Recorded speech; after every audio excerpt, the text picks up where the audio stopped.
Memories and Studies. By William James.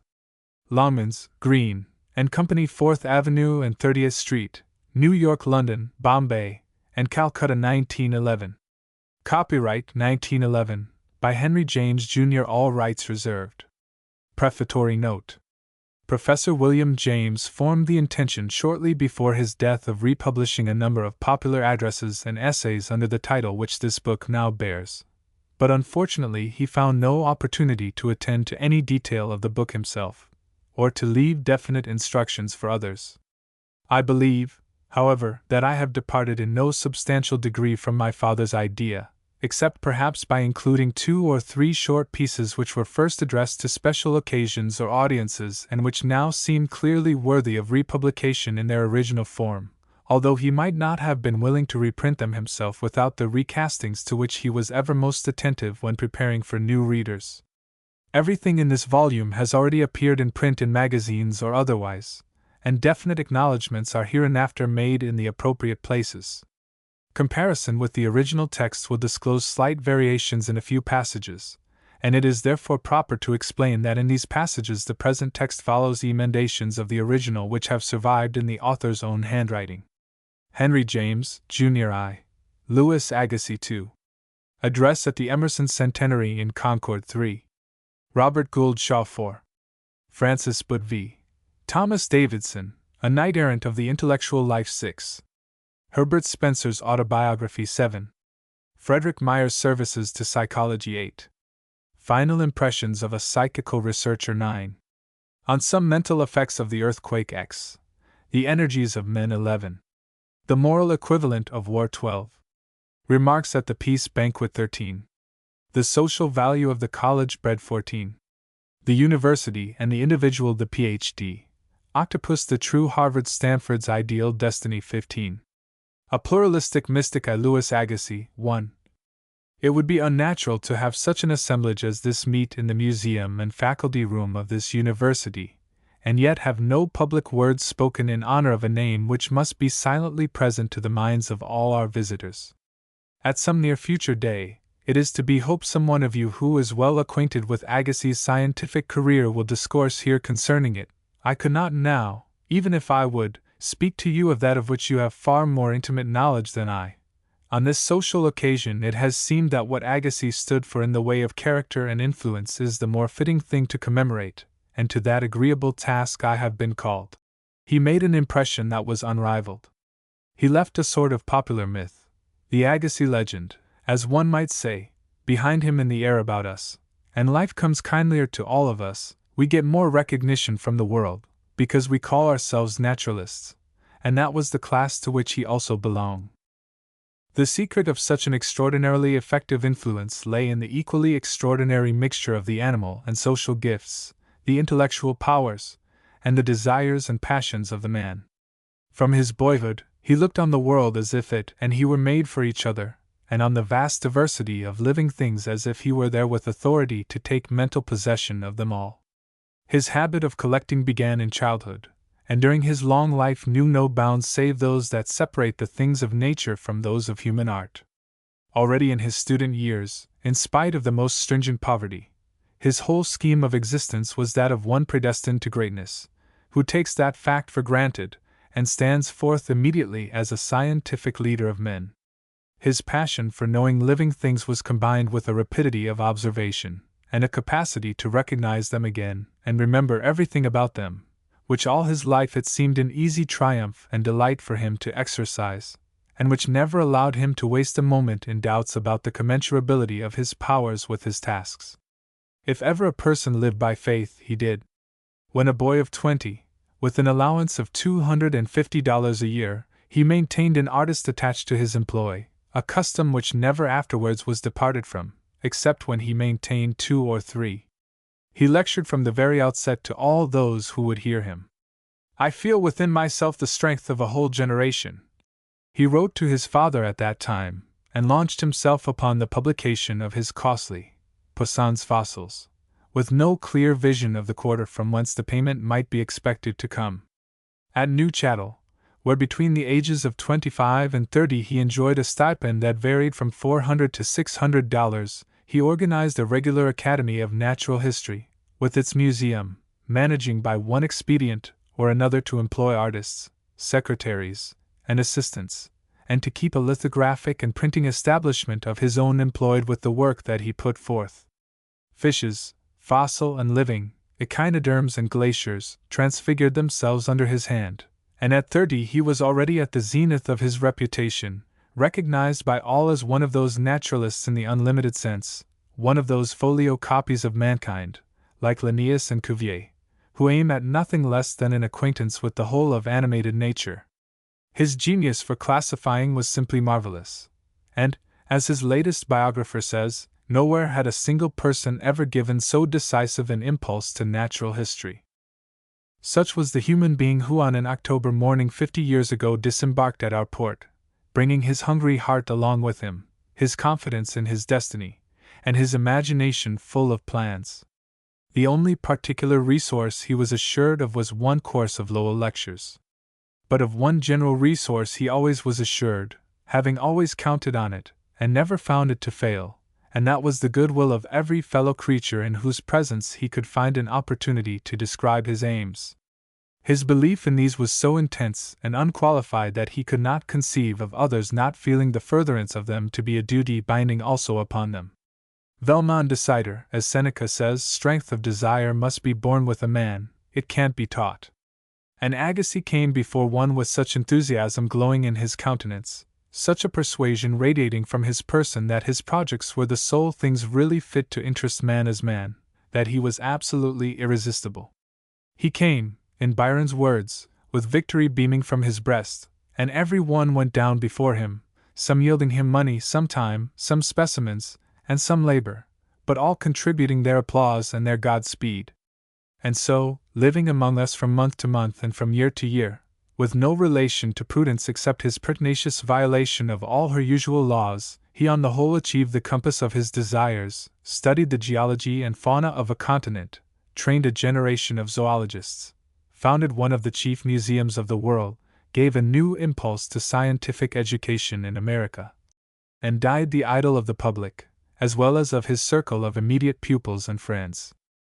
The secret of it all was, that while his scientific ideals were an integral part of his being, something that he never forgot or laid aside, so that wherever he went he came forward as the professor, and talked, shop, to every person, young or old, great or little, learned or unlearned, with whom he was thrown. He was at the same time so commanding a presence, so curious and inquiring, so responsive and expansive, and so generous and reckless of himself and of his own, that every one said immediately, "Here is no musty savant, but a man, a great man, a man on the heroic scale, not to serve whom is avarice and sin."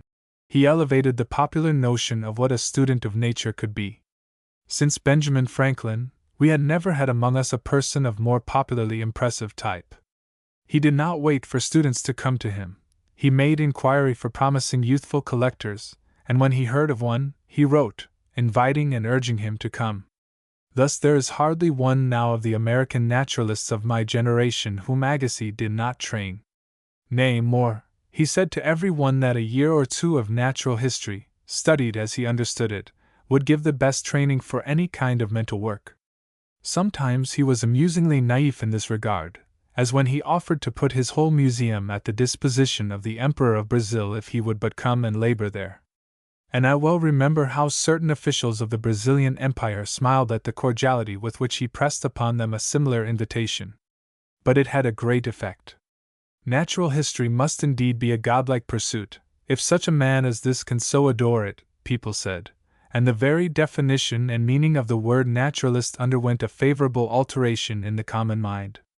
Certain sayings of Agassiz, as the famous one that he had no time for making money, and his habit of naming his occupation simply as that of teacher, have caught the public fancy, and are permanent benefactions. We all enjoy more consideration for the fact that he manifested himself here thus before us in his day.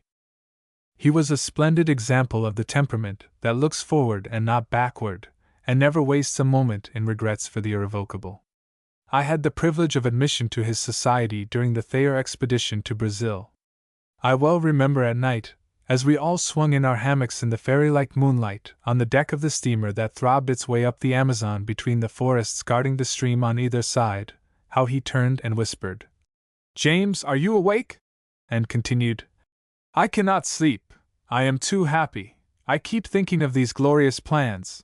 The plans contemplated following the Amazon to its headwaters, and penetrating the Andes in Peru. And yet, when he arrived at the Peruvian frontier and learned that that country had broken into revolution, that his letters to officials would be useless, and that that part of the project must be given up, although he was indeed bitterly chagrined and excited for part of an hour, when the hour had passed over it seemed as if he had quite forgotten the disappointment. So enthusiastically was he occupied already with the new scheme substituted by his active mind. Agassiz's influence on methods of teaching in our community was prompt and decisive, all the more so that it struck people's imagination by its very excess. The good old way of committing printed abstractions to memory seems never to have received such a shock as it encountered at his hands. There is probably no public school teacher now in New England who will not tell you how Agassiz used to lock a student up in a room full of turtle shells, or lobster shells, or oyster shells, without a book or word to help him, and not let him out till he had discovered all the truths which the objects contained. Some found the truths after weeks and months of lonely sorrow, others never found them. Those who found them were already made into naturalists thereby. The failures were blotted from the book of honor and of life. Go to nature, take the facts into your own hands, look, and see for yourself. These were the maxims which Agassiz preached wherever he went, and their effect on pedagogy was electric. The extreme rigor of his devotion to this concrete method of learning was the natural consequence of his own peculiar type of intellect, in which the capacity for abstraction and causal reasoning and tracing chains of consequences from hypotheses was so much less developed than the genius for acquaintance with vast volumes of detail, and for seizing upon analogies and relations of the more proximate and concrete kind. While on the Thayer expedition, I remember that I often put questions to him about the facts of our new tropical habitat, but I doubt if he ever answered one of these questions of mine outright. He always said, "There, you see you have a definite problem. Go and look and find the answer for yourself." His severity in this line was a living rebuke to all abstractionists and would-be biological philosophers. More than once have I heard him quote with deep feeling the lines from Faust. "Grau Tier Freund ist alle Theorie. Und die Grund des Lebens goldener Baum." The only man he really loved and had use for was the man who could bring him facts. To see facts, not to argue or raisonner, was what life meant for him, and I think he often positively loathed the ratiocinating type of mind. "Mr. Blank, you are totally uneducated," I heard him once say to a student who propounded to him some glittering theoretic generality. And on a similar occasion he gave an admonition that must have sunk deep into the heart of him to whom it was addressed. "Mr. X, some people perhaps now consider you a bright young man, but when you are 50 years old, if they ever speak of you then, what they will say will be this: that X, oh yes, I know him, he used to be a very bright young man." Happy is the conceited youth who at the proper moment receives such salutary cold water therapeutics as this from one who, in other respects, is a kind friend. We cannot all escape from being abstractionists. I myself, for instance, have never been able to escape, but the hours I spent with Agassiz so taught me the difference between all possible abstractionists and all livers in the light of the world's concrete fullness, that I have never been able to forget it. Both kinds of mind have their place in the infinite design, but there can be no question as to which kind lies the nearer to the divine type of thinking. Agassiz's view of nature was saturated with simple religious feeling, and for this deep but unconventional religiosity he found at Harvard the most sympathetic possible environment. In the 50 years that have sped since he arrived here, our knowledge of nature has penetrated into joints and recesses which his vision never pierced.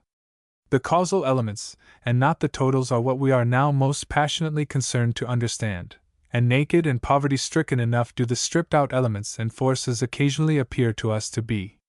But the truth of things is after all their living fullness, and some day, from a more commanding point of view than was possible to any one in Agassiz's generation, our descendants, enriched with the spoils of all our analytic investigations, will get round again to that higher and simpler way of looking at nature. Meanwhile, as we look back upon Agassiz, there floats up a breath as of life's morning, that makes the work seem young and fresh once more.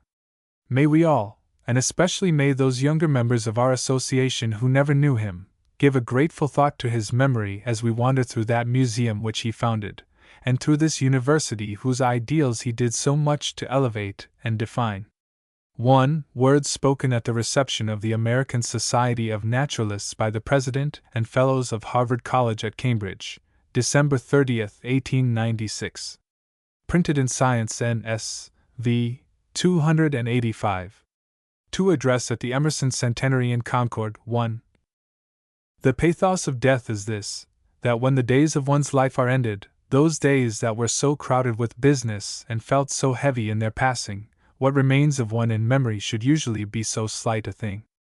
The phantom of an attitude, the echo of a certain mode of thought, a few pages of print, some invention, or some victory we gained in a brief critical hour, are all that can survive the best of us. It is as if the whole of a man's significance had now shrunk into the phantom of an attitude, into a mere musical note or phrase suggestive of his singularity. Happy are those whose singularity gives a note so clear as to be victorious over the inevitable pity of such a diminution and abridgment. An ideal wraith like this, of Emerson's personality, hovers over all Concord today, taking, in the minds of those of you who were his neighbors and intimates, a somewhat fuller shape, remaining more abstract in the younger generation, but bringing home to all of us the notion of a spirit indescribably precious. The form that so lately moved upon these streets and country roads, or awaited in these fields and woods the beloved Muse's visits, is now dust, but the soul's note, the spiritual voice, rises strong and clear above the uproar of the times, and seems securely destined to exert an ennobling influence over future generations. What gave a flavor so matchless to Emerson's individuality was, even more than his rich mental gifts, their singularly harmonious combination. Rarely has a man so accurately known the limits of his genius, or so unfailingly kept within them. "Stand by your order," he used to say to youthful students, and perhaps the paramount impression one gets of his life is of his loyalty to his own personal type and mission. The type was that of what he liked to call the scholar, the perceiver of pure truth, and the mission was that of the reporter in worthy form of each perception. "The day is good," he said, "in which we have the most perceptions. There are times when the cawing of a crow, a weed, a snowflake, or a farmer planting in his field become symbols to the intellect of truths equal to those which the most majestic phenomena can open. Let me mind my own charge, then, walk alone, consult the sky, the field and forests, sedulously waiting every morning for the news concerning the structure of the universe which the good Spirit will give me." This was the first half of Emerson, but only half, for genius, as he said, is insatiate for expression, and truth has to be clad in the right verbal garment. The form of the garment was so vital with Emerson that it is impossible to separate it from the matter. They form a chemical combination. Thoughts which would be trivial expressed otherwise, are important through the nouns and verbs to which he married them. The style is the man, it has been said. The man Emerson's mission culminated in his style, and if we must define him in one word, we have to call him artist. He was an artist whose medium was verbal and who wrought in spiritual material. This duty of spiritual seeing and reporting determined the whole tenor of his life. It was to shield this duty from invasion and distraction that he dwelt in the country, that he consistently declined to entangle himself with associations or to encumber himself with functions which, however he might believe in them, he felt were duties for other men and not for him.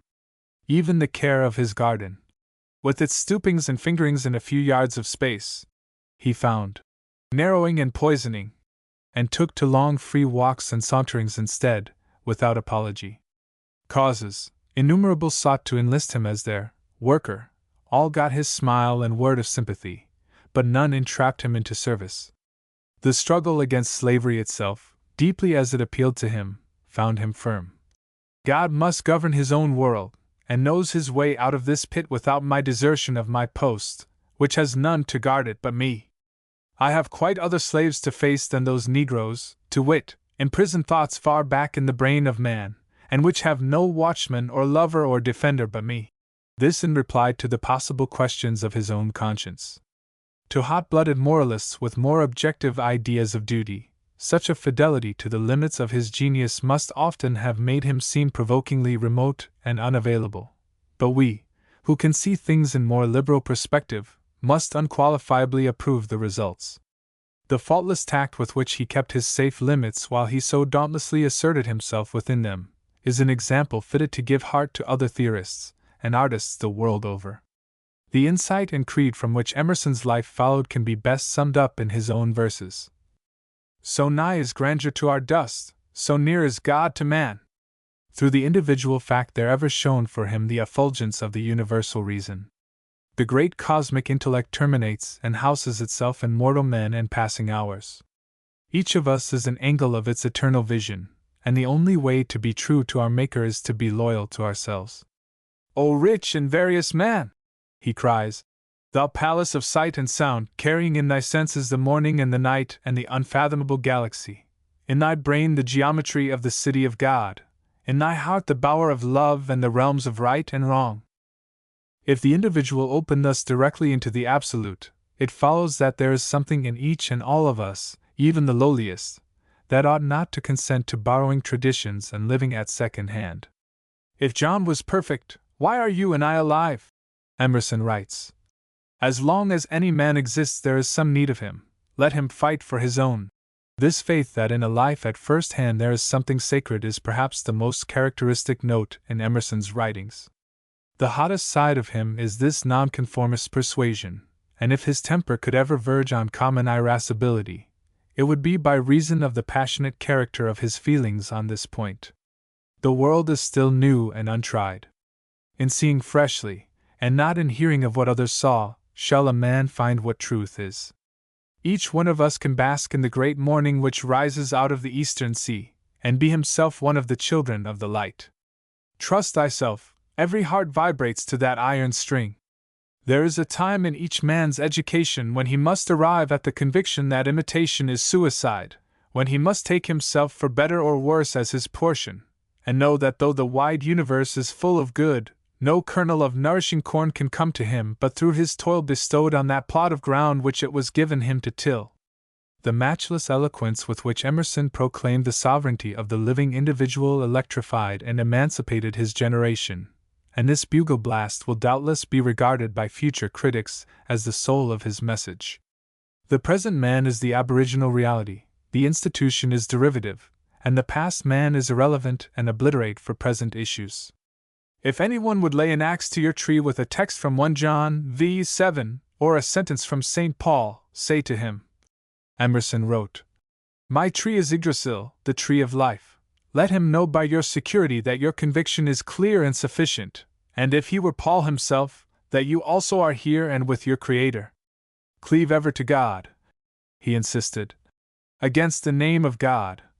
And so, in spite of the intensely religious character of his total thought, when he began his career it seemed to many of his brethren in the clerical profession that he was little more than an iconoclast and desecrator. Emerson's belief that the individual must in reason be adequate to the vocation for which the spirit of the world has called him into being, is the source of those sublime pages, hardeners and sustainers of our youth, in which he urges his hearers to be incorruptibly true to their own private conscience. Nothing can harm the man who rests in his appointed place and character. Such a man is invulnerable. He balances the universe, balances it as much by keeping small when he is small, as by being great and spreading when he is great. I love and honor Epaminondas, said Emerson, but I do not wish to be Epaminondas. I hold it more just to love the world of this hour than the world of his hour. Nor can you, if I am true, excite me to the least uneasiness by saying, he acted and thou sittest still. I see action to be good when the need is, and sitting still to be also good. Epaminondas, if he was the man I take him for, would have sat still with joy and peace, if his lot had been mine. Heaven is large, and affords space for all modes of love and fortitude. The fact that I am here certainly shows me that the soul has need of an organ here, and shall I not assume the post? The vanity of all superserviceableness, and pretense was never more happily set forth than by Emerson in the many passages in which he develops this aspect of his philosophy. Character infallibly proclaims itself. Hide your thoughts, hide the sun and moon. They publish themselves to the universe. They will speak through you though you were dumb. They will flow out of your actions, your manners, and your face. Don't say things. What you are stands over you the while and thunders so that I cannot say what you say to the contrary. What a man is engraves itself upon him in letters of light. Concealment avails him nothing, boasting nothing. There is confession in the glances of our eyes, in our smiles, in salutations, and the grasp of hands. His sin bedaubs him, mars all his good impression. Men know not why they do not trust him, but they do not trust him. His vice glasses the eye, casts lines of mean expression in the cheek, pinches the nose, sets the mark of the beast upon the back of the head, and writes, "O fool! Fool!" on the forehead of a king. If you would not be known to do a thing, never do it. A man may play the fool in the drifts of a desert, but every grain of sand shall seem to see. How can a man be concealed? How can he be concealed? On the other hand, never was a sincere word or a sincere thought utterly lost. Never a magnanimity fell to the ground but there is some heart to greet and accept it unexpectedly. The hero fears not that if he withstood the avowal of a just and brave act, it will go unwitnessed and unloved. One knows it himself, and is pledged by it to sweetness of peace and to nobleness of aim, which will prove in the end a better proclamation than the relating of the incident. The same indefeasible right to be exactly what one is, provided one only be authentic, spreads itself, in Emerson's way of thinking, from persons to things and to times and places. No date, no position is insignificant, if the life that fills it out be only genuine. In solitude, in a remote village, the ardent youth loiters and mourns. With inflamed eye, in the sleeping wilderness, he has read the story of the Emperor, Charles V, until his fancy has brought home to the surrounding woods the faint roar of cannonades in the Milanese, and marches in Germany. He is curious concerning that man's day. What filled it? The crowded orders, the stern decisions, the foreign dispatches, the Castilian etiquette? The soul answers, behold his day here. In the sighing of these woods, in the quiet of these grey fields, in the cool breeze that sings out of these northern mountains, in the workmen, the boys, the maidens you meet, in the hopes of the morning, the ennui of noon, and sauntering of the afternoon, in the disquieting comparisons, in the regrets at want of vigor, in the great idea and the puny execution, behold Charles V's day, another yet the same. Behold Chatham's, Hampden's, Bayard's, Alfred's, Scipio's, Pericles' day. Of all that are born of women. The difference of circumstance is merely costume.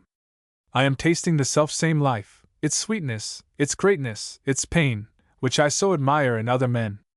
Do not foolishly ask of the inscrutable, obliterated past what it cannot tell, the details of that nature, of that day, called Byron or Burke, but ask it of the enveloping now. Be lord of a day, and you can put up your history books. The deep today which all men scorn, receives thus from Emerson's superb revindication. Other world! There is no other world.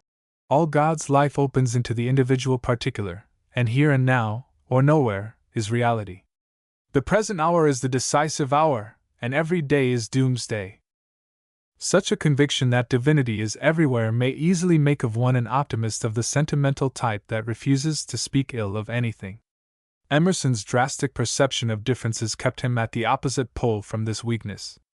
After you have seen men a few times, he could say, you find most of them as alike as their barns and pantries, and soon as musty and as dreary. Never was such a fastidious lover of significance and distinction, and never an eye so keen for their discovery. His optimism had nothing in common with that indiscriminate hurrahing for the universe with which Walt Whitman has made us familiar. For Emerson, the individual fact and moment were indeed suffused with absolute radiance, but it was upon a condition that saved the situation. They must be worthy specimens, sincere, authentic, archetypal. They must have made connection with what he calls the moral sentiment. They must in some way act as symbolic mouthpieces of the universe's meaning. To know just which thing does act in this way, and which thing fails to make the true connection, is the secret, somewhat incommunicable, it must be confessed, of seership, and doubtless we must not expect of the seer too rigorous a consistency. Emerson himself was a real seer. He could perceive the full squalor of the individual fact, but he could also see the transfiguration. He might easily have found himself saying of some present-day agitator against our Philippine conquest what he said of this or that reformer of his own time. He might have called him, as a private person, a tedious bore and canter. But he would infallibly have added what he then added. It is strange and horrible to say this, for I feel that under him and his partiality and exclusiveness is the earth and the sea, and all that in them is, and the axis round which the universe revolves passes through his body where he stands. Be it how it may, then, this is Emerson's revelation. The point of any pen can be an epitome of reality. The commonest person's act, if genuinely actuated, can lay hold on eternity. This vision is the headspring of all his outpourings, and it is for this truth, given to no previous literary artist to express in such penetratingly persuasive tones, that posterity will reckon him a prophet, and perhaps neglecting other pages, piously turn to those that convey this message. His life was one long conversation with the invisible divine, expressing itself through individuals and particulars. So nigh is grandeur to our dust, so near is God to man. I spoke of how shrunken the wraith, how thin the echo, of men is after they are departed. Emerson's wraith comes to me now as if it were but the very voice of this victorious argument. His words to this effect are certain to be quoted and extracted more and more as time goes on, and to take their place among the scriptures of humanity. Gainst death and all oblivious enmity, shall you pace forth, beloved master. As long as our English language lasts, men's hearts will be cheered and their souls strengthened and liberated by the noble and musical pages with which you have enriched it. 1. An address delivered at the centenary of the birth of Ralph Waldo Emerson in Concord, May 25, 1903, and printed in the published proceedings of that meeting. 3. Robert Gould Shaw 1. Your Excellency, Your Honor, soldiers, and friends, in these unveiling exercises the duty falls to me of expressing in simple words some of the feelings which have actuated the givers of St. Gaudens's noble work of bronze, and of briefly recalling the history of Robert Shaw and of his regiment to the memory of this possibly too forgetful generation. The men who do brave deeds are usually unconscious of their picturesqueness. For 2 nights previous to the assault upon Fort Wagner, the 54th Massachusetts Regiment had been afoot, making forced marches in the rain, and on the day of the battle the men had had no food since early morning. As they lay there in the evening twilight, hungry and wet, against the cold sands of Morris Island, with the sea fog drifting over them, their eyes fixed on the huge bulk of the fortress looming darkly 3/4 of a mile ahead against the sky, and their hearts beating in expectation of the word that was to bring them to their feet and launch them on their desperate charge. Neither officers nor men could have been in any holiday mood of contemplation. Many and different must have been the thoughts that came and went in them during that hour of bodeful reverie, but however free the flights of fancy of some of them may have been, it is improbable that any one who lay there had so wild and whirling an imagination as to foresee in prophetic vision this morning of a future May, when we, the people of a richer and more splendid Boston, with mayor and governor, and troops from other states, and every circumstance of ceremony, should meet together to celebrate their conduct on that evening, and do their memory this conspicuous honor. How, indeed, comes it that out of all the great engagements of the war, engagements in many of which the troops of Massachusetts had borne the most distinguished part, this officer, only a young colonel, this regiment of black men and its maiden battle, a battle, moreover, which was lost, should be picked out for such unusual commemoration? The historic significance of an event is measured neither by its material magnitude, nor by its immediate success. Thermopylae was a defeat, but to the Greek imagination, Leonidas and his few Spartans stood for the whole worth of Grecian life. Bunker Hill was a defeat, but for our people, the fight over that breastwork has always seemed to show as well as any victory that our forefathers were men of a temper not to be finally overcome. And so here.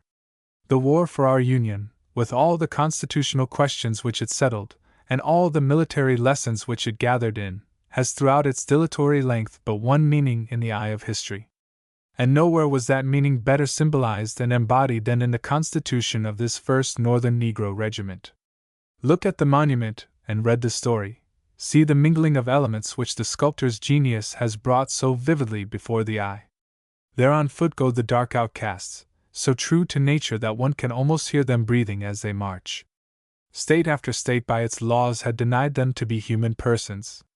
The Southern leaders in congressional debates, insolent in their security, loved most to designate them by the contemptuous collective epithet of this peculiar kind of property.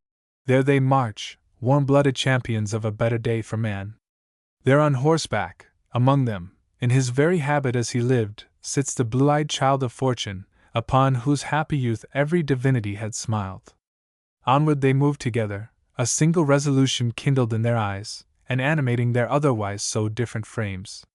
The bronze that makes their memory eternal betrays the very soul and secret of those awful years. Since the 30s the slavery question been the only question, and by the end of 50s our land lay sick and shaking with it like a traveler who has thrown himself down at night beside a pestilential swamp, and in the morning finds the fever through the marrow of his bones. Only muzzle the abolition fanatics, said the South, and all will be well again. But the abolitionists would not be muzzled. They were the voice of the world's conscience. They were a part of destiny. Weak as they were, they drove the South to madness. Every step she takes in her blindness, said Wendell Phillips, is one more step towards ruin. And when South Carolina took the final step in battering down Fort Sumter, it was the fanatics of slavery themselves who called upon their idolized institution ruined swift and complete. What law and reason were unable to accomplish, had now to be done by that uncertain and dreadful dispenser of God's judgments, war, with its abominably casual, inaccurate methods, destroying good and bad together, but at last able to hew a way out of intolerable situations, when through man's delusion of perversity every better way is blocked. Our great Western Republic had from its origin been a singular anomaly. A land of freedom, boastfully so called, with human slavery enthroned at the heart of it, and at last dictating terms of unconditional surrender to every other organ of its life. What was it but a thing of falsehood and horrible self-contradiction? For 3/4 of a century it had nevertheless endured, kept together by policy, compromise, and concession. But at the last that republic was torn in two, and truth was to be possible under the flag. Truth, thank God, truth! Even though for the moment it must be truth written in hellfire. And this, fellow citizens, is why, after the great generals have had their monuments, and long after the abstract soldiers' monuments have been reared on every village green, we have chosen to take Robert Shaw and his regiment as the subjects of the first soldiers' monument to be raised to a particular set of comparatively undistinguished men. The very lack of external complication in the history of these soldiers is what makes them represent with such typical purity the profounder meaning of the Union cause. Our nation had been founded in what we may call our American religion, baptized and reared in the faith that a man requires no master to take care of him, and that common people can work out their salvation well enough together if left free to try.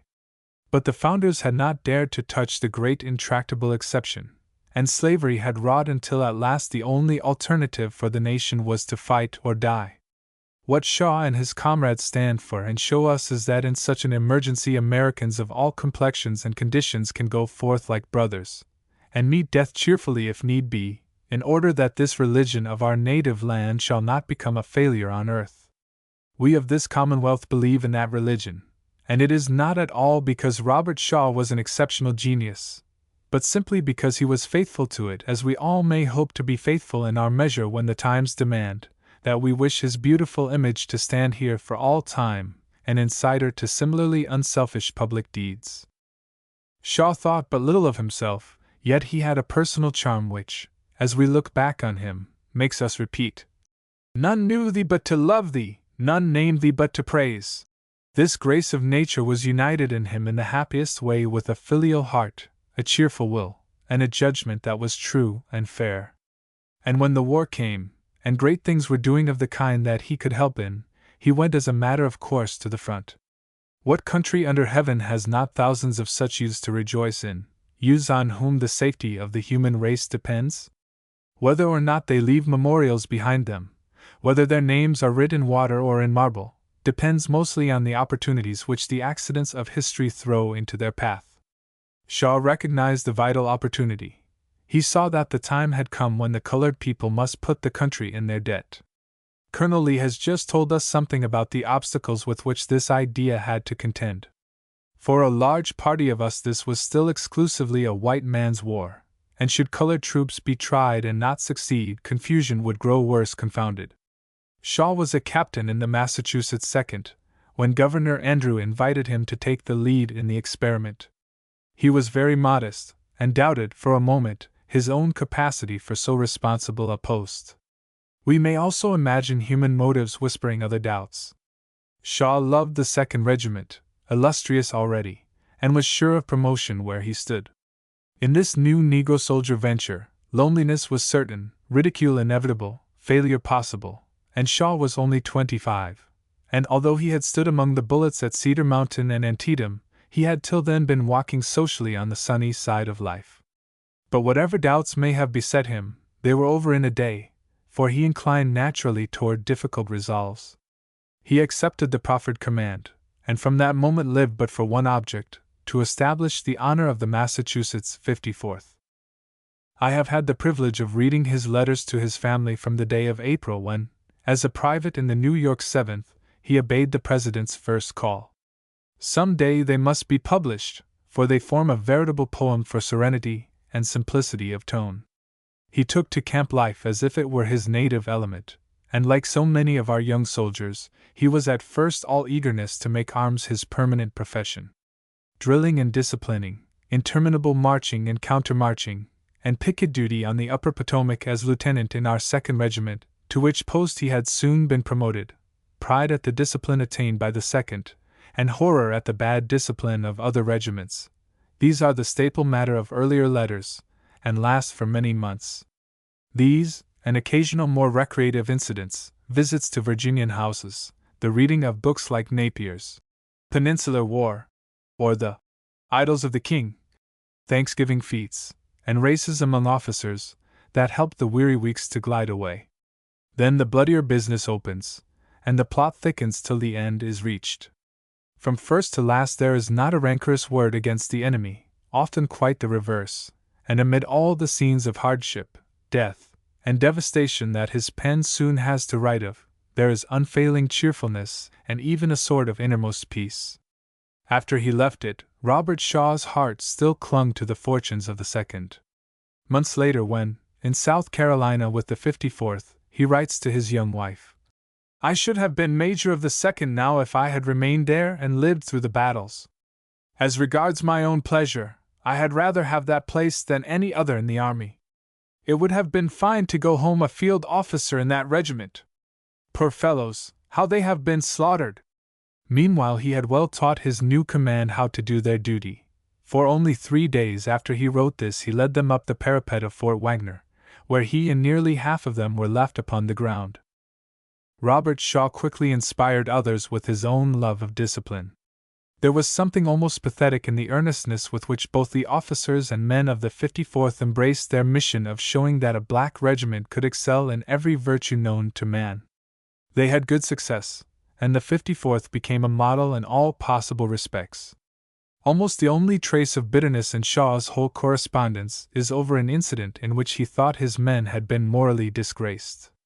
It had become their duty, immediately after their arrival at the seat of war, to participate, in obedience to fanatical orders from the head of the department, in the sack and burning of the inoffensive little town of Darien on the Georgia coast.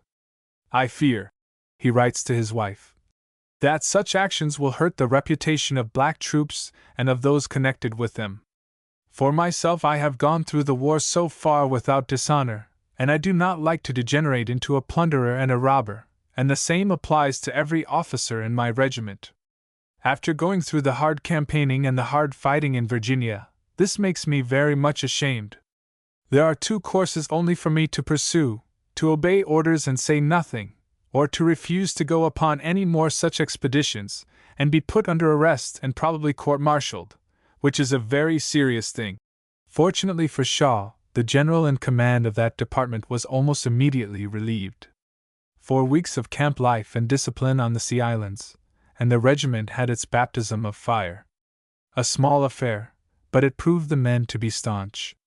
Shaw again writes to his wife, "You don't know what a fortunate day this has been for me and for us all, excepting some poor fellows who were killed and wounded. We have fought at last alongside of white troops. 200 of my men on picket this morning were attacked by 5 regiments of infantry, some cavalry, and a battery of artillery. The 10th Connecticut were on their left, and say they would have had a bad time if the 54th men had not stood so well. The whole division was under arms in 15 minutes, and after coming up close in front of us, the enemy, finding us so strong, fell back.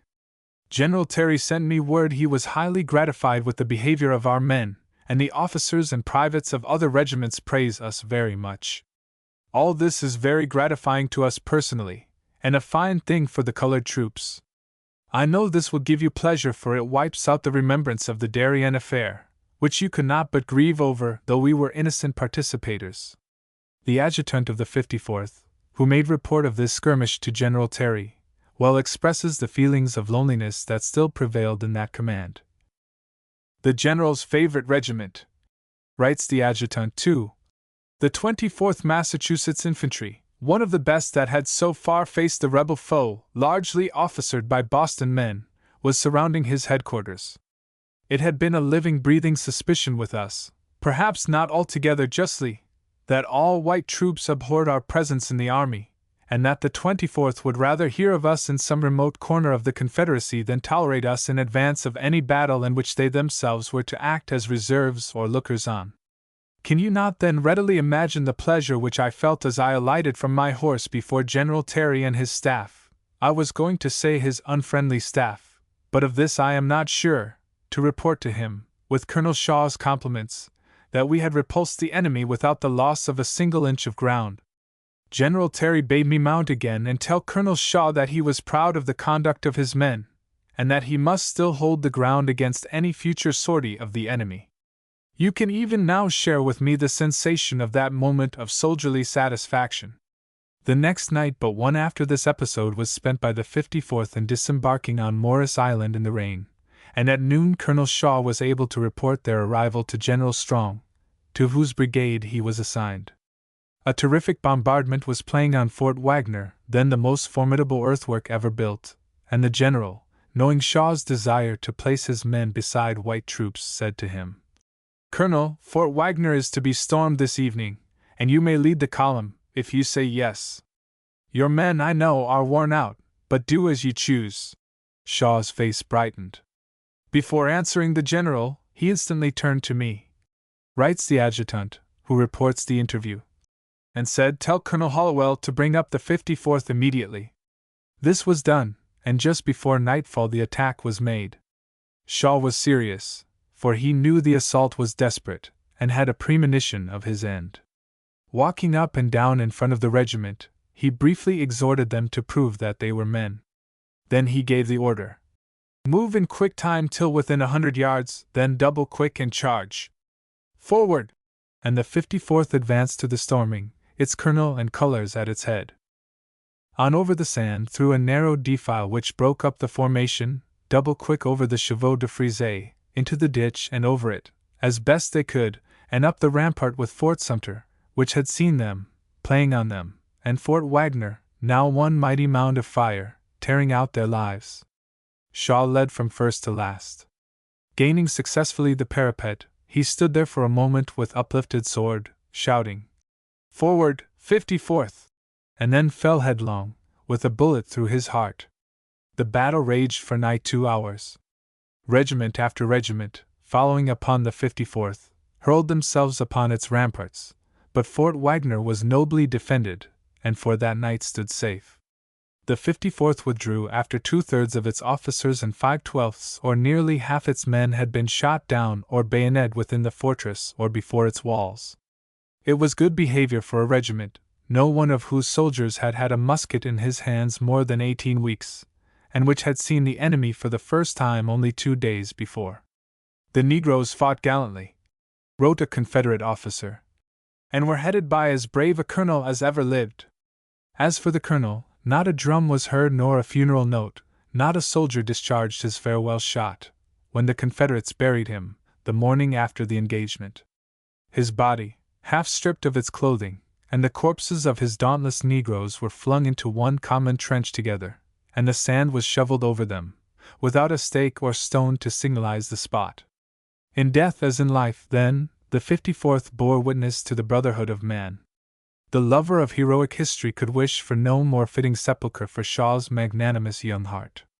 There let his body rest, united with the forms of his brave nameless comrades.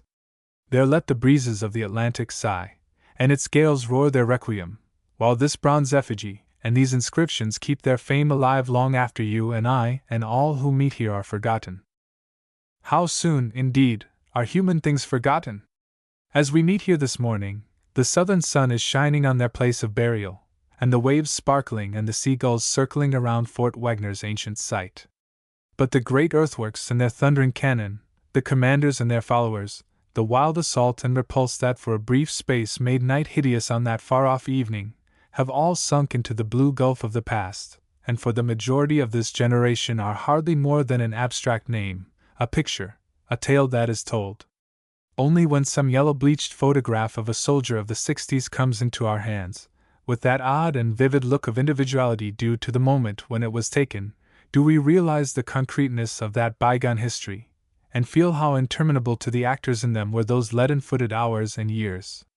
The photographs themselves ere long will fade utterly, and books of history and monuments like this alone will tell the tale. The Great War for the Union will be like the siege of Troy. It will have taken its place amongst all other old, unhappy, far-off things and battles long ago. In all such events two things must be distinguished: the moral service of them from the fortitude which they display. War has been much praised and celebrated among us of late as a school of manly virtue, but it is easy to exaggerate upon this point. Ages ago, war was the gory cradle of mankind, the grim-featured nurse that alone could train our savage progenitors into some semblance of social virtue, teach them to be faithful one to another, and force them to sink their selfishness in wider tribal ends. War still excels in this prerogative, and whether it be paid in years of service, in treasure, or in lifeblood, the war tax is still the only tax that men ungrudgingly will pay. How could it be otherwise, when the survivors of one successful massacre after another are the beings from whose loins we and all our contemporary races spring? Man is once for all a fighting animal. Centuries of peaceful history could not breed the battle instinct out of us, and our pugnacity is the virtue least in need of reinforcement by reflection, least in need of orators' or poets' help. What we really need the poets' and orators' help to keep alive in us is not, then, the common and gregarious courage which Robert Shaw showed when he marched with you, men of the 7th Regiment. It is that more lonely courage which he showed when he dropped his warm commission in the glorious second to head your dubious fortunes, Negroes of the 54th. That lonely kind of courage, civic courage as we call it in times of peace, is the kind of valor to which the monuments of nations should most of all be reared, for the survival of the fittest has not bred it into the bone of human beings as it has bred military valor, and of 500 of us who could storm a battery side by side with others, perhaps not one would be found ready to risk his worldly fortunes all alone in resisting an enthroned abuse. The deadliest enemies of nations are not their foreign foes, they always dwell within their borders. And from these internal enemies civilization is always in need of being saved. The nation blessed above all nations is she in whom the civic genius of the people does the saving day, by acts without external picturesqueness, by speaking, writing, voting reasonably, by smiting corruption swiftly, by good temper between parties, by the people knowing true men when they see them, and preferring them as leaders to rabid partisans or empty quacks. Such nations have no need of wars to save them. Their accounts with righteousness are always even, and God's judgments do not have to overtake them fitfully in bloody spasms and convulsions of the race. The lesson that our war ought most of all to teach us is the lesson that evils must be checked in time, before they grow so great. The Almighty cannot love such long postponed accounts, or such tremendous settlements. And surely He hates all settlements that do such quantities of incidental devil's work. Our present situation, with its rancors and delusions, what is it but the direct outcome of the added powers of government, the corruptions and inflations of the war. Every war leaves such miserable legacies, fatal seeds of future war and revolution, unless the civic virtues of the people save the state in time. Robert Shaw had both kinds of virtue. As he then led his regiment against Fort Wagner, so surely would he now be leading us against all lesser powers of darkness, had his sweet young life been spared. You think of many as I speak of one. For, north and south, how many lives as sweet, unmonumented for the most part, commemorated solely in the hearts of mourning mothers, widowed brides, or friends did the inexorable war mow down. Instead of the full years of natural service from so many of her children, our country counts but their poor memories. The tender grace of a day that is dead, lingering like echoes of past music on the vacant air. But so and so only was it written that she should grow sound again. From that fatal earlier unsoundness those lives have brought for North and South together permanent release. The warfare is accomplished, the iniquity is pardoned. No future problem can be like that problem. No task laid on our children can compare in difficulty with the task with which their fathers had to deal. Yet as we face the future, tasks enough await us. The republic to which Robert Shaw and 250,000 like him were faithful unto death is no republic that can live at ease hereafter on the interest of what they have won. Democracy is still upon its trial. The civic genius of our people is its only bulwark, and neither laws nor monuments, either battleships nor public libraries, nor great newspapers nor booming stocks, either mechanical invention nor political adroitness, nor churches nor universities nor civil service examinations can save us from degeneration if the inner mystery be lost. That mystery, as once the secret and the glory of our English-speaking race, consists in nothing but two common habits, two inveterate habits carried into public life, habits so homely that they lend themselves to no rhetorical expression, yet habits more precious, perhaps, than any that the human race has gained. They can never be too often pointed out or praised. One of them is the habit of trained and disciplined good temper towards the opposite party when it fairly wins its innings. It was by breaking away from this habit that the slave states nearly wrecked our nation. The other is that of fierce and merciless resentment toward every man or set of men who break the public peace. By holding to this habit the Free States saved her life. O my countrymen, Southern and Northern, brothers hereafter, masters, slaves, and enemies no more, let us see to it that both of those heirlooms are preserved. So may our ransomed country, like the city of the promise, lie forever foursquare under heaven, and the ways of all the nations be lit up by its light. 1. Oration at the Exercises in the Boston Music Hall, May 31, 1897, upon the unveiling of the Shaw Monument. 2. G. W. James. The Assault upon Fort Wagner. In War Papers read before the Commandery of the State of Wisconsin, Military Order of the Loyal Legion of the United States. Milwaukee, 1891. For Francis Bood 1. How often does it happen here in New England that we come away from a funeral with a feeling that the service has been insufficient? If it be purely ritual, the individuality of the departed friend seems to play too small a part in it. If the minister conducts it in his own fashion, it is apt to be too thin and monotonous, and if he were not an intimate friend, too remote and official. We miss direct discourse of simple human affection about the person, which we find so often in those lay speeches at the grave of which in France they set us nowadays so many good examples. In the case of the friend whose memory brings us together on the present occasion, it was easy to organize this supplementary service. Not everyone leaves musical compositions of his own to fill the hour with. And if we may believe that spirits can know aught of what transpires in the world which they have forsaken, it must please us all to think how dear old Francis Boot's shade must now be touched at seeing in the chapel of this university to which his feelings clung so loyally, his music and his life at last become the subjects of cordial and admiring recognition and commemorated by so many of his neighbors. I can imagine nothing at any rate of which the foreknowledge could have given him deeper satisfaction. Shy and sensitive, craving praise as every normal human being craves it, yet getting little, he had, I think, a certain consciousness of living in the shadow. I greatly doubt whether his daydreams ever went so far as to let him imagine a service like this.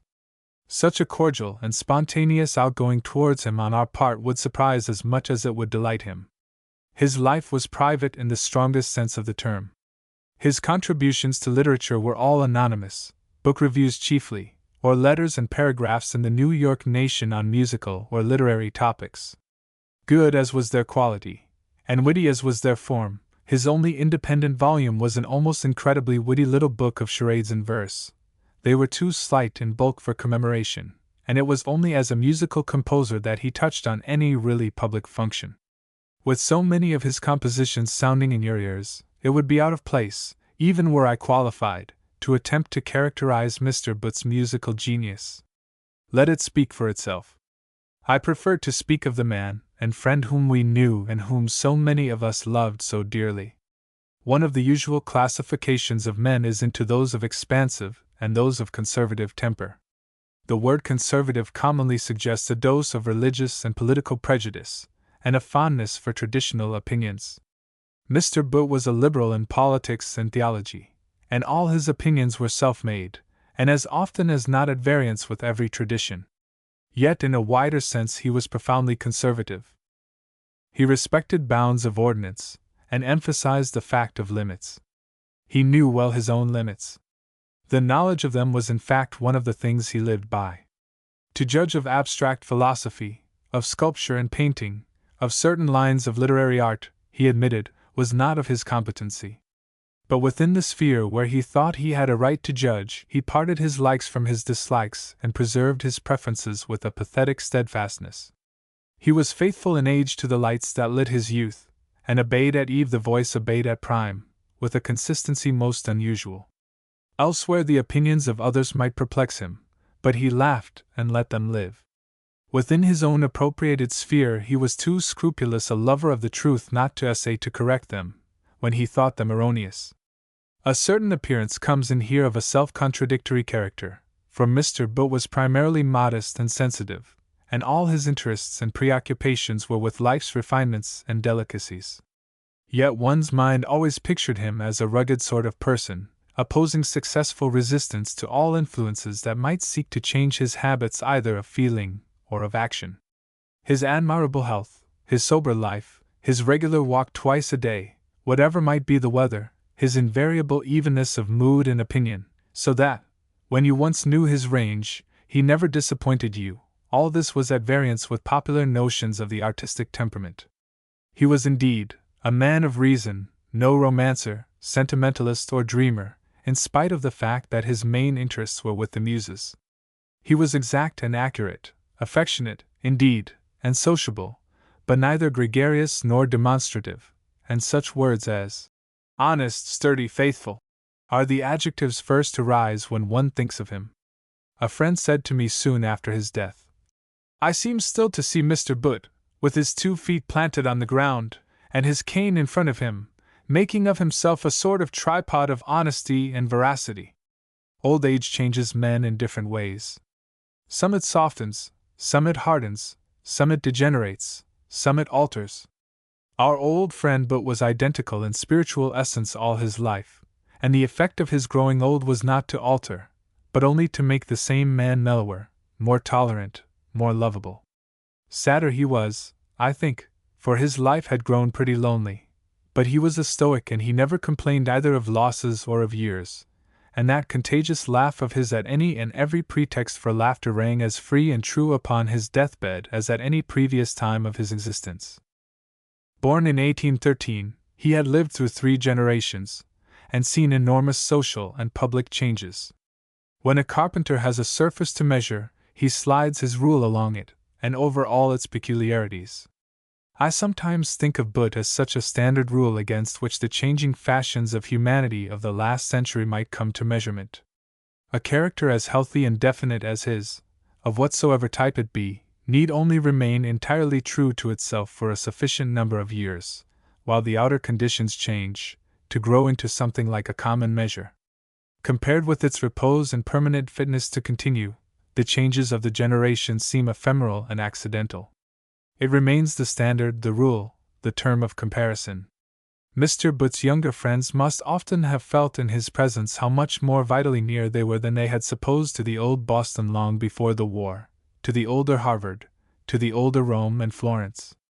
To grow old after his manner is of itself to grow important.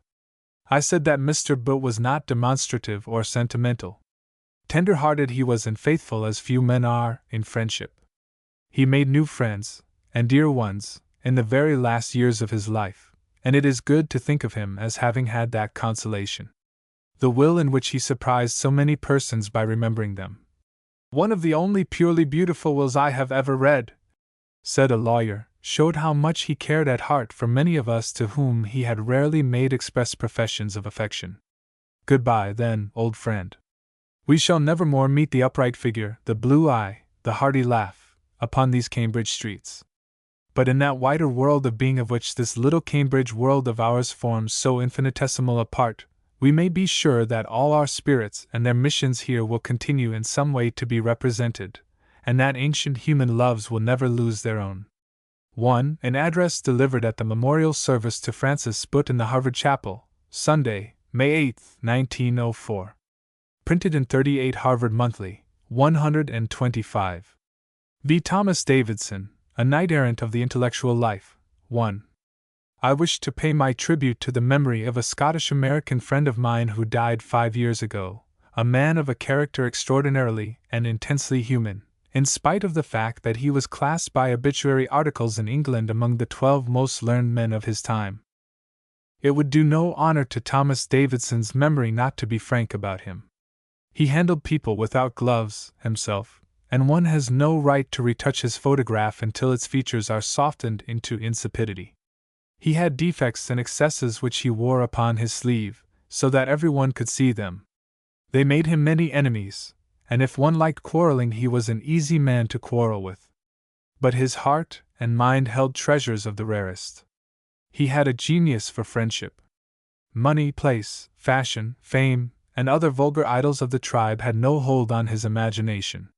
He led his own life absolutely, in whatever company he found himself, and the intense individualism which he taught by word and deed is the lesson of which our generation is perhaps most in need. All sorts of contrary adjectives come up as I think of him. To begin with, there was something physically rustic which suggested to the end his farm boy origin. His voice was sweet and its Scottish cadences most musical, and the extraordinary sociability of his nature made friends for him as much among women as among men. He had, moreover, a sort of physical dignity, but neither in dress nor in manner did he ever grow quite gentlemanly, or salonfähig in the conventional and obliterated sense of the terms. He was too cordial and emphatic for that. His broad brow, his big chest, his bright blue eyes, his volubility in talk and laughter told a tale of vitality far beyond the common, but his fine and nervous hands, and the vivacity of all his reactions suggested a degree of sensibility that one rarely finds conjoined with so robustly animal a frame.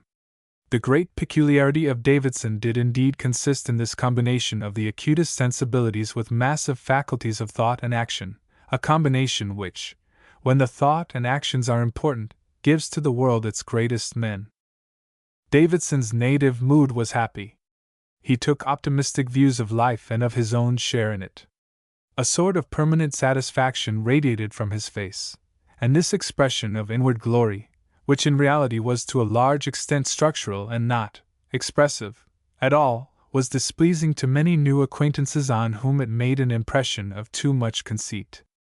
The impression of conceit was not diminished in their eyes by the freedom with which Davidson contradicted, corrected, and reprehended other people. A longer acquaintance invariably diminished the impression. But it must be confessed that T.D. never was exactly humble-minded, and that the solidity of his self-consciousness withstood strains under which that of weaker men would have crumbled. The malady which finally killed him was one of the most exhausting to the nervous tone to which our flesh is subject, and it wore him out before it ended him. He told me of the paroxysms of motiveless nervous dread which used to beset him in the night watches.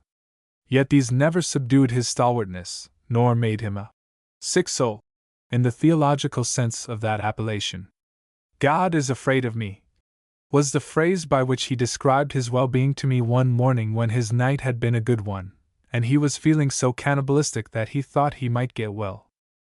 There are men whose attitude is always that of seeking for truth, and men who, on the contrary, always believe that they have the root of it already in them. Davidson was of the latter class. Like his countrymen, Carlyle and Ruskin, he felt himself to be in the possession of something, whether articulate or as yet articulated by himself, that authorized him, and authorized him with uncommon openness and frequency, to condemn the errors of others. I think that to the last he never fully extricated this philosophy. It was a tendency, a faith in a direction, which gave him an active persuasion that other directions were false, but of which the central insight never got fully formulated, but remained in a state which Frederick Myers would have called subliminal. He varied to a certain extent his watchwords and his heroes. When I first knew him, all was Aristotle. Later, all was Rosmini. Later still, Rosmini seemed forgotten.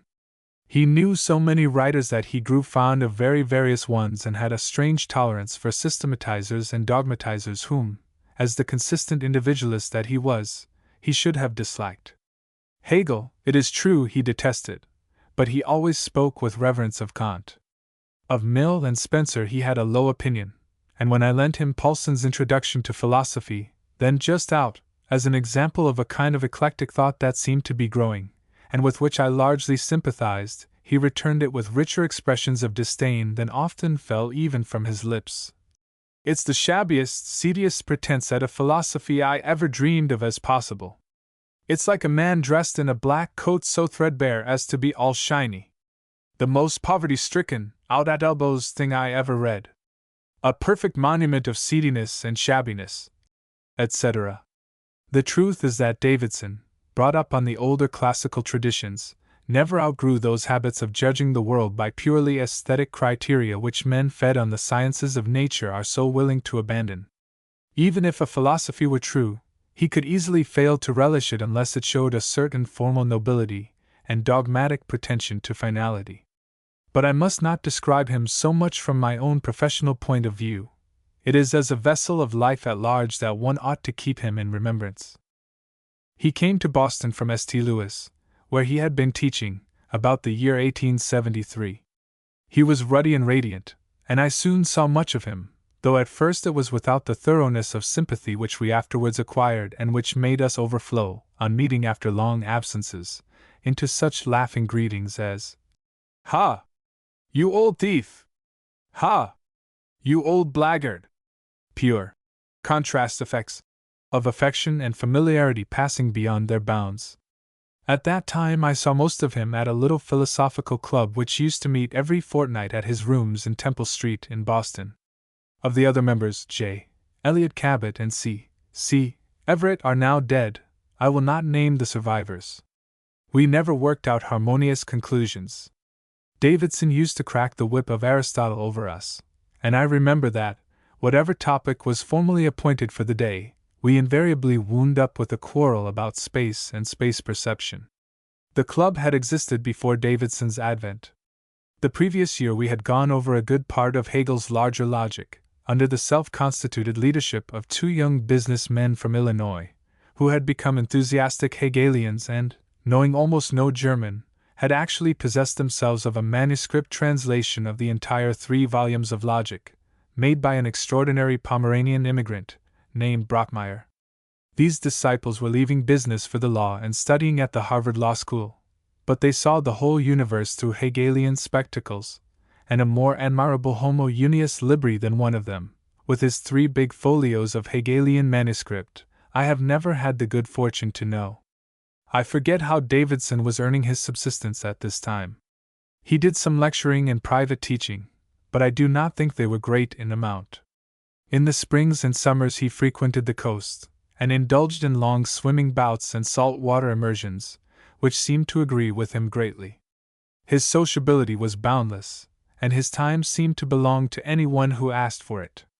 I soon conceived that such a man would be invaluable in Harvard University, a kind of Socrates, a devotee of truth and lover of youth, ready to sit up to any hour, and drink beer and talk with anyone, lavish of learning and counsel, a contagious example of how lightly and humanly a burden of erudition might be borne upon a pair of shoulders. In faculty business he might not run well in harness, but as an inspiration and ferment of character, as an example of the ranges of combination of scholarship with manhood that are possible, his influence on the students would be priceless. I do not know whether this scheme of mine could under any circumstances have been carried out. In point of fact, it was nipped in the bud by T.D. himself. A natural chair for him would have been Greek philosophy. Unfortunately, just at the decisive hour, he offended our Greek department by a savage onslaught on its methods, which, without taking anyone's counsel, he sent to the Atlantic Monthly, whose editor printed it. This, with his other unconventionalisms, made advocating his cause more difficult, and the university authorities never, I believe, seriously thought of an appointment for him. I believe that in this case, as in one or two others like it, which I might mention, Harvard University lost a great opportunity. Organization and method mean much, but contagious human characters mean more in a university, where a few undisciplinables like T.D. may be infinitely more precious than a faculty full of orderly routinists. As to what Davidson might have become under the conventionalizing influences of an official position, it would be idle to speculate. As things fell out, he became more and more unconventional and even developed a sort of antipathy to all regular academic life. It subdued individuality, he thought, and made for Philistinism. He earnestly dissuaded his young friend Bakewell from accepting a professorship, and I well remember one dark night in the Adirondacks, after a good dinner at a neighbor's, the eloquence with which, as we trudged downhill to his own quarters with a lantern, he denounced me for the musty and moldy and generally ignoble academicism of my character. Never before or since, I fancy, has the air of the Adirondack wilderness vibrated more repugnantly to a vocable than it did that night to the word academicism. Yet Davidson himself was always essentially a teacher. He must give forth, inspire, and have the young about him. After leaving Boston for Europe and Africa, founding the Fellowship of the New Life in London and New York, the present Fabian Society in England is its offshoot, he hit upon the plan which pleased him best of all when, in 1882 or thereabouts, he bought a couple of 100 acres on East Hill, which closes the beautiful Keene Valley in the Adirondacks, on the north, and founded there, at the foot of Hurricane Mountain, his place, Glenmore, and its summer school of the culture sciences. Although the primeval forest has departed from its immediate vicinity, the region is still sylvan, the air is sweet and strong and almost alpine in quality, and the mountain panorama spread before one is superlative. Davidson showed a business faculty which I should hardly have expected from him, in organizing his settlement. He built a number of cottages pretty in design and of the simplest construction, and disposed them well for effect. He turned a couple of farm buildings which were on the grounds into a lecturing place and a refectory, and there, arriving in early April and not leaving till late in November, he spent the happiest part of all his later years, surrounded during the summer months by colleagues, friends, and listeners to lectures, and in the spring and fall by a few independent women who were his faithful friends, and who had found East Hill a congenial residence. Twice I went up with T.D. to open the place in April. I remember leaving his fireside one night with 3 ladies who were also early comers, and finding the thermometer at 8 degrees Fahrenheit, and a tremendous gale blowing the snow about us. Davidson loved these blustering vicissitudes of climate. In the early years the brook was never too cold for him to bathe in, and he spent days in rambling over the hills and up the glens and through the forest. His own cottage was full of books whose use was free to all who visited the settlement. It stood high on a hill in a grove of silver birches and looked upon the western mountains, and it always seemed to me an ideal dwelling for such a bachelor scholar. Here in May and June he became almost one with the resurgent vegetation. Here, in October, he was a witness of the jeweled pageant of the dying foliage, and saw the hillsides reeking, as it were, and aflame with ruby and gold and emerald and topaz. One September day in 1900, at the Kurhaus, at Nauheim, I took up a copy of the Paris New York Herald, and read in capitals, "Death of Professor Thomas Davidson." I had well known how ill he was, yet such was his vitality that the shock was wholly unexpected. I did not realize till that moment how much that free companionship with him every spring and autumn, surrounded by that beautiful nature, had signified to me, or how big a piece would be subtracted from my life by its cessation. Davidson's capacity for imparting information seemed endless. There were few subjects, especially humanistic subjects, in which at some time or other he had not taken an interest, and as everything that had ever touched him was instantaneously in reach of his omnipotent memory, he easily became a living dictionary of reference. As such, all his friends were wont to use him. He was, for example, never at a loss to supply a quotation. He loved poetry passionately, and the sympathetic voice with which he would recall page after page of it, English, French, German, or Italian, is a thing always to be remembered. But notwithstanding the instructive part he played in every conceivable conversation, he was never prolix, and he never lectured. From Davidson I learned what immunities a perfect memory bestows upon one. I never could discover when he amassed his learning, for he never seemed occupied. The secret of it was that any odd time would do, for he never had to acquire a thing twice over. He avoided stated hours of work on principle. Reprehending mildly a certain chapter of my own on habit, he said that it was a fixed rule with him to form no regular habits. When he found himself in danger of settling into even a good one, he made a point of interrupting it. Habits and methods make a prisoner of a man, destroy his readiness, keep him from answering the call of the fresh moment. Individualist à outrance, Davidson felt that every hour was an unique entity, to whose claims one should lie open. Thus he was never abstracted or preoccupied, but always seemed, when with you, as if you were the one person whom it was then right to attend to. It was this individualistic religion that made T.D., Democrat as he nevertheless was, so hostile to all socialisms and administrative panaceas. Life must be flexible. You ask for a free man, and these utopias give you an interchangeable part, with a fixed number, in a rule-bound organism. The real thing to aim at is liberation of the inner interests. Give man possession of a soul, and he will work out his own happiness under any set of conditions.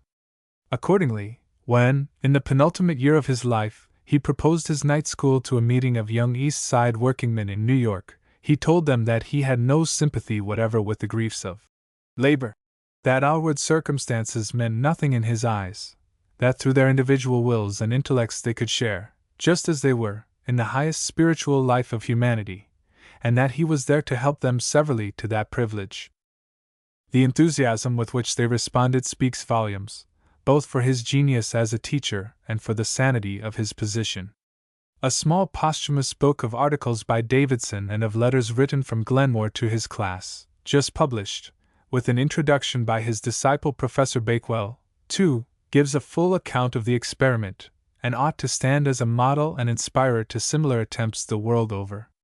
Davidson's idea of the universe was that of a republic of immortal spirits, the chief business of whom in their several grades of existence should be to know and love and help one another. Creeds are nothing, life is everything. You can do far more by presenting to the world the example of noble social relations than by enumerating any set of principles. Know all you can, love all you can, do all you can, that is the whole duty of man. Be friends, in the truest sense, each to the other. There is nothing in all the world like friendship, when it is deep and real. The divine is a republic of self-existent spirits, each seeking the realization of its ideas through love, through intimacy with all the rest, and finding its heaven in such intimacy. We all say and think that we believe this sort of thing, but Davidson believed it really and actively, and that made all the difference. When the young wage earners whom he addressed found that here was a man of measureless learning ready to give his soul to them as if he had nothing else to do with it, life's ideal possibilities widened to their view. When he was taken from them, they founded in New York the Thomas Davidson Society for Study and Neighborhood Work, which will probably become perpetual, and of which his epistles from Glenmore will be the rule, and keep the standards set by him from degenerating, unless, indeed, the society should some day grow too rich, of which there is no danger at present, and from which may heaven long preserve it. In one of his letters to the class, Davidson sums up the results of his own experience of life in 20 maxims, as follows. 1. Rely upon your own energies, and do not wait for or depend on other people. 2. Cling with all your might to your own highest ideals, and do not be led astray by such vulgar aims as wealth, position, popularity. Be yourself. 3. Your worth consists in what you are, and not in what you have. What you are will show in what you do. 4. Never fret, repine, or envy. Do not make yourself unhappy by comparing your circumstances with those of more fortunate people, but make the most of the opportunities you have. Employ profitably every moment. 5. Associate with the noblest people you can find, read the best books, live with the mighty. But learn to be happy alone. 6. Do not believe that all greatness and heroism are in the past. Learn to discover princes, prophets, heroes, and saints among the people about you. Be assured they are there. 7. Be on earth what good people hope to be in heaven. 8. Cultivate ideal friendships, and gather into an intimate circle all your acquaintances who are hungering for truth and right. Remember that heaven itself can be nothing but the intimacy of pure and noble souls. 9. Do not shrink from any useful or kindly act, however hard or repellent it may be. The worth of acts is measured by the spirit in which they are performed. 10. If the world despise you because you do not follow its ways, pay no heed to it. But be sure your way is right. 11. If 1,000 plans fail, be not disheartened. As long as your purposes are right, you have not failed. 12. Examine yourself every night, and see whether you have progressed in knowledge, sympathy, and helpfulness during the day. Count every day a loss in which no progress has been made. 13. Seek enjoyment in energy, not in dalliance. Our worth is measured solely by what we do. 14.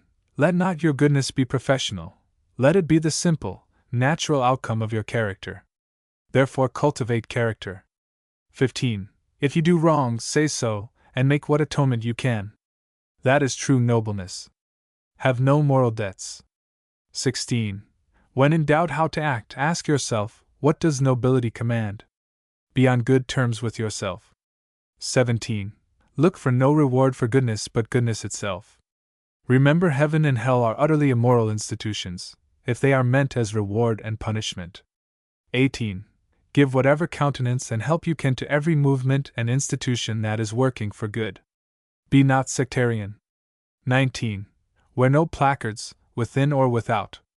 Be human fully. 20.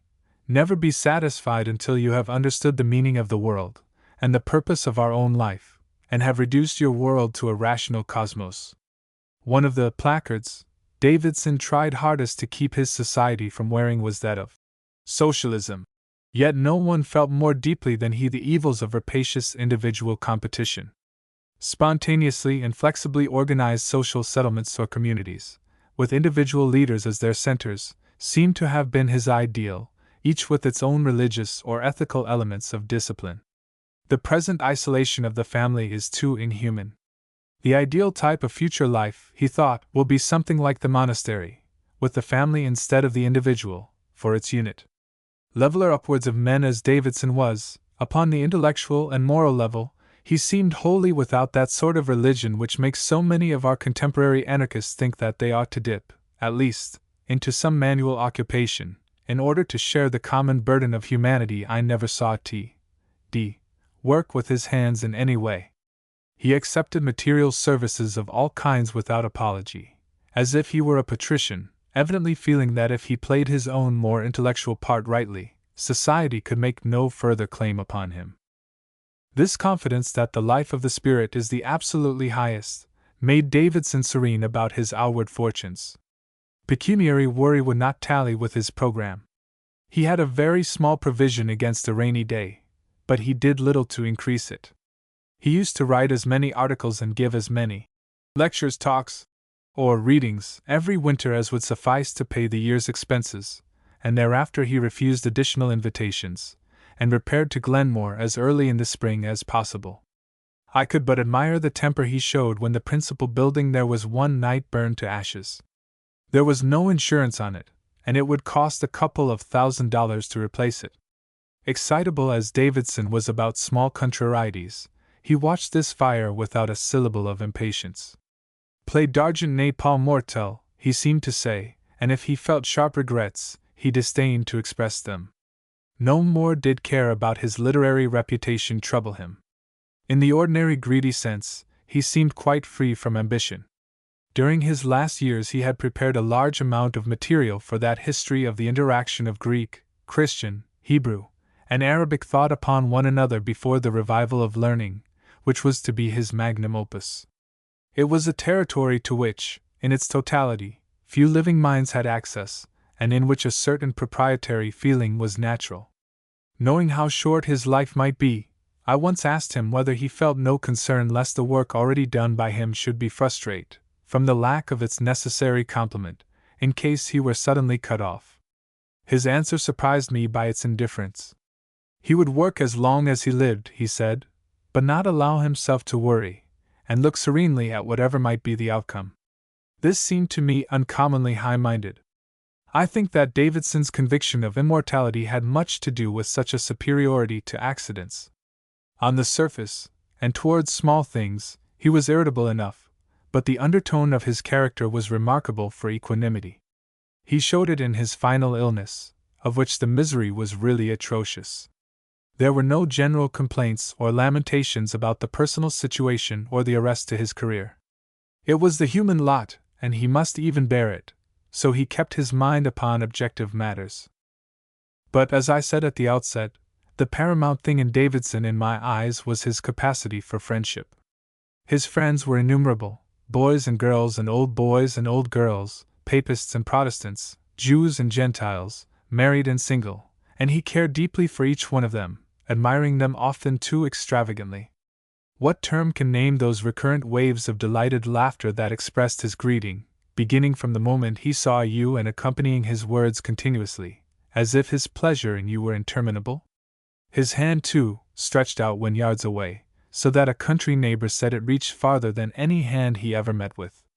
The odd thing was that friendship in Davidson seemed so little to interfere with criticism.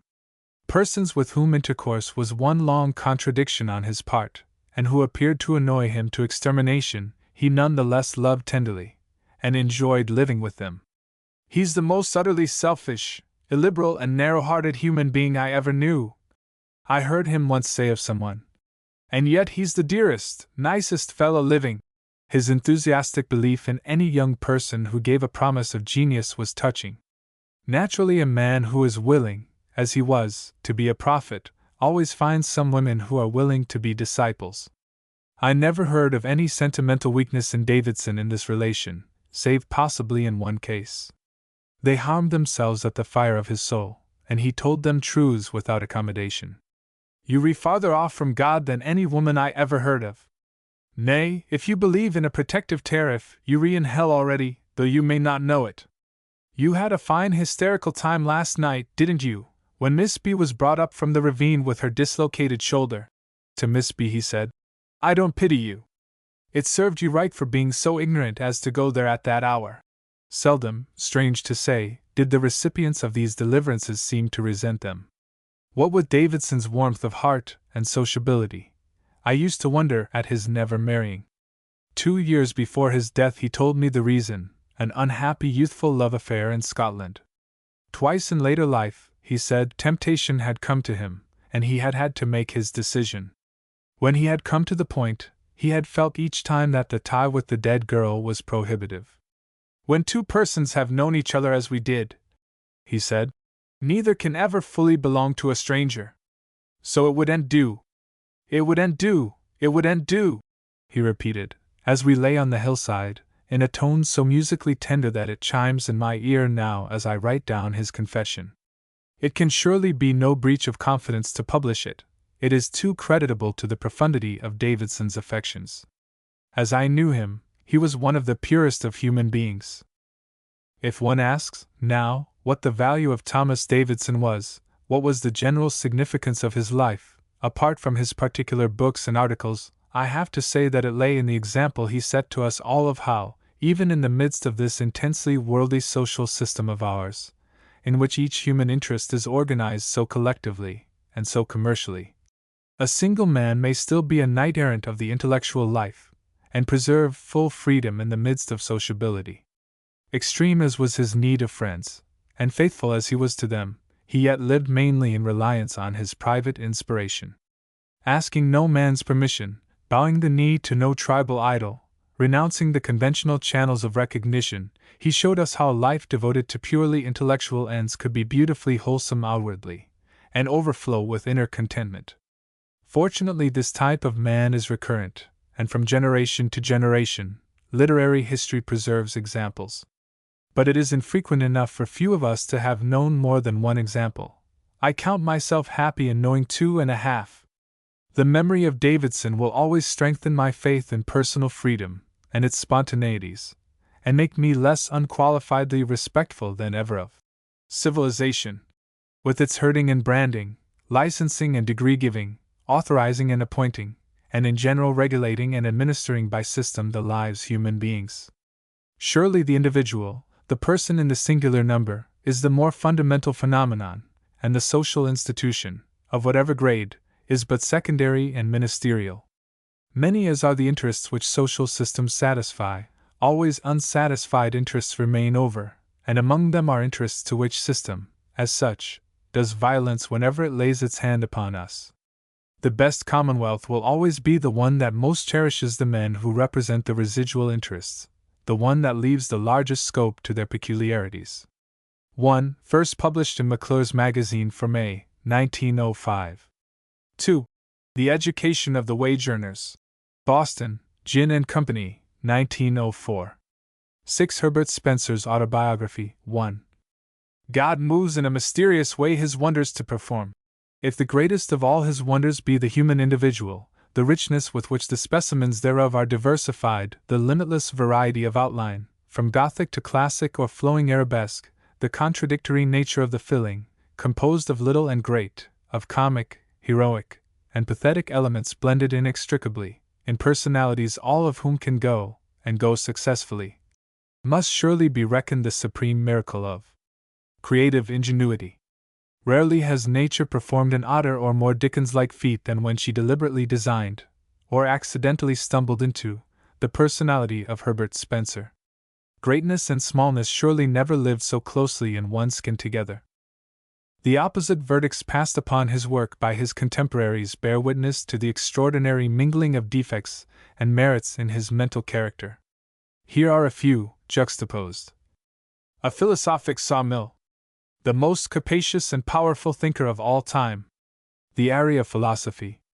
Aristotle and his master were not more beyond the pygmies who preceded them than he is beyond Aristotle. Herbert Spencer's chroma philosophy. No other man that has walked the earth has so wrought and written himself into the life of the world. The touch of his mind takes the living flavor out of everything.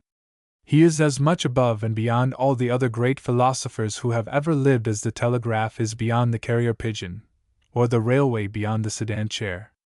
He has merely combined facts which we knew before into a huge fantastic contradictory system, which hides its nakedness and emptiness partly under the veil of an imposing terminology, and partly in the primeval fog. His contributions are of a depth, profundity, and magnitude which have no parallel in the history of mind. Taking but one, and one only, of his transcendent reaches of thought, namely, that referring to the positive sense of the unknown as the basis of religion, it may unhesitatingly be affirmed that the analysis and synthesis by which he advances to the almost supernal grasp of this mighty truth give a sense of power and reach verging on the preternatural. Can the 2 thick volumes of autobiography which Mr. Spencer leaves behind him explain such discrepant appreciations? Can we find revealed in them the higher synthesis which reconciles the contradictions? Partly they do explain, I think, and even justify, both kinds of judgment upon their author. But I confess that in the last resort I still feel baffled. In Spencer, as in every concrete individual, there is a uniqueness that defies all formulation. We can feel the touch of it and recognize its taste, so to speak, relishing or disliking, as the case may be. But we can give no ultimate account of it, and we have in the end simply to admire the Creator. Mr. Spencer's task, the unification of all knowledge into an articulate system, was more ambitious than anything attempted since St. Thomas or Descartes. Most thinkers have confined themselves either to generalities or to details, but Spencer addressed himself to everything. He dealt in logical, metaphysical, and ethical first principles, in cosmogony and geology, in physics and chemistry after a fashion, in biology, psychology, sociology, politics, and aesthetics.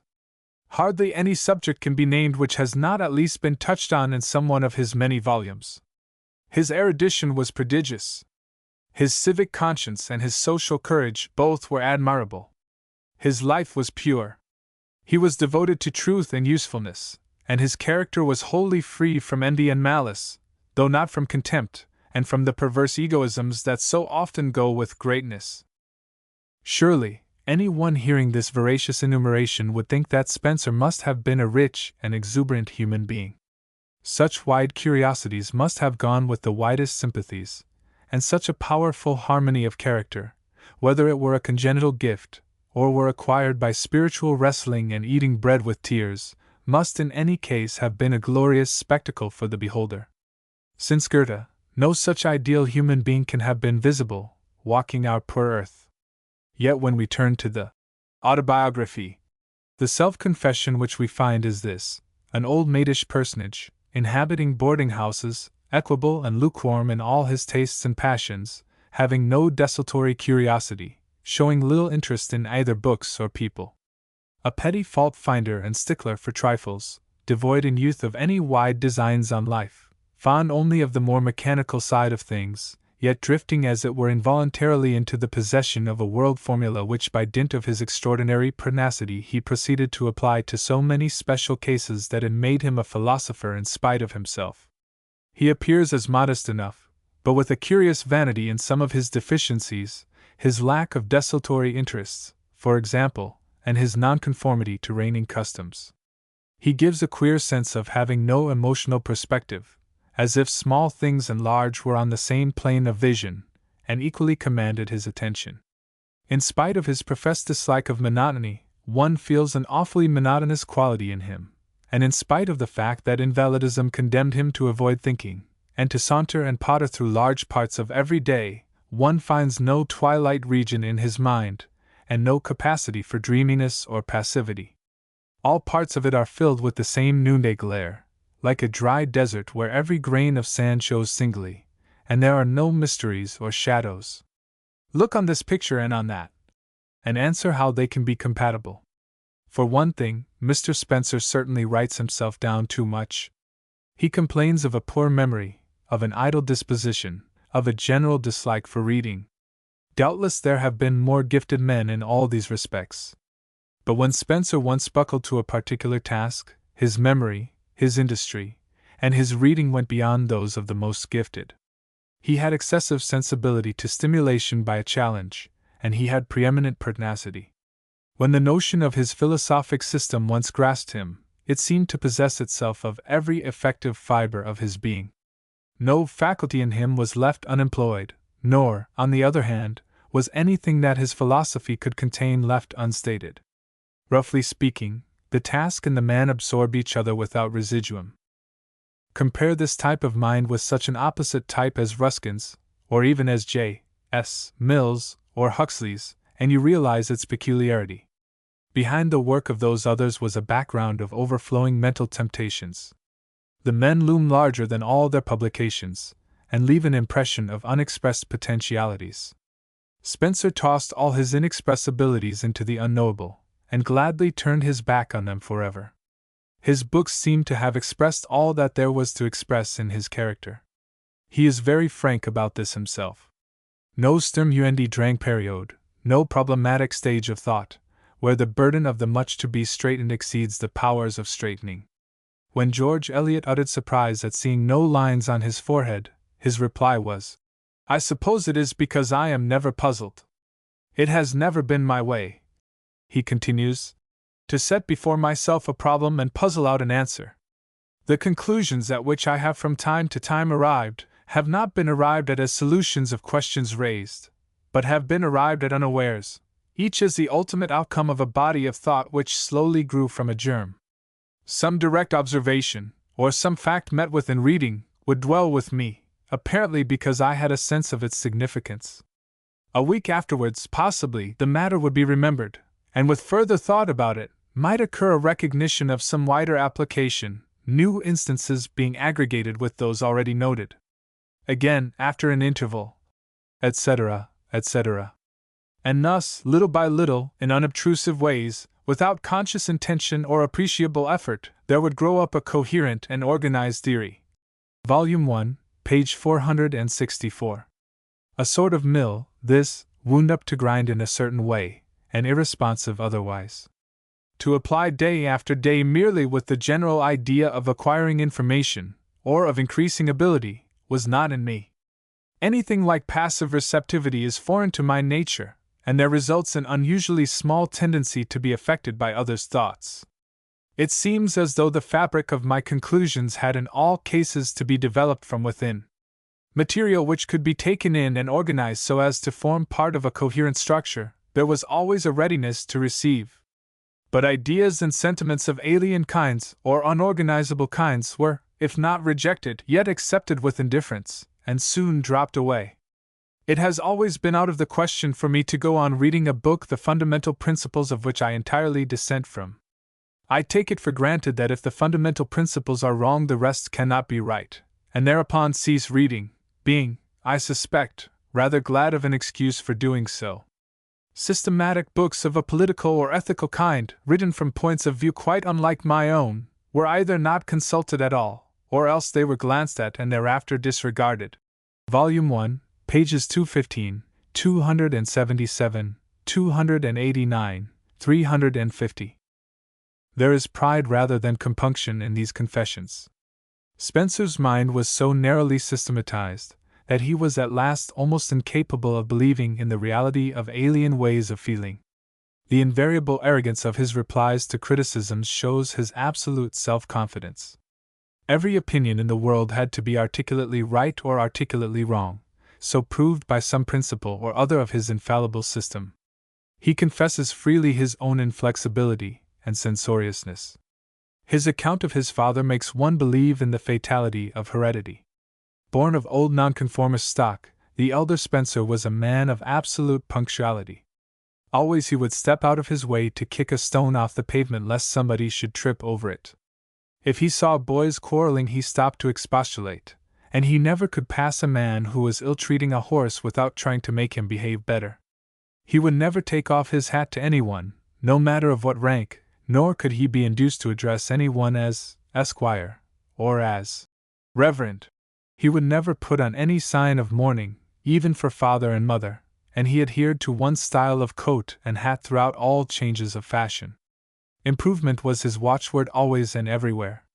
Whatever he wrote had to be endlessly corrected, and his love of detail led all his life to his neglecting large ends in his care for small ones. A good heart, but a pedantic conscience, and a sort of energetically mechanical intelligence.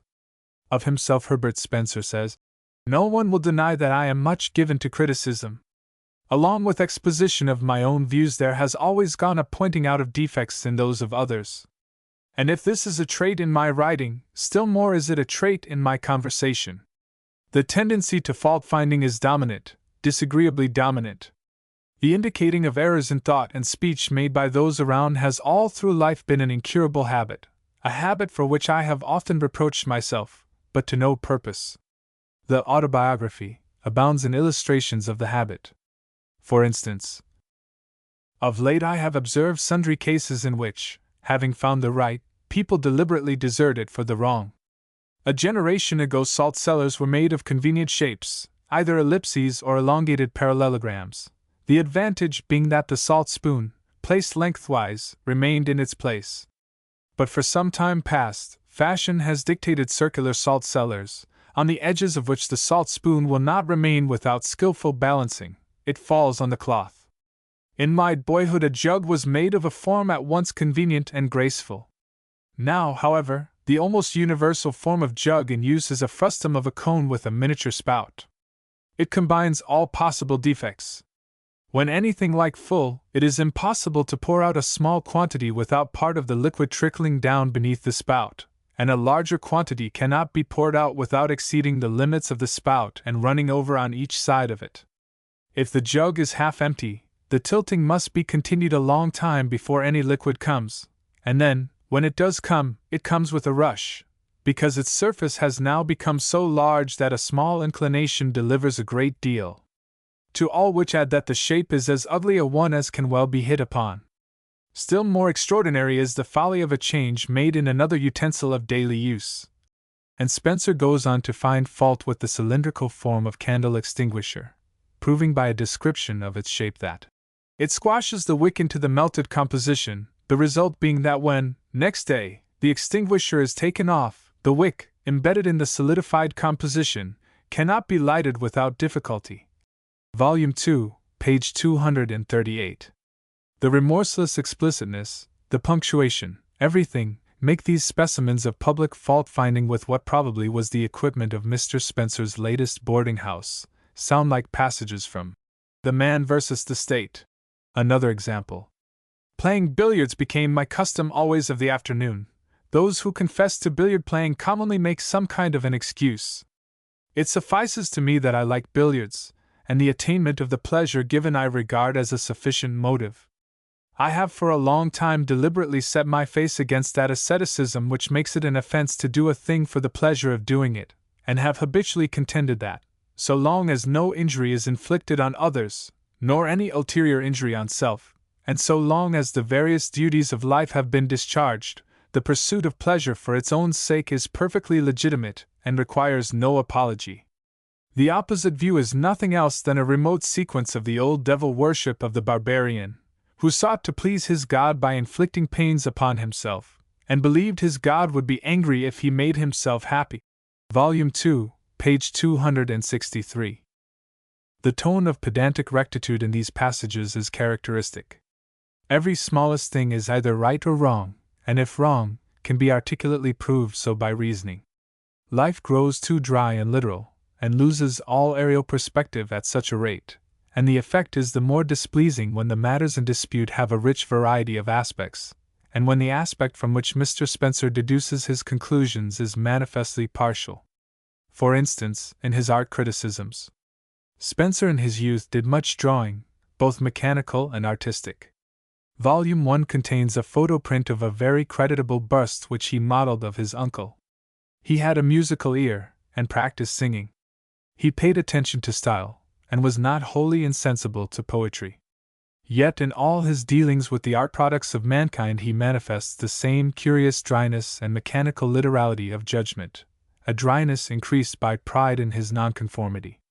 He would, for example, rather give a large sum than read to the end of Homer's Iliad, the ceaseless repetition of battles, speeches, and epithets like well-greaved Greeks, horse-breaking Trojans, the tedious enumeration of details of dresses, arms, and chariots, such absurdities as giving the genealogy of a horse while in the midst of a battle, and the appeals to savage and brutal passions. Having soon made the poem intolerable to him, Volume 1, page 300. Turner's paintings he finds untrue, in that the earth region is habitually as bright in tone as the air region. Moreover, Turner scatters his detail too evenly. In Greek statues the hair is falsely treated. Renaissance painting, even the best, is spoiled by unreal illumination and non-rendering of reflected light in the shadows. Venetian Gothic sins by meaningless ornamentation. St. Mark's Church may be precious archaeologically, but is not aesthetically precious. Of Wagner's music he admires nothing but the skillful specialization of the instruments in the orchestra. The fault-finding in all these cases rests on observation, true as far as it goes, but the total absence of genial relations with the entirety of the phenomenon discussed, the clutching at some paltry mechanical aspect of it that lends itself to reason proof by a plus b, and the practical denial of everything that only appeals to vaguer sentiment, show a mind so oddly limited to ratiocinative and explicit processes, and so wedded to the superficial and flagrantly insufficient, that one begins to wonder whether in the philosophic and scientific spheres the same mind can have wrought out results of extraordinary value. Both yes and no are here the answer. Every one who writes books or articles knows how he must flounder until he hits upon the proper opening. Once the right beginning found, everything follows easily and in due order. If a man, however narrow, strikes even by accident into one of these fertile openings, and pertinaciously follows the lead, he is almost sure to meet truth on his path. Some thoughts act almost like mechanical centers of crystallization, facts cluster of themselves about them. Such a thought was that of the gradual growth of all things, by natural processes, out of natural antecedents. Until the middle of the 19th century no one had grasped it wholesale, and the thinker who did so earliest was bound to make discoveries just in proportion to the exclusiveness of his interest in the principle.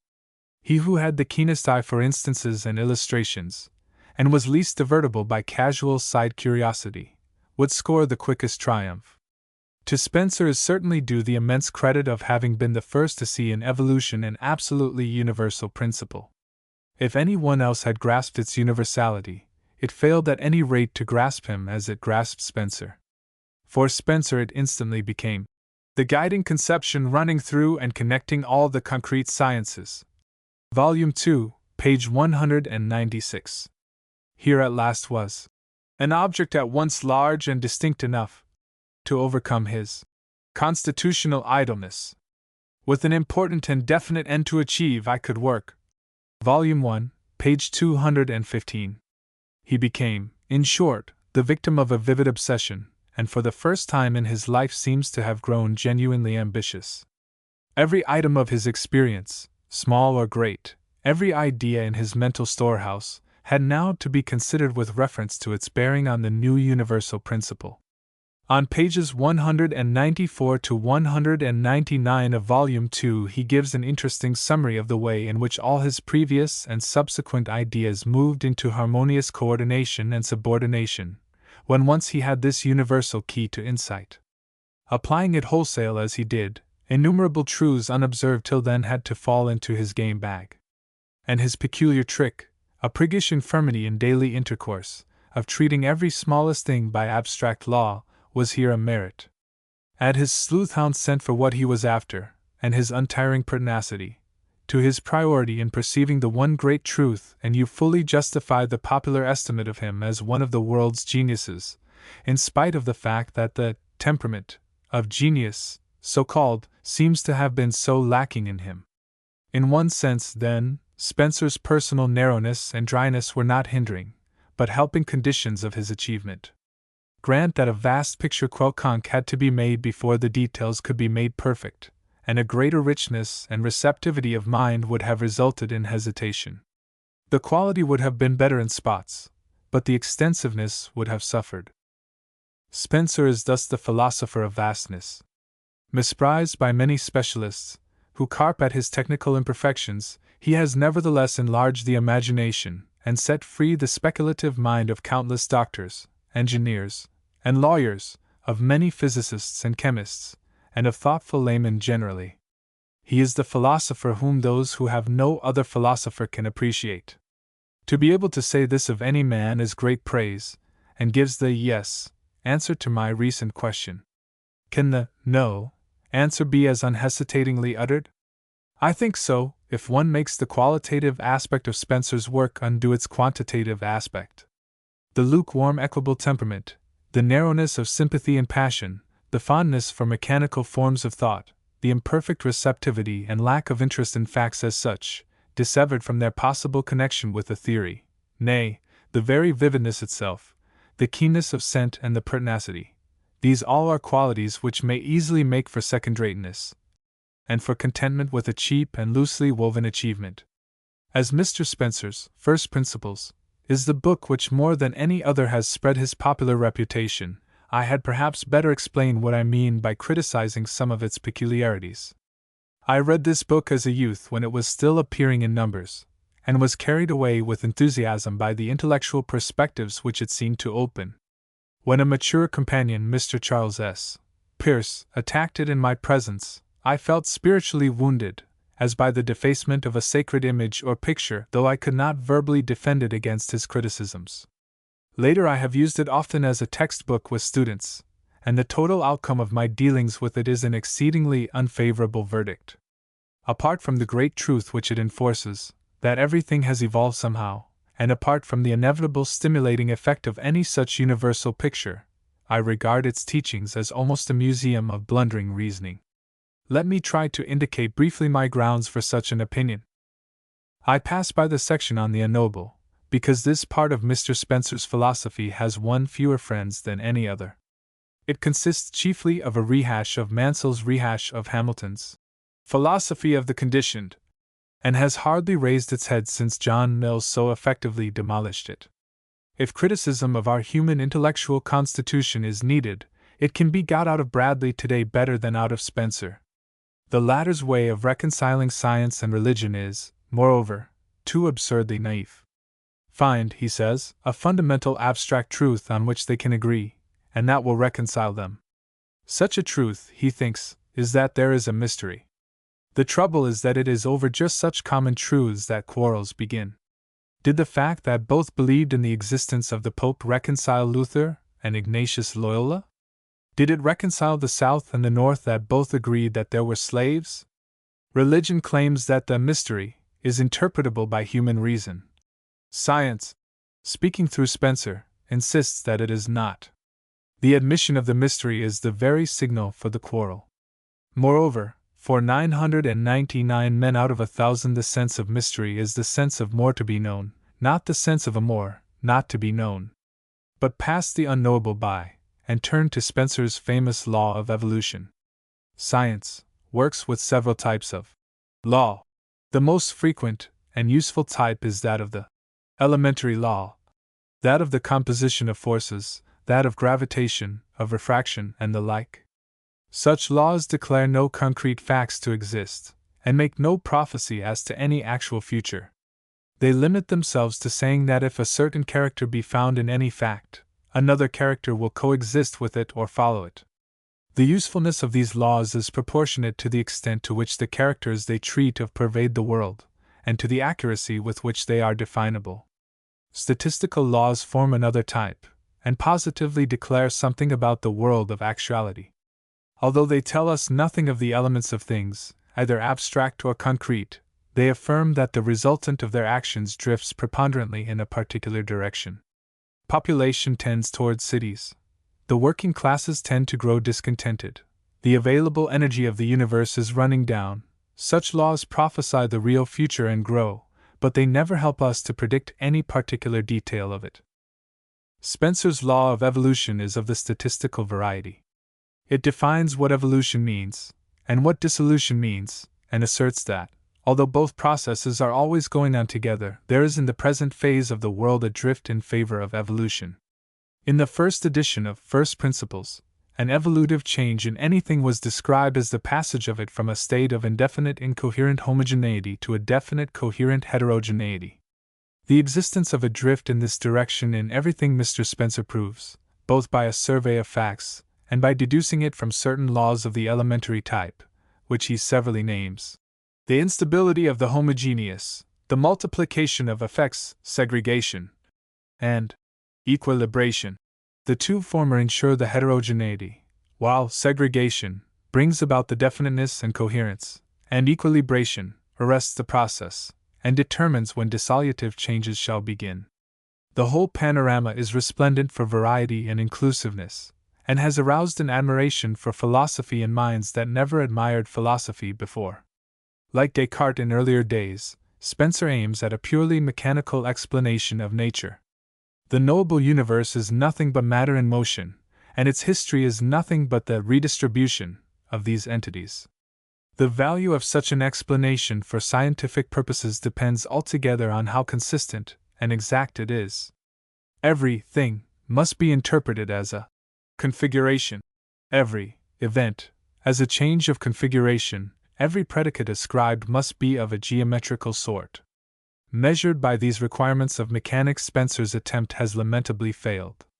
His terms are vagueness and ambiguity incarnate, and he seems incapable of keeping the mechanical point of view in mind for 5 pages consecutively. Definite, for example, is hardly a physical idea at all. Every motion and every arrangement of matter is definitely what it is, a fog or an irregular scrawl, as much so as a billiard ball or a straight line. Spencer means by definiteness in a thing any character that makes it arrest our attention, and forces us to distinguish it from other things. The word with him has a human, not a physical connotation. Definite things, in his book, finally appear merely as things that men have made separate names for, so that there is hardly a pretense of the mechanical view being kept. Of course, names increase as human history proceeds, so definiteness in things must necessarily more and more evolve. Coherent. Again. This has the definite mechanical meaning of resisting separation, of sticking together, but Spencer plays fast and loose with this meaning. Coherence with him sometimes means permanence in time, sometimes such mutual dependence of parts as is realized in a widely scattered system of no fixed material configuration, a commercial house, for example, with its travelers, and ships and cars. An honestly mechanical reader soon rubs his eyes with bewilderment at the orgy of ambiguity to which he is introduced. Every term in Spencer's fireworks shimmers through a whole spectrum of meanings in order to adapt itself to the successive spheres of evolution to which it must apply. Integration, for instance. A definite coherence is an integration, and examples given of integration are the contraction of the solar nebula, the formation of the Earth's crust, the calcification of cartilage, the shortening of the body of crabs, the loss of his tail by man, the mutual dependence of plants and animals, the growth of powerful states, the tendency of human occupations to go to distinct localities, the dropping of terminal inflections in English grammar, the formation of general concepts by the mind, the use of machinery instead of simple tools, the development of composition in the fine arts, etc., etc. It is obvious that no one form of the motion of matter characterizes all these facts. The human ones simply embody the more and more successful pursuit of certain ends. In the second edition of his book, Mr. Spencer supplemented his first formula by a unifying addition, meant to be strictly mechanical. Evolution, he now said, is the progressive integration of matter and dissipation of motion, during which both the matter and the motion undergo the previously designated kinds of change. But this makes the formula worse instead of better. The dissipation of motion, part of it is simple vagueness, for what particular motion is dissipated when a man or state grows more highly evolved. And the integration of matter belongs only to stellar and geologic evolution. Neither heightened specific gravity, nor greater massiveness, which are the only conceivable integrations of matter, is a mark of the more evolved vital, mental, or social things. It is obvious that the facts of which Spencer here gives so clumsy an account could all have been set down more simply. First there is solar, and then there is geological evolution, processes accurately describable as integrations in the mechanical sense, namely, as decrease in bulk, or growth in hardness. Then life appears, and after that neither integration of matter nor dissipation of motion play any part whatever. The result of life, however, is to fill the world more and more with things displaying organic unity. By this is meant any arrangement of which one part helps to keep the other parts in existence. Some organic unities are material, a sea urchin, for example, a department store, a civil service, or an ecclesiastical organization. Some are mental, as a science, a code of laws, or an educational program. But whether they be material or mental products, organic unities must accumulate, for every old one tends to conserve itself, and if successful new ones arise they also come to stay. The human use of Spencer's adjectives, integrated, definite, coherent, here no longer shocks one. We are frankly on teleological ground, and metaphor and vagueness are permissible. This tendency of organic unities to accumulate when once they are formed is absolutely all the truth I can distill from Spencer's unwieldy account of evolution. It makes a much less gaudy and chromatic picture, but what there is of it is exact.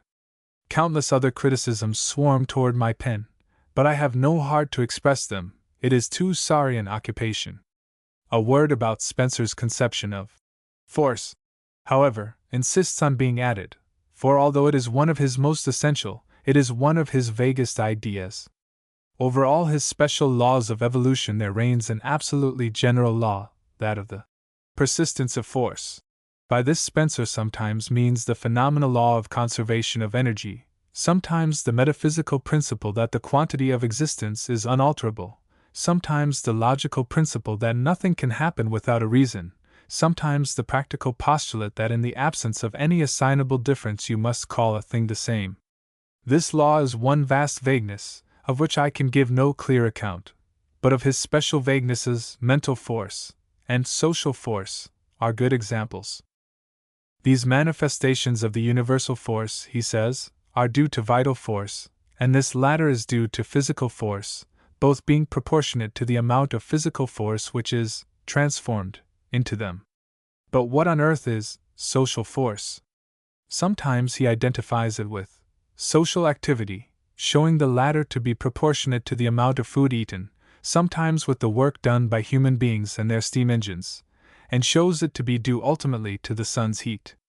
It would never occur to a reader of his pages that a social force proper might be anything that acted as a stimulus of social change, a leader, for example, a discovery, a book, a new idea, or a national insult, and that the greatest of forces of this kind need embody no more physical force than the smallest. The measure of greatness here is the effect produced on the environment, not a quantity antecedently absorbed from physical nature. Mr. Spencer himself is a great social force, but he ate no more than an average man, and his body, if cremated, would disengage no more energy. The effects he exerts are of no nature of releases, his words pull triggers in certain kinds of brain. The fundamental distinction in mechanics between forces of push and pull and forces of release is one of which Mr. Spencer, in his earlier years, made no use whatever. Only in his 6th edition did he show that it had seriously arrested his attention. In biology, psychology, and sociology, the forces concerned are almost exclusively forces of release. Spencer's account of social forces is neither good sociology nor good mechanics. His feeble grasp of the conception of force vitiates, in fact, all his work. But the task of a carper is repugnant. The essays, biology, psychology, sociology, and ethics are all better than first principles, and contain numerous and admirable bits of penetrating work of detail. My impression is that, of the systematic treatises, the psychology will rank as the most original. Spencer broke new ground here in insisting that, since mind and its environment have evolved together, they must be studied together. He gave to the study of mind in isolation a definitive quietus, and that certainly is a great thing to have achieved. To be sure, he overdid the matter, as usual, and left no room for any mental structure at all, except that which passively resulted from the storage of impressions received from the outer world in the order of their frequency by fathers and transmitted to their sons. The belief that whatever is acquired by sires is inherited by sons, and the ignoring of purely inner variations are weak points, but to have brought in the environment as vital was a master stroke. I may say that Spencer's controversy over use inheritance with Weissman, entered into after he was 60, seems to me in point of quality better than any other part of his work. It is genuine labor over a puzzle, genuine research. Spencer's Ethics is a most vital and original piece of attitude-taking in the world of ideals. His politico-ethical activity in general breathes the purest English spirit liberty, and his attacks on over-administration and criticisms on the inferiority of great centralized systems are worthy to be the textbooks of individualists the world over. I confess that it is with this part of his work, in spite of its hardness and inflexibility of tone, that I personally sympathize most. Looking back on Mr. Spencer as a whole, as this admirably truth-telling autobiography reveals him, he is a figure unique for quaint consistency. He never varied from that inimitable blend of small and vast-mindedness, of liberality and crabbedness, which was his personal note, and which defies our formulating power. If an abstract logical concept could come to life, its life would be like Spencer's, the same definiteness of exclusion and inclusion, the same bloodlessness of temperament, the same narrowness of intent and vastness of extent, the same power of applying itself to numberless instances. But he was no abstract idea. He was a man vigorously devoted to truth and justice as he saw them, who had deep insights, and who finished, under terrible frustrations from bad health, a piece of work that, taken for all in all, is extraordinary. A human life is greater than all its possible appraisers, assessors, and critics. In comparison with the fact of Spencer's actual living, such critical characterization of it as I have been at all these pains to produce seems a rather unimportant, as well as a decidedly graceless thing. One, written upon the publication of Herbert Spencer's autobiography, published in the Atlantic Monthly for July, 1904. 7. Frederick Myers' Services to Psychology, 1. On this memorial occasion it is from English hearts and tongues belonging, as I never had the privilege of belonging, to the immediate environment of our lamented President, that discourse of him as a man and as a friend must come. It is for those who participated in the endless drudgery of his labors for our society to tell of the high powers he showed there, and it is for those who have something of his burning interest in the problem of our human destiny to estimate his success in throwing a little more light into its dark recesses. To me it has been deemed best to assign a colder task. Frederick Myers was a psychologist who worked upon lines hardly admitted by the more academic branch of the profession to be legitimate, and as for some years I bore the title of Professor of Psychology, the suggestion has been made, and by me gladly welcomed, that I should spend my portion of this hour in defining the exact place and rank which we must accord to him as a cultivator and promoter of the science of the mind. Brought up entirely upon literature and history, and interested at first in poetry and religion chiefly, never by nature a philosopher in the technical sense of a man forced to pursue consistency among concepts for the mere love of the logical occupation, not crammed with science at college, or trained to scientific method by any passage through a laboratory. Myers had as it were to recreate his personality before he became the wary critic of evidence, the skillful handler of hypothesis, the learned neurologist and omnivorous reader of biological and cosmological matter, with whom in later years we were acquainted. The transformation came about because he needed to be all these things in order to work successfully at the problem that lay near his heart, and the ardor of his will and the richness of his intellect are proved by the success with which he underwent so unusual a transformation. The problem, as you know, was that of seeking evidence for human immortality. His contributions to psychology were incidental to that research, and would probably never have been made had he not entered on it. But they have a value for science entirely independent of the light they shed upon that problem, and it is quite apart from it that I shall venture to consider them. If we look at the history of mental science, we are immediately struck by diverse tendencies among its several cultivators, the consequence being a certain opposition of schools and some repugnance among their disciples. Apart from the great contrast between minds that are teleological or biological and minds that are mechanical, between the animists and the associationists in psychology, there is the entirely different contrast between what I will call the classic academic and the romantic type of imagination. The former has a fondness for clean, pure lines and noble simplicity in its constructions. It explains things by as few principles as possible and is intolerant of either nondescript facts or clumsy formulas. The facts must lie in a neat assemblage, and the psychologist must be enabled to cover them and tuck them in as safely under his system as a mother tucks her babe in under the down coverlet on a winter night.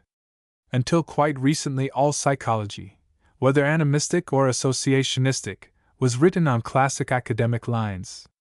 The consequence was that the human mind, as it is figured in this literature, was largely an abstraction. Its normal adult traits were recognized. A sort of sunlit terrace was exhibited on which it took its exercise. But where that terrace stopped, the mind stopped, and there was nothing farther left to tell of in this kind of philosophy but the brain and the other physical facts of nature on the one hand, and the absolute metaphysical ground of the universe on the other. But of late years the terrace has been overrun by romantic improvers, and to pass to their work is like going from classic to Gothic architecture, where few outlines are pure and where uncouth forms lurk in the shadows. A mass of mental phenomena are now seen in the shrubbery beyond the parapet. Fantastic, ignoble, hardly human, or frankly non-human are some of these new candidates for psychological description. The menagerie and the madhouse, the nursery, the prison, and the hospital have been made to deliver up their material. The world of mind is shown as something infinitely more complex than was suspected, and whatever beauties it may still possess, it has lost at any rate the beauty of academic neatness. But despite the triumph of romanticism, psychologists, as a rule, have still some lingering prejudice in favor of the nobler simplicities. Moreover, there are social prejudices which scientific men themselves obey. The word hypnotism has been trailed about in the newspapers so that even we ourselves rather wince at it and avoid occasions of its use. Mesmerism, clairvoyance, medium, Horasimus reference, and with all these things, infected by their previous mystery-mongering discoverers, even our best friends had rather avoid complicity. For instance, I invite 8 of my scientific colleagues severally to come to my house at their own time, and sit with a medium for whom the evidence already published in our proceedings had been most noteworthy. Although it means at worst the waste of the hour for each, 5 of them declined the adventure. I then begged the commission, connected with the chair of a certain learned psychologist in a neighboring university, to examine the same medium, whom Mr. Hodgson and I offer at our own expense to send and leave with them. They also have to be excused from any such entanglement. I advise another psychological friend to look into this medium's case, but he replies that it is useless, for if he should get such results as I report, he would, being suggestible, simply believe himself hallucinated. When I propose as a remedy that he should remain in the background and take notes, whilst his wife has the sitting, he explains that he can never consent to his wife's presence at such performances. This friend of mine writes ex cathedra on the subject of psychical research, declaring, I need hardly add, that there is nothing in it. The chair of the psychologist with the commission was founded by a spiritist, partly with a view to investigate mediums, and one of the 5 colleagues who declined my invitation is widely quoted as an effective critic of our evidence. So runs the world away. I should not indulge in the personality and triviality of such anecdotes, were it not that they paint the temper of our time, a temper which, thanks to Frederick Myers more than to any one, will certainly be impossible after this generation. Myers was, I think, decidedly exclusive and intolerant by nature. But his keenness for truth carried him into regions where either intellectual or social squeamishness would have been fatal, so he, mortified, his amour propre, unclubbed himself completely, and became a model of patience, tact, and humility wherever investigation required it. Both his example and his body of doctrine will make this temper the only one henceforward scientifically respectable. If you ask me how his doctrine has this effect, I answer, by coordinating. For Myers' great principle of research was that in order to understand any one species of fact we ought to have all the species of the same general class of fact before us. So he took a lot of scattered phenomena, some of them recognized as reputable, others outlawed from science, or treated as isolated curiosities. He made series of them, filled in the transitions by delicate hypotheses or analogies, and bound them together in a system by his bold inclusive conception of the subliminal self, so that no one can now touch one part of the fabric without finding the rest entangled with it. Such vague terms of apperception as psychologists have hitherto been satisfied with using for most of these phenomena, as fraud, rot, rubbish, will no more be possible hereafter than dirt is possible as a head of classification in chemistry, or vermin in zoology. Whatever they are things with a right to definite description and to careful observation. I cannot but account this as a great service rendered to psychology. I expect that Myers will ere long distinctly figure in mental science as the radical leader in what I have called the Romantic movement. Through him, for the first time, psychologists are in possession of their full material, and mental phenomena are set down in an adequate inventory. To bring unlike things thus together by forming series of which the intermediary terms connect the extremes, is a procedure much in use by scientific men. It is a first step made towards securing their interest in the romantic facts, that Myers should have shown how easily this familiar method can be applied to their study. Myers' conception of the extensiveness of the subliminal self quite overturns the classic notion of what the human mind consists in.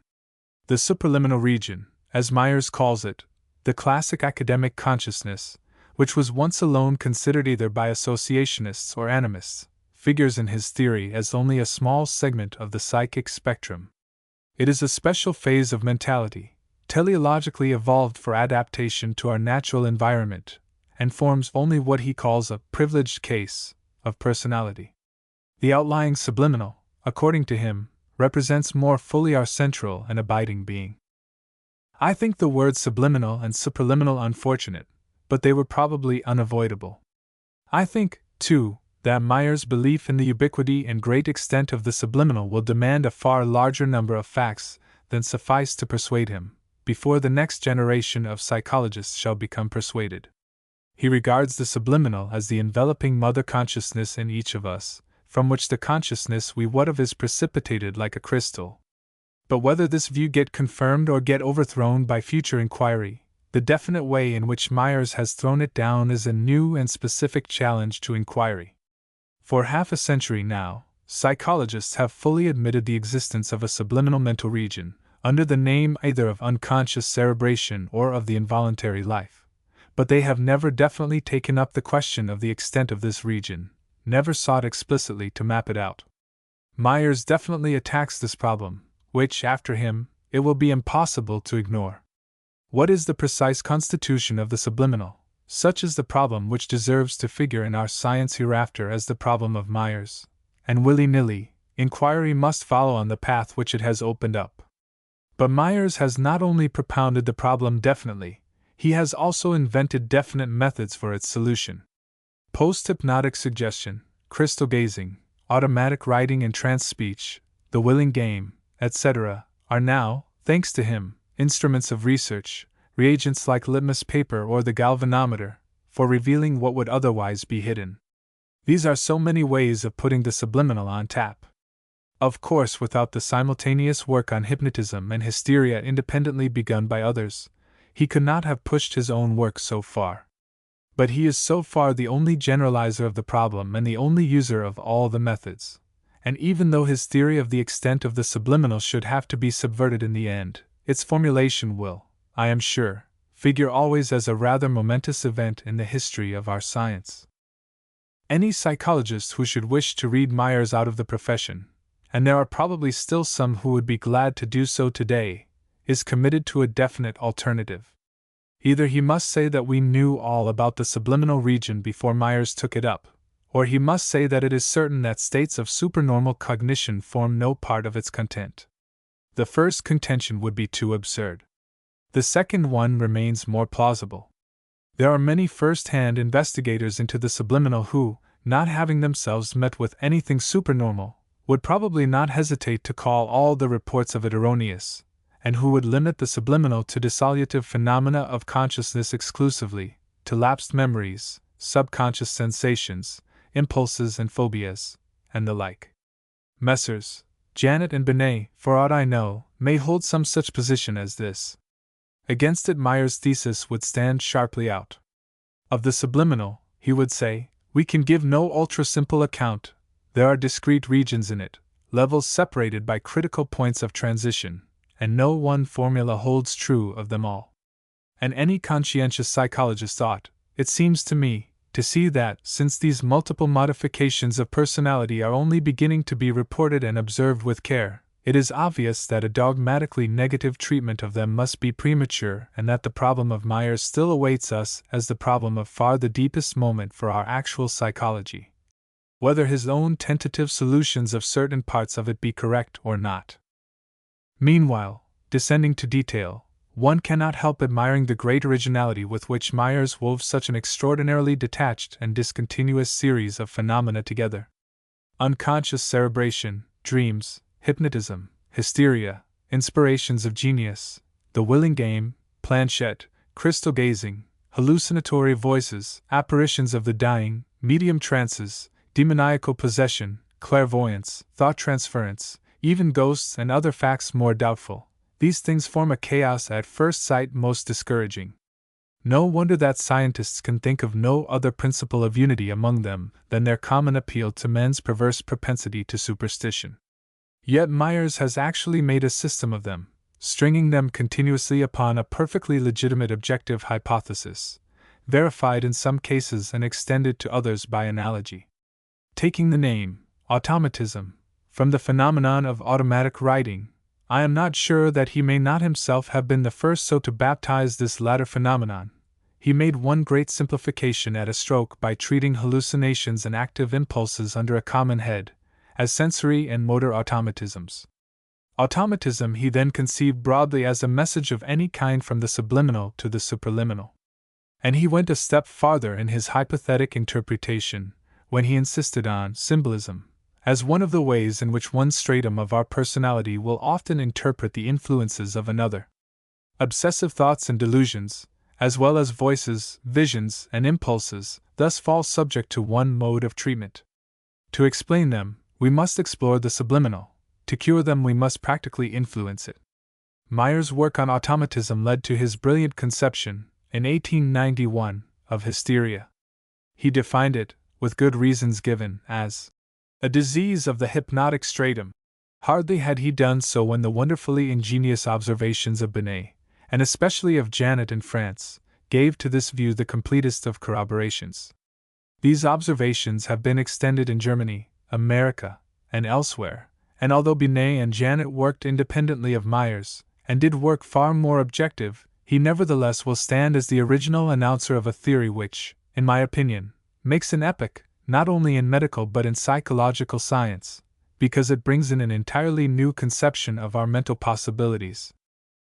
Mayer's manner of apprehending the problem of the subliminal shows itself fruitful in every possible direction.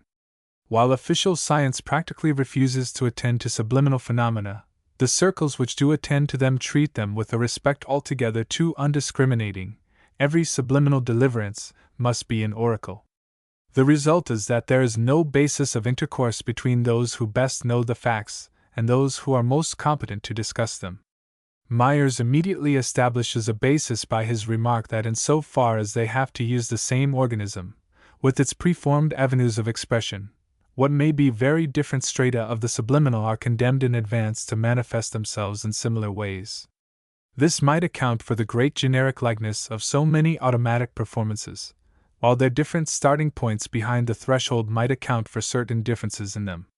Some of them, namely, seem to include elements of supernormal knowledge, others to show a curious subconscious mania for personation and deception, others again to be mere drivel.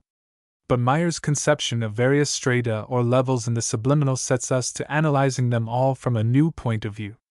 The word subliminal for him denotes only a region, with possibly the most heterogeneous contents. Much of the content is certainly rubbish, matter that Myers calls dissolutive, stuff that dreams are made of, fragments of lapsed memory, mechanical effects of habit and ordinary suggestion. Some belongs to a middle region where a strange manufacture of inner romances perpetually goes on. Finally, some of the content appears superiorly and subtly perceptive. But each has to appeal to us by the same channels and to use organs partly trained to their performance by messages from the other levels. Under these conditions, what could be more natural to expect than a confusion which Mayer's suggestion would then have been the first indispensable step towards finally clearing away? Once more, then, whatever be the upshot of the patient work required here, Mayer's resourceful intellect has certainly done a service to psychology. I said a while ago that his intellect was not by nature philosophic in the narrower sense of being that of a logician. In the broader sense of being a man of wide scientific imagination, Myers was most eminently a philosopher. He has shown this by his unusually daring grasp of the principle of evolution, and by the wonderful way in which he has worked out suggestions of mental evolution by means of biological analogies.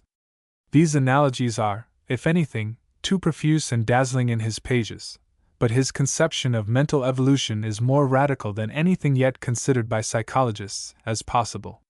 It is absolutely original, and being so radical, it becomes one of those hypotheses which, once propounded, can never be forgotten, but sooner or later have to be worked out and submitted in every way to criticism and verification.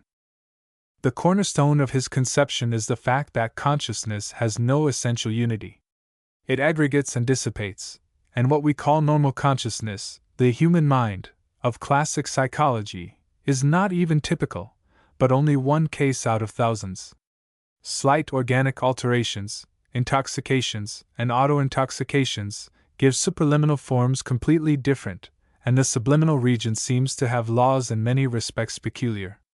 Myers thereupon makes the suggestion that the whole system of consciousness studied by the classic psychology is only an extract from a larger total, being a part told off, as it were, to do service in the adjustments of our physical organism to the world of nature. This extract, aggregated and personified for this particular purpose, has, like all evolving things, a variety of peculiarities. Having evolved, it may also dissolve, and in dreams, hysteria, and diverse forms of degeneration it seems to do so. This is a retrograde process of separation in a consciousness of which the unity was once effected. But again, the consciousness may follow the opposite course and integrate still farther, or evolve by growing into yet untried directions.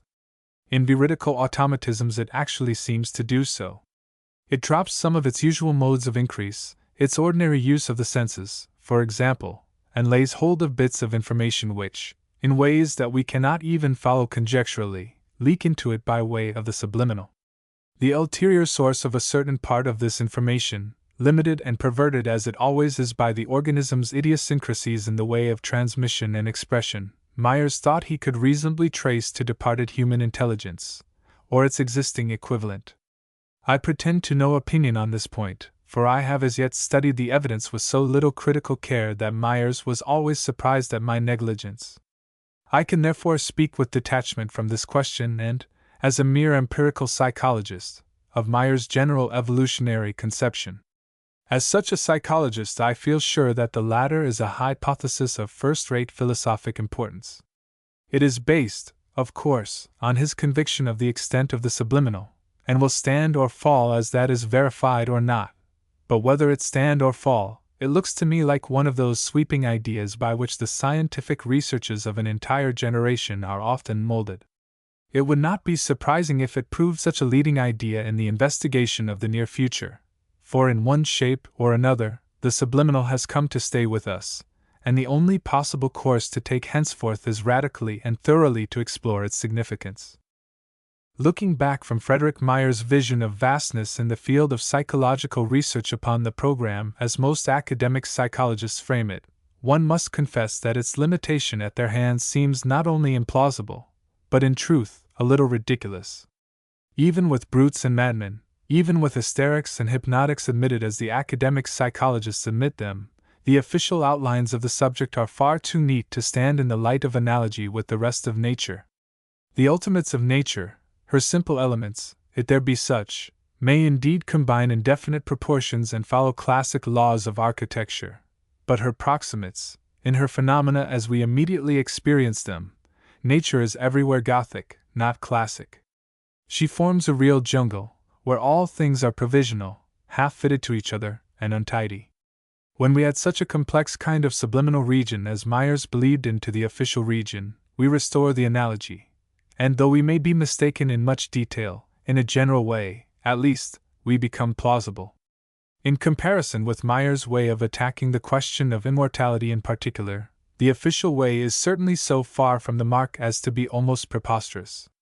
It assumes that when our ordinary consciousness goes out, the only alternative surviving kind of consciousness that could be possible is abstract mentality, living on spiritual truth, and communicating ideal wisdom, in short, the whole classic Platonizing Sunday school conception.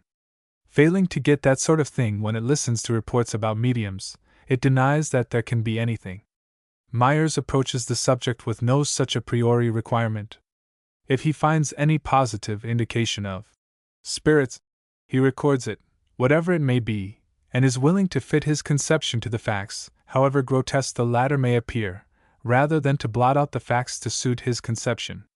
But, as was long ago said by our collaborator, Mr. Canning Schiller, in words more effective than any I can write, if any conception should be blotted out by serious lovers of nature, it surely ought to be classic academic Sunday school conception. If anything is unlikely in a world like this, it is that the next adjacent thing to the mere surface show of our experience should be the realm of eternal essences, of Platonic ideas, of crystal battlements, of absolute significance. But whether they be animists or associationists, a supposition something like this is still the assumption of our usual psychologists. It comes from their being for the most part philosophers, in the technical sense, and from their showing the weakness of that profession for logical abstractions. Myers was primarily a lover of life and not of abstractions. He loved human life, human persons, and their peculiarities. So he could easily admit the possibility of level beyond level of perfectly concrete experience, all queer and cactus-like, though it might be, before we touch the absolute, or reach the eternal essences. Behind the minute anatomists and the physiologists, with their metallic instruments, there have always stood the outdoor naturalists with their eyes and love of concrete nature. The former call the latter superficial, but there is something wrong about your laboratory biologist who has no sympathy with living animals. In psychology, there is a similar distinction. Some psychologists are fascinated by the varieties of mind in living action, others by the dissecting out, whether by logical analysis or by brass instruments, of whatever elementary mental processes may be there. Myers must decidedly be placed in the former class, though his powerful use of analogy enabled him also to do work after the fashion of the latter. He loved human nature as Cuvier and Agassiz loved animal nature. In his view, as in their view, the subject formed a vast living picture. Whether his name will have in psychology as honorable a place as their names have gained in the sister science, will depend on whether future inquirers shall adopt or reject his theories, and the rapidity with which their decision shapes itself will depend largely on the vigor with which this society continues its labor in his absence. It is at any rate a possibility, and I am disposed to think it a probability, that Frederick Myers will always be remembered in psychology as the pioneer who staked out a vast tract of mental wilderness and planted the flag of genuine science upon it. He was an enormous collector. He introduced for the first time comparison, classification, and serial order into the peculiar kind of fact which he collected. He was a genius at perceiving analogies. He was fertile in hypotheses, and as far as conditions allowed it in this meteoric region, he relied on verification. Such advantages are of no avail, however, if one has struck into a false road from the outset. But should it turn out that Frederick Myers has really hit the right road by his divining instinct, it is certain that, like the names of others who have been wise, his name will keep an honorable place in scientific history. 1. Written for a meeting of the Society for Psychical Research held after the death of Frederick Myers and first published in the Society's Proceedings, Part 42, page 17, 1901. 8. Final Impressions of a Psychical Researcher. 1. The late Professor Henry Sidgwick was celebrated for the rare mixture of ardor and critical judgment which his character exhibited. The liberal heart which he possessed had to work with an intellect which acted destructively on almost every particular object of belief that was offered to its acceptance. A quarter of a century ago, scandalized by the chaotic state of opinion regarding the phenomena now called by the rather ridiculous name of psychic phenomena, of which the supply reported seems inexhaustible, but which scientifically trained minds mostly refuse to look at, he established, along with Professor Barrett, Frederick Myers, and Edmund Gurney, the Society for Psychical Research. These men hoped that if the material were treated rigorously, and, as far as possible experimentally, objective truth would be elicited, and the subject rescued from sentimentalism on the one side and dogmatizing ignorance on the other. Like all founders, Sidgwick hoped for a certain promptitude of result, and I heard him say, the year before his death, that if anyone had told him at the outset that after 20 years he would be in the same identical state of doubt and balance that he started with, he would have deemed the prophecy incredible. It appeared impossible that that amount of handling evidence should bring so little finality of decision. My own experience has been similar to Sidgwick's. For 25 years I have been in touch with the literature of psychical research, and have had acquaintance with numerous researchers. I have also spent a good many hours, though far fewer than I ought to have spent, in witnessing, or trying to witness, phenomena. Yet I am theoretically no further than I was at the beginning, and I confess that at times I have been tempted to believe that the Creator has eternally intended this department of nature to remain baffling, to prompt our curiosities and hopes and suspicions all in equal measure, so that, although ghosts and clairvoyances, and raps and messages from spirits, are always seeming to exist and can never be fully explained away, they also can never be susceptible of full corroboration. The peculiarity of the case is just that there are so many sources of possible deception in most of the observations that the whole lot of them may be worthless, and yet that in comparatively few cases can aught more fatal than this vague general possibility of error be pleaded against the record.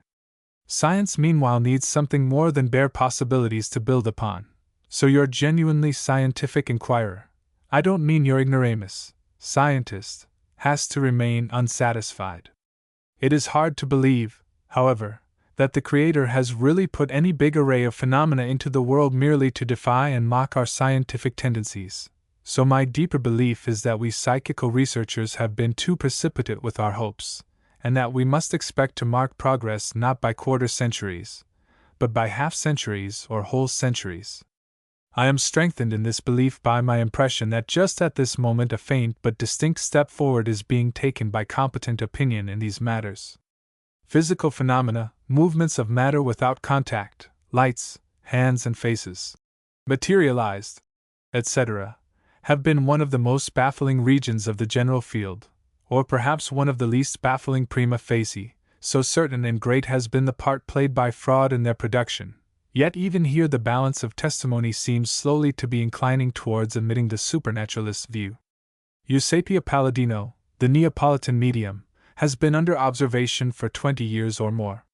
Schiaparelli, the astronomer, and Lombroso were the first scientific men to be converted by her performances. Since then innumerable men of scientific standing have seen her, including many psychic experts. Everyone agrees that she cheats in the most barefaced manner whenever she gets an opportunity. The Cambridge experts, with the Sidgwicks and Richard Hodgson at their head, rejected her in toto on that account. Yet her credit has steadily risen, and now her last converts are the eminent psychiatrist, Morselli, the eminent physiologist, Bottazzi, and our own psychical researcher, Carrington, whose book on the physical phenomena of spiritualism, against them rather, makes his conquest strategically important. If Mr. Podmore, hitherto the prosecuting attorney of the S.P.R., so far as physical phenomena are concerned becomes converted also, we may indeed sit up and look around us. Getting a good health bill from science, Eusapia will then throw retrospective credit on Home and Stainton Moses, Florence Cook, Professor Crookes medium, and all similar wonderworkers. The balance of presumptions will be changed in favor of genuineness being possible at least in all reports of this particularly crass and low type of supernatural phenomena. Not long after Darwin's Origin of Species appeared, I was studying with that excellent anatomist and man, Jeffries Wyman, at Harvard. He was a convert, yet so far a half-hesitating one, to Darwin's views, but I heard him make a remark that applies well to the subject I now write about.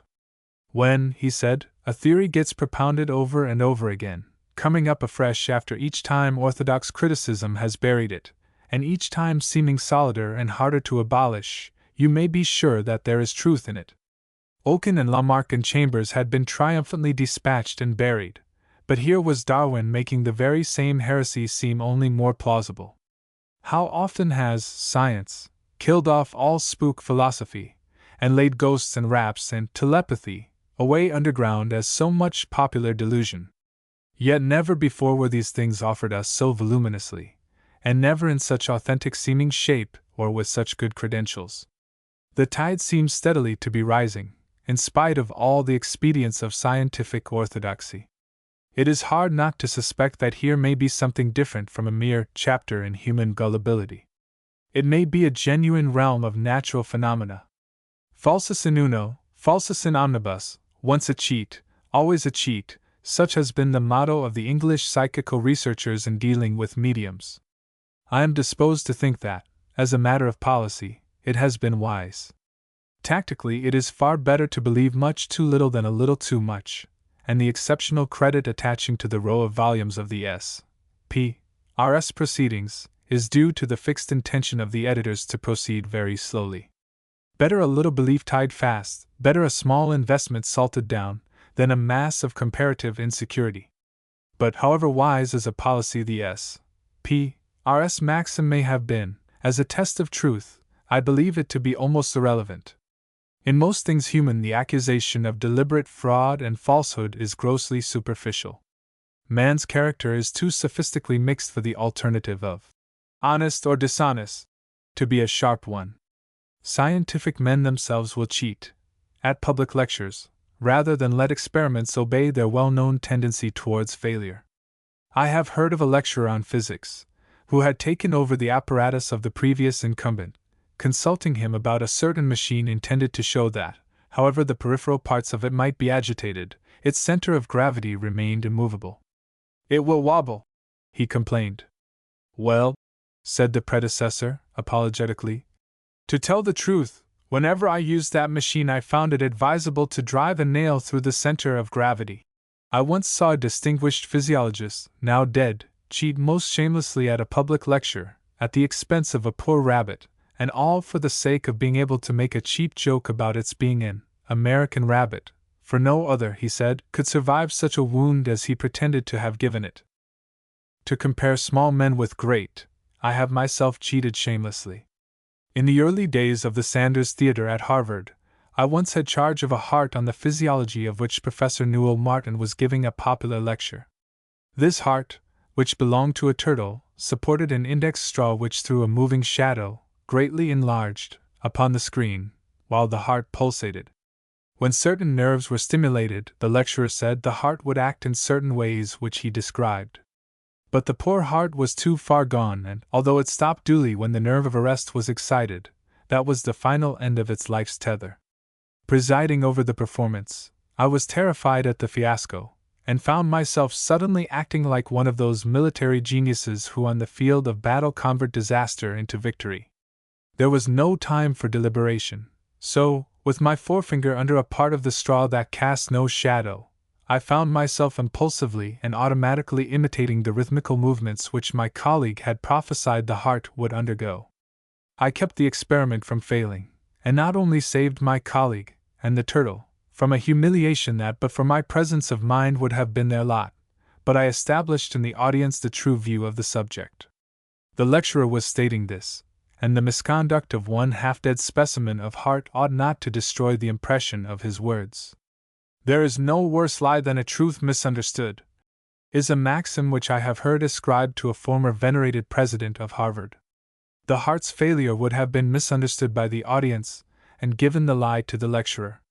It was hard enough to make them understand the subject anyhow, so that even now as I write in cool blood I am tempted to think that I acted quite correctly. I was acting for the larger truth, at any rate, however automatically, and my sense of this was probably what prevented the more pedantic and literal part of my conscience from checking the action of my sympathetic finger. To this day the memory of that critical emergency has made me feel charitable towards all mediums who make phenomena come in one way when they won't come easily in another. On the principles of the S.P.R., my conduct on that one occasion ought to discredit everything I ever do, everything, for example, I may write in this article, a manifestly unjust conclusion. Fraud, conscious or unconscious, seems ubiquitous throughout the range of physical phenomena of spiritism, and false pretense, prevarication and fishing for clues are ubiquitous in the mental manifestations of mediums. If it be not everywhere fraud simulating reality, one is tempted to say, then the reality, if any reality there be, has the bad luck of being fated everywhere to simulate fraud. The suggestion of humbug seldom stops, and mixes itself with the best manifestations. Mrs. Piper's control rector is a most impressive personage, who discerns in an extraordinary degree his sitter's inner needs, and is capable of giving elevated counsel to fastidious and critical minds. Yet in many respects he is an arrant humbug, such he seems to me at least, pretending to a knowledge and power to which he has no title, nonplussed by contradiction, yielding to suggestion, and covering his tracks with plausible excuses. Now the non-researching mind looks upon such phenomena simply according to their face pretension, and never thinks of asking what they may signify below the surface. Since they profess for the most part to be revealers of spirit life, it is either as being absolutely that, or as being absolute frauds, that they are judged. The result is an inconceivably shallow state of public opinion on the subject. One set of persons, emotionally touched at hearing the names of their loved ones given, and consoled by assurances that they are happy, accept the revelation, and consider spiritualism beautiful. More hard-headed subjects, disgusted by the revelation's contemptible contents, outraged by the fraud, and prejudiced beforehand against all spirits, high or low, avert their minds from what they call such rot or bosh entirely. Thus do two opposite sentimentalisms divide opinion between them. A good expression of the scientific state of mind occurs in Huxley's Life and Letters.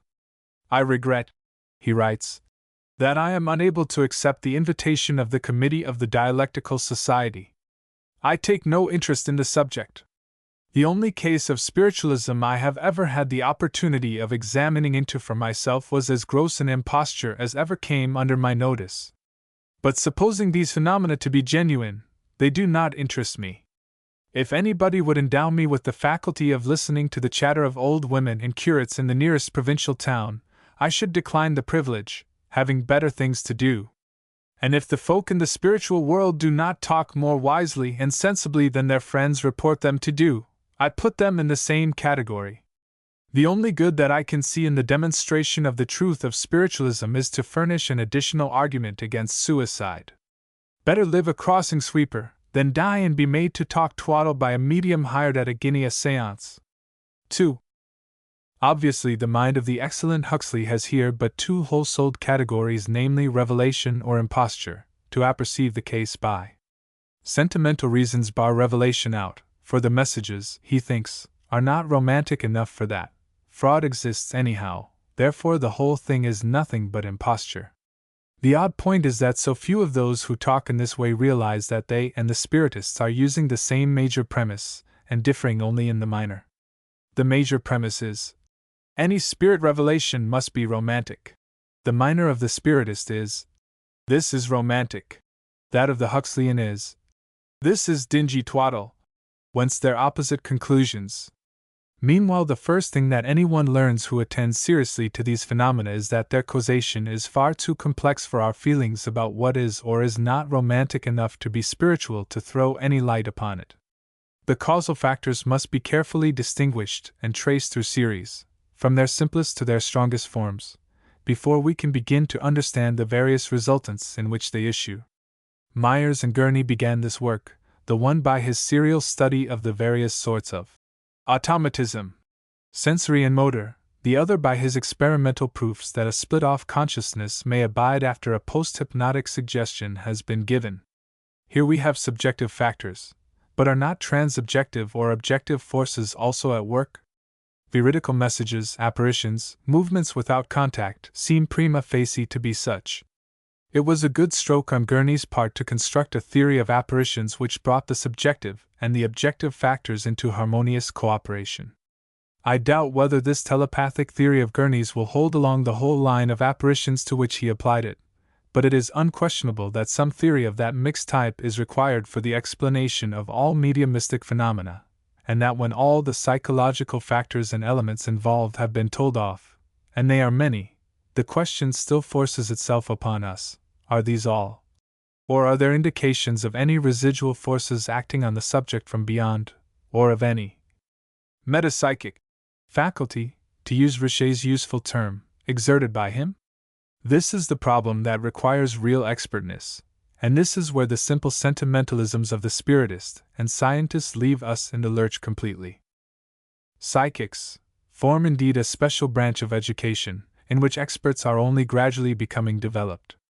The phenomena are as massive and widespread as is anything in nature, and the study of them is as tedious, repellent, and undignified. To reject it for its unromantic character is like rejecting bacteriology because Penicillium glaucum grows on horse dung and Bacterium termo lives in putrefaction. Scientific men have long ago ceased to think of the dignity of the materials they work in. When imposture has been checked off as far as possible, when chance coincidence has been allowed for, when opportunities for normal knowledge on the part of the subject have been noted, and skill in fishing and following clues unwittingly furnished by the voice or face of bystanders have been counted in. Those who have the fullest acquaintance with the phenomena admit that in good mediums there is a residuum of knowledge displayed that can only be called supernormal. The medium taps some source of information not open to ordinary people. Myers used the word telepathy to indicate that the sitter's own thoughts or feelings may be thus directly tapped. Mrs. Sidgwick has suggested that if living minds can be thus tapped telepathically, so possibly may the minds of spirits be similarly tapped, if spirits there be. On this view, we should have one distinct theory of the performances of a typical test medium. They would be all originally due to an odd tendency to personate, found in her dream life as it expresses itself in trance. Most of us reveal such a tendency whenever we handle a Ouija board, or a planchette, or let ourselves write automatically with a pencil. The result is a control, who purports to be speaking, and all the resources of the automatist, including his or her trance faculty of telepathy, are called into play in building this fictitious personage out plausibly. On such a view of the control, the medium's will to personate runs the whole show, and if spirits be involved in it at all, they are passive beings, stray bits of whose memory she is able to seize and use for her purposes, without the spirit being any more aware of it than the sitter is aware of it when his own mind is similarly tapped. This is one possible way of interpreting a certain type of psychical phenomenon.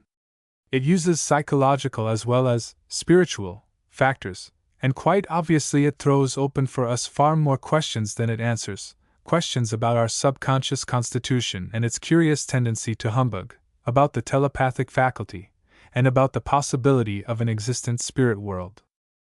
I do not instance this theory to defend it, but simply to show what complicated hypotheses one is inevitably led to consider, the moment one looks at the facts in their complexity, and turns one's back on the naive alternative of revelation or imposture, which is as far as either spiritist thought or ordinary scientist thought goes. The phenomena are endlessly complex in their factors, and they are so little understood as yet that offhand judgments, whether of spirits or of bosh, are the one as silly as the other. When we complicate the subject still farther by considering what connection such things as rappings, apparitions, poltergeists, spirit photographs, and materializations may have with it, the bosh end of the scale gets heavily loaded, it is true, but your genuine inquirer still is loath to give up. He lets the data collect, and bides his time. He believes that bosh is no more an ultimate element in nature, or a really explanatory category in human life than dirt is in chemistry. Every kind of bosh has its own factors and laws, and patient study will bring them definitely to light. The only way to rescue that pure bosh view of the matter is one which has sometimes appealed to my own fancy, but which I imagine few readers will seriously adopt. If, namely, one takes the theory of evolution radically, one ought to apply it not only to the rock strata, the animals and the plants, but to the stars, to the chemical elements, and to the laws of nature. There must have been a far-off antiquity, one is then tempted to suppose, when things were really chaotic. Little by little, out of all the haphazard possibilities of that time, a few connected things and habits arose, and the rudiments of regular performance began.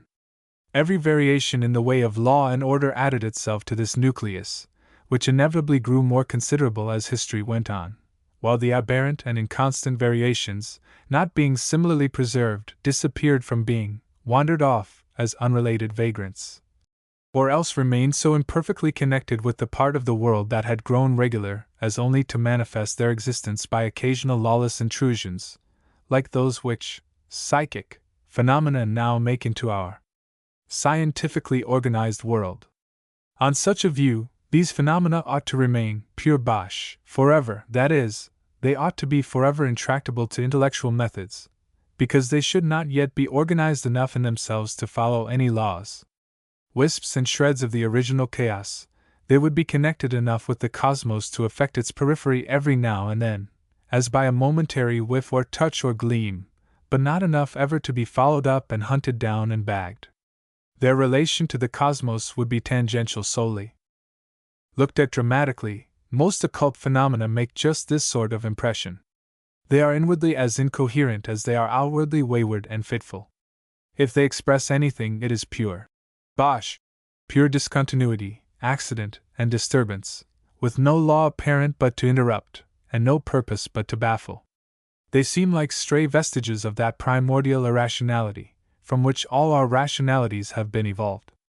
To settle dogmatically into this bosh view would save labor, but it would go against too many intellectual prepossessions to be adopted save as a last resort of despair. Your psychical researcher therefore bates no jot of hope, and has faith that when we get our data numerous enough, some sort of rational treatment of them will succeed. When I hear good people say, as they often say, not without show of reason, that dabbling in such phenomena reduces us to a sort of jelly, disintegrates the critical faculties, liquefies the character, and makes of one a gobe-mouche generally, I console myself by thinking of my friends Frederick Myers and Richard Hodgson. These men lived exclusively for psychical research, and it converted both to Spiritism. Hodgson would have been a man among men anywhere, but I doubt whether under any other baptism he would have been that happy, sober, and righteous form of energy which his face proclaimed him in his later years, when heart and head alike were wholly satisfied by his occupation. Myers' character also grew stronger in every particular for his devotion to the same inquirings. Brought up on literature and sentiment, something of a courtier, passionate, disdainful, and impatient naturally, he was made over again from the day when he took up psychical research seriously. He became learned in science, circumspect, democratic in sympathy, endlessly patient, and above all, happy. The fortitude of his last hours touched the heroic, so completely were the atrocious sufferings of his body cast into insignificance by his interest in the cause he lived for. When a man's pursuit gradually makes his face shine and grow handsome, you may be sure it is a worthy one. Both Hodgson and Myers kept growing ever handsomer and stronger looking. Such personal examples will convert no one, and of course they ought not to. Nor do I seek at all in this article to convert any one to believe that psychical research is an important branch of science. To do that, I should have to quote evidence, and those for whom the volumes of S. P. R. Proceedings, already published, count for nothing, would remain in their dogmatic slumber, though one rose from the dead. No, not to convert readers, but simply to put my own state of mind upon record publicly is the purpose of my present writing. Someone said to me a short time ago that after my 25 years of dabbling in psychics, it would be rather shameful were I unable to state any definite conclusions whatever as a consequence. I had to agree, so I now proceed to take up the challenge and express such convictions as have been engendered in me by that length of experience, be the same true or false ones. I may be dooming myself to the pit in the eyes of better judging posterity. I may be raising myself to honor. I am willing to take the risk, for what I shall write is my truth, as I now see it. I began this article by confessing myself baffled. I am baffled, as to spirit return, and as to many other special problems. I am also constantly baffled as to what to think of this or that particular story, for the sources of error in any one observation are seldom fully knowable. But weak sticks make strong faggots, and when the stories fall into consistent sorts that point each in a definite direction, one gets a sense of being in presence of genuinely natural types of phenomena. As to there being such real natural types of phenomena ignored by orthodox science, I am not baffled at all, for I am fully convinced of it. One cannot get demonstrative proof here. One has to follow one's personal sense, which, of course, is liable to err, of the dramatic probabilities of nature. Our critics here obey their sense of dramatic probability as much as we do. Take raps, for example, and the whole business of objects moving without contact. Nature, thinks the scientific man, is not so unutterably silly. The cabinet, the darkness, the tying, suggest a sort of human rat-hole life exclusively, and swindling is for him the dramatically sufficient explanation. It probably is, in an indefinite majority of instances, yet it is to me dramatically improbable that the swindling should not have accreted round some originally genuine nucleus. If we look at human imposture as a historic phenomenon, we find it always imitative. One swindler imitates a previous swindler, but the first swindler of that kind imitated someone who was honest. You can no more create an absolutely new trick than you can create a new word without any previous basis. You don't know how to go about it. Try, reader, yourself, to invent an unprecedented kind of physical phenomenon of spiritualism. When I try, I find myself mentally turning over the regular medium stock, and thinking how I might improve some item. This being the dramatically probable human way, I think differently of the whole type, taken collectively, from the way in which I may think of the single instance. I find myself believing that there is something in these never-ending reports of physical phenomena, although I haven't yet the least positive notion of the something. It becomes to my mind simply a very worthy problem for investigation. Either I or the scientist is of course a fool, with our opposite views of probability here, and I only wish he might feel the liability, as cordially as I do, to pertain to both of us. I fear I look on nature generally with more charitable eyes than his, though perhaps he would pause if he realized as I do, how vast the fraudulency is which inconsistency he must attribute to her. Nature is brutal enough, heaven knows, but no one yet has held her non-human side to be dishonest, and even in the human sphere deliberate deceit is far rarer than the classic intellect, with its few and rigid categories, was ready to acknowledge. There is a hazy penumbra in us all where lying and delusion meet, where passion rules beliefs as well as conduct, and where the term scoundrel does not clear up everything to the depths as it did for our forefathers. The first automatic writing I ever saw was 40 years ago. I unhesitatingly thought of it as deceit, although it contained vague elements of supernormal knowledge. Since then I have come to see in automatic writing one example of a department of human activity as vast as it is enigmatic.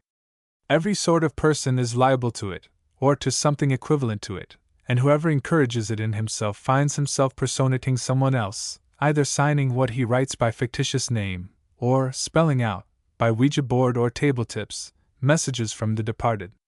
Our subconscious region seems, as a rule, to be dominated either by a crazy will to make believe, or by some curious external force impelling us to personation.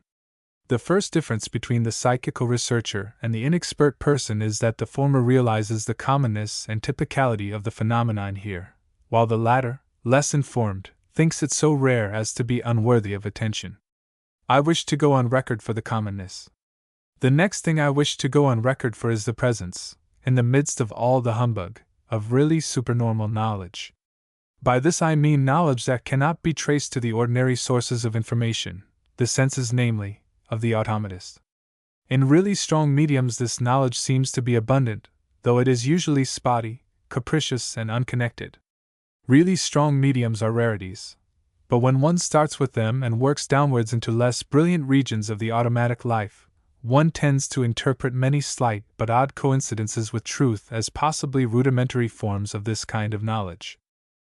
What is one to think of this queer chapter in human nature? It is odd enough on any view.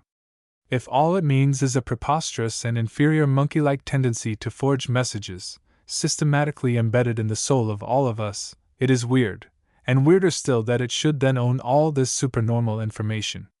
If on the other hand the supernormal information be the key to the phenomenon, it ought to be superior, and then how ought we to account for the wicked partner, and for the undeniable mendacity and inferiority of so much of the performance?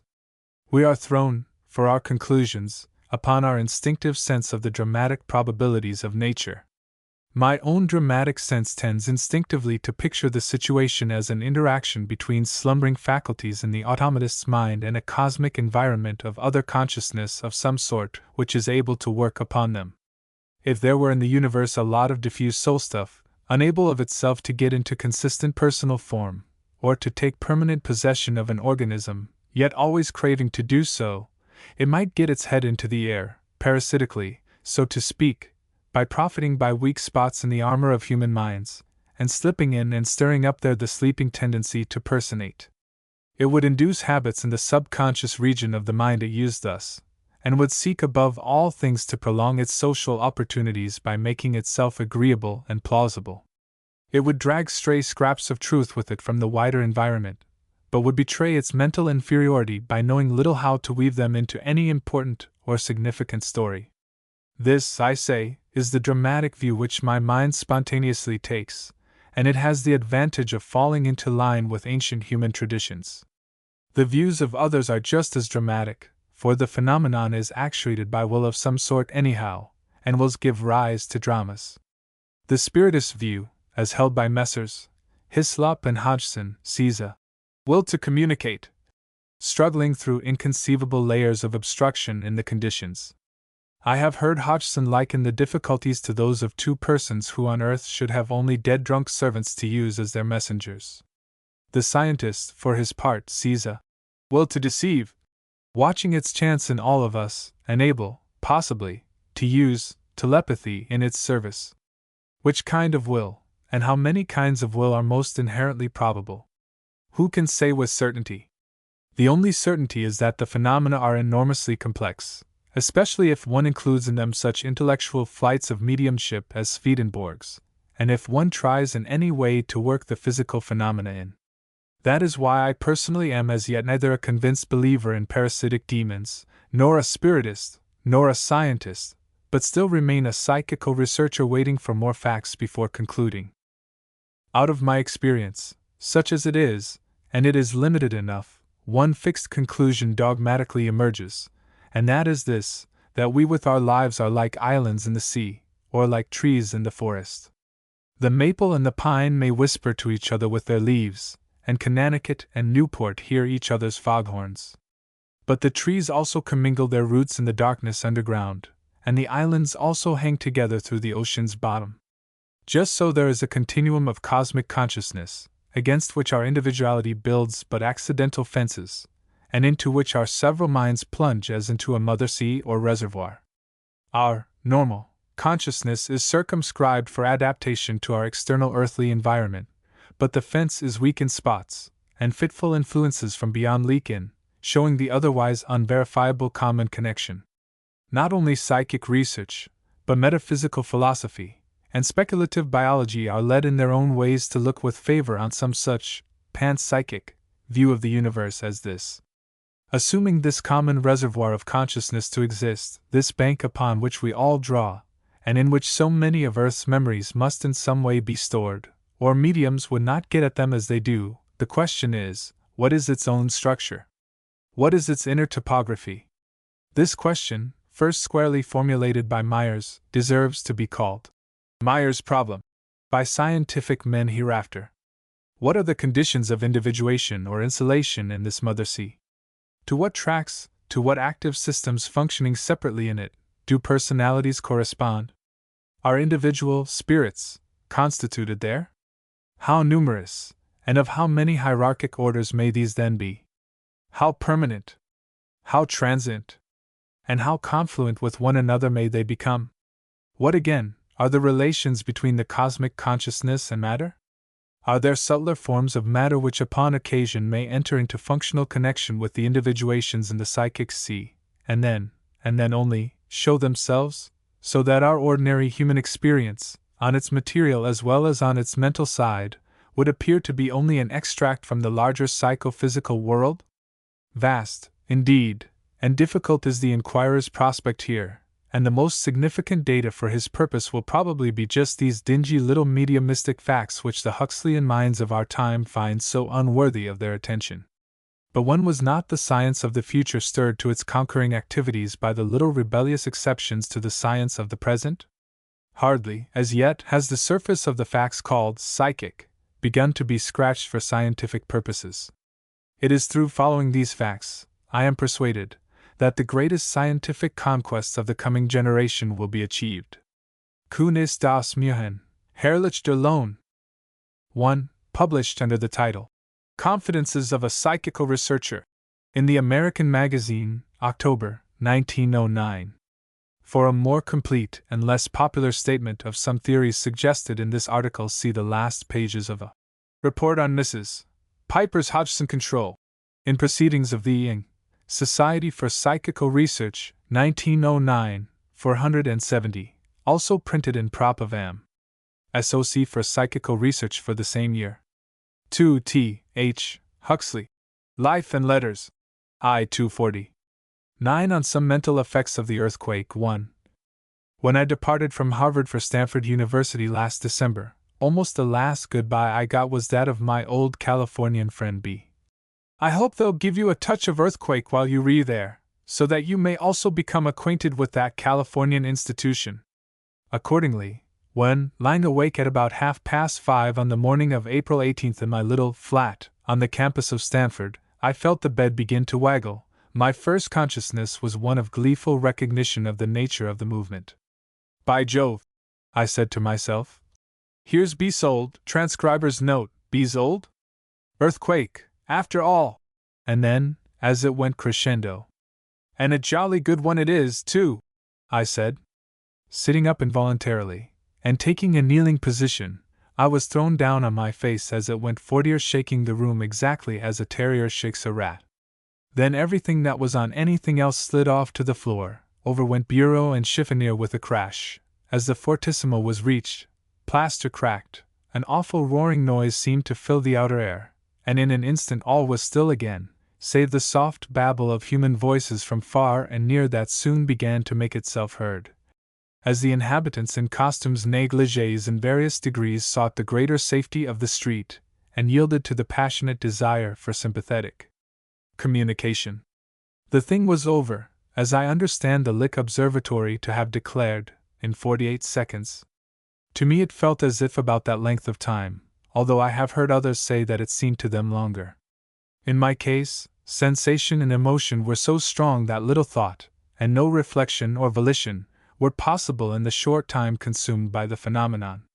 The emotion consisted wholly of glee and admiration, glee at the vividness which such an abstract idea or verbal term as earthquake could put on when translated into sensible reality and verified concretely, and admiration at the way in which the frail little wooden house could hold itself together in spite of such a shaking. I felt no trace whatever of fear. It was pure delight and welcome. Go it! I almost cried aloud. And go it stronger! I ran into my wife's room, and found that she, although awakened from sound sleep, had felt no fear either. Of all the persons whom I later interrogated, very few had felt any fear while the shaking lasted, although many had had a turn, as they realized their narrow escapes from bookcases or bricks from chimney breasts falling on their beds and pillows an instant after they had left them. As soon as I could think, I discerned retrospectively certain peculiar ways in which my consciousness had taken in the phenomenon. These ways were quite spontaneous, and, so to speak, inevitable and irresistible. First, I personified the earthquake as a permanent individual entity. It was the earthquake of my friend B's augury, which had been lying low and holding itself back during all the intervening months, in order, on that lustrous April morning, to invade my room, and energize the more intensely and triumphantly. It came, moreover, directly to me. It stole in behind my back, and once inside the room, had me all to itself, and could manifest itself convincingly. Animus and intent were never more present in any human action, nor did any human activity ever more definitely point back to a living agent as its source and origin. All whom I consulted on the point agreed as to this feature in their experience. It expressed intention, it was vicious, it was bent on destruction, it wanted to show its power. Or what not? To me, it wanted simply to manifest the full meaning of its name. But what was this, it? To some, apparently, a vague demonic power, to me an individualized being, B's earthquake, namely. One informant interpreted it as the end of the world and the beginning of the final judgment. This was a lady in a San Francisco hotel, who did not think of its being an earthquake till after she had got into the street, and someone had explained it to her. She told me that the theological interpretation had kept fear from her mind, and made her take the shaking calmly. For science, when the tensions in the earth's crust reach the breaking point, and strata fall into an altered equilibrium, earthquake is simply the collective name of all the cracks and shakings and disturbances that happen. They are the earthquake. But for me the earthquake was the cause of the disturbances, and the perception of it as a living agent was irresistible. It had an overpowering dramatic convincingness. I realized now better than ever how inevitable were men's earlier mythologic versions of such catastrophes, and how artificial and against the grain of our spontaneous perceiving are the later habits into which science educates us. It was simply impossible for untutored men to take earthquakes into their minds as anything but supernatural warnings or retributions. A good instance of the way in which the tremendousness of a catastrophe may banish fear was given me by a Stanford student. He was in the 4th story of Encina Hall, an immense stone dormitory building. Awakened from sleep, he recognized what the disturbance was, and sprang from the bed, but was thrown off his feet in a moment, while his books and furniture fell round him. Then with an awful, sinister, grinding roar, everything gave way, and with chimneys, floor beams, walls and all, he descended through the 3 lower stories of the building into the basement. "This is my end, this is my death," he felt, but all the while no trace of fear. The experience was too overwhelming for anything but passive surrender to it. Certain heavy chimneys had fallen in, carrying the whole center of the building with them. Arrived at the bottom, he found himself with rafters and debris round him, but not pinned in or crushed.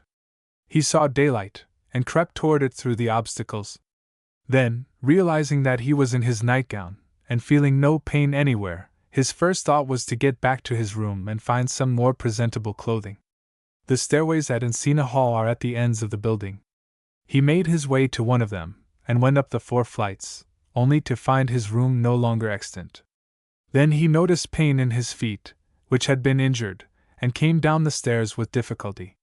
When he talked with me 10 days later, he had been in hospital a week, was very thin and pale, and went on crutches, and was dressed in borrowed clothing. So much for Stanford, where all our experiences seem to have been very similar. Nearly all our chimneys went down, some of them disintegrating from top to bottom. Parlor floors were covered with bricks. Plaster strewed the floors. Furniture was everywhere upset and dislocated. But the wooden dwellings sprang back to their original position, and in house after house not a window stuck or a door scraped at top or bottom. Wood architecture was triumphant. Everybody was excited, but the excitement at first, at any rate, seemed to be almost joyous. Here at last was a real earthquake after so many years of harmless waggle. Above all, there was an irresistible desire to talk about it, and exchange experiences. Most people slept outdoors for several subsequent nights, partly to be safer in case of recurrence, but also to work off their emotion and get the full unusualness out of the experience. The vocal babble of early waking girls and boys from the gardens of the campus, mingling with the birds' songs and the exquisite weather, was for 3 or 4 days delightful sunrise phenomenon. Now turn to San Francisco, 35 miles distant, from which an automobile ere long brought us the dire news of a city in ruins, with fires beginning at various points, and the water supply interrupted. I was fortunate enough to board the only train of cars, a very small one, that got up to the city, fortunate enough also to escape in the evening by the only train that left it. This gave me and my valiant feminine escort some 4 hours of observation. My business is with subjective phenomena exclusively, so I will say nothing of the material ruin that greeted us on every hand. The daily papers and the weekly journals have done full justice to that topic.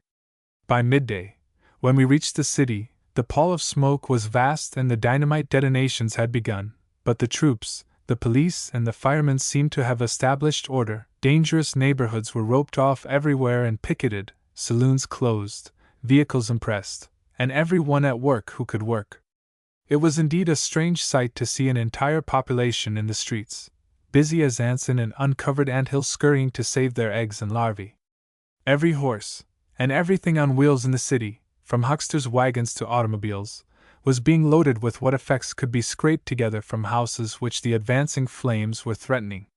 The sidewalks were covered with well-dressed men and women, carrying baskets, bundles, valises, or dragging trunks to spots of greater temporary safety, soon to be dragged farther, as the fire kept spreading. In the safer quarters, every doorstep was covered with the dwelling's tenants, sitting surrounded with their more indispensable chattels, and ready to flee at a minute's notice. I think everyone must have fasted on that day, for I saw no one eating. There was no appearance of general dismay, and little of chatter or of incoordinated excitement. Everyone seemed doggedly bent on achieving the job which he had set himself to perform, and the faces, although somewhat tense and set and grave, were inexpressive of emotion. I noticed only 3 persons overcome, 2 Italian women, very poor, embracing an aged fellow countrywoman, and all weeping. Physical fatigue and seriousness were the only inner states that one could read on countenances. With lights forbidden in the houses, and the streets lighted only by the conflagration, it was apprehended that the criminals of San Francisco would hold high carnival on the ensuing night.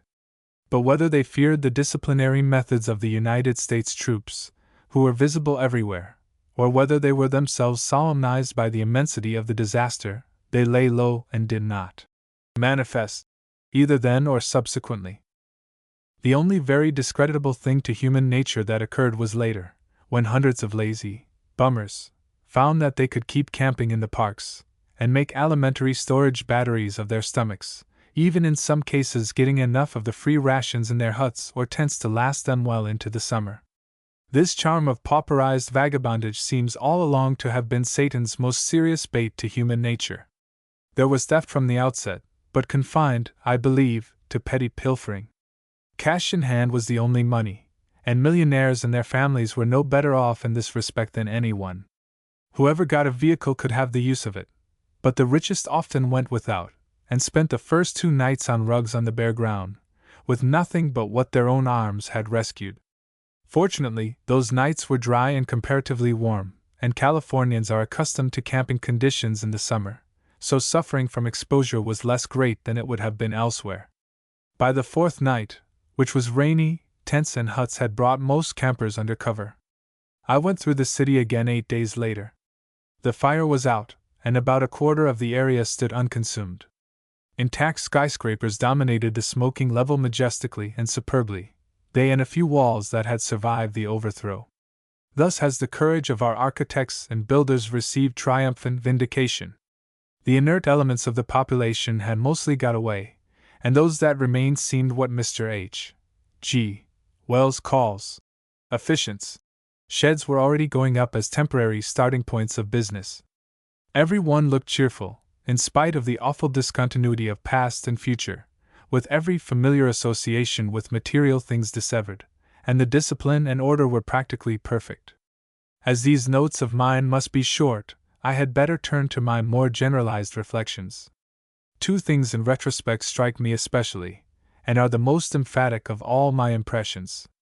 Both are reassuring as to human nature. The first of these was the rapidity of the improvisation of order out of chaos.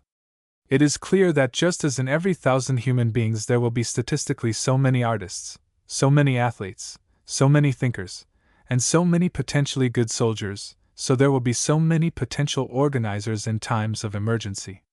In point of fact, not only in the great city, but in the outlying towns, these natural order makers, whether amateurs or officials, came to the front immediately. There seemed to be no possibility which there was not someone there to think of, or which within 24 hours was not in some way provided for.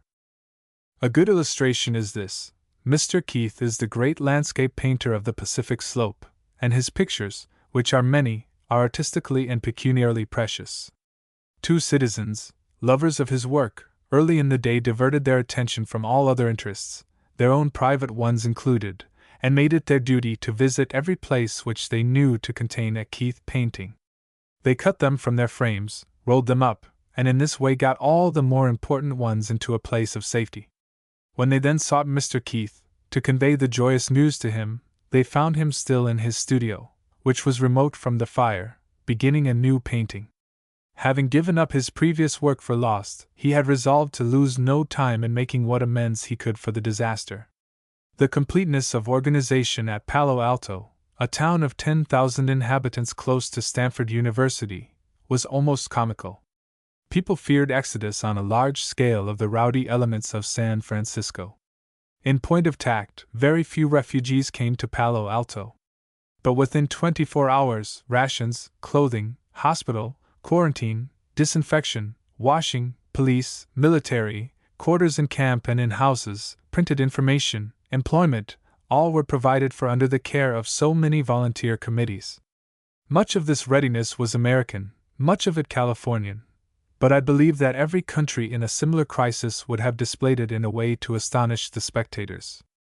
Like soldiering, it lies always latent in human nature. The second thing that struck me was the universal equanimity. We soon got letters from the East, ringing with anxiety and pathos. But I now know fully what I have always believed, that the pathetic way of feeling great disasters belongs rather to the point of view of people at a distance than to the immediate victims. I heard not a single really pathetic or sentimental word in California expressed by anyone. The terms awful, dreadful, fell often enough from people's lips, but always with a sort of abstract meaning, and with a face that seemed to admire the vastness of the catastrophe as much as it bewailed its cuttingness. When talk was not directly practical, I might almost say that it expressed, at any rate in the 9 days I was there, a tendency more toward nervous excitement than toward grief. The hearts concealed private bitterness enough, no doubt, but the tongues disdained to dwell on the misfortunes of self, when almost everybody one spoke to had suffered equally.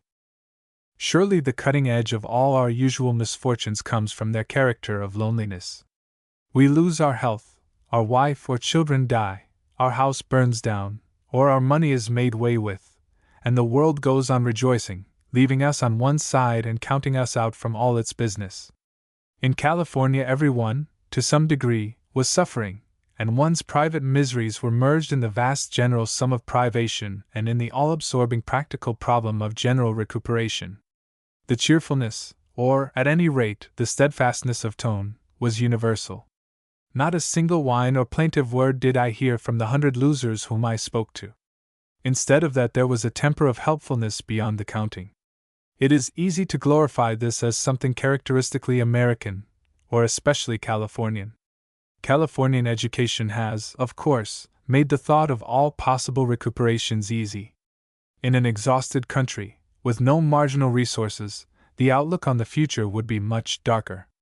But I like to think that what I write of is a normal and universal trait of human nature. In our drawing rooms and offices, we wonder how people ever do go through battles, sieges, and shipwrecks. We quiver and sicken in imagination, and think those heroes superhuman. Physical pain, whether suffered alone or in company, is always more or less unnerving and intolerable. But mental pathos and anguish, I fancy, are usually effects of distance. At the place of action, where all are concerned together, healthy animal insensibility and hardiness take their place. At San Francisco, the need will continue to be awful, and there will doubtless be a crop of nervous wrecks before the weeks and months are over, but meanwhile the commonest men, simply because they are men, will go on, singly and collectively, showing this admirable fortitude of temper. 1. At the time of the San Francisco earthquake, the author was at Leland Stanford University nearby. He succeeded in getting into San Francisco on the morning of the earthquake, and spent the remainder of the day in the city. These observations appeared in the Youth's Companion for June 7, 1906. The Energies of Men 1.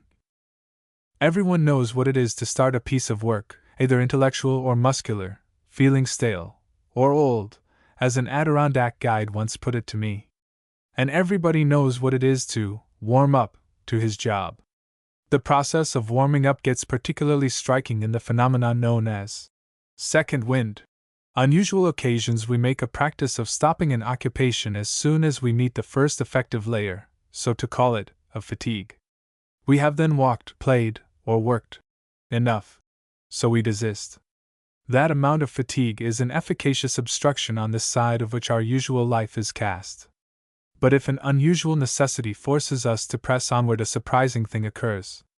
The fatigue gets worse up to a certain critical point, when gradually or suddenly it passes away, and we are fresher than before.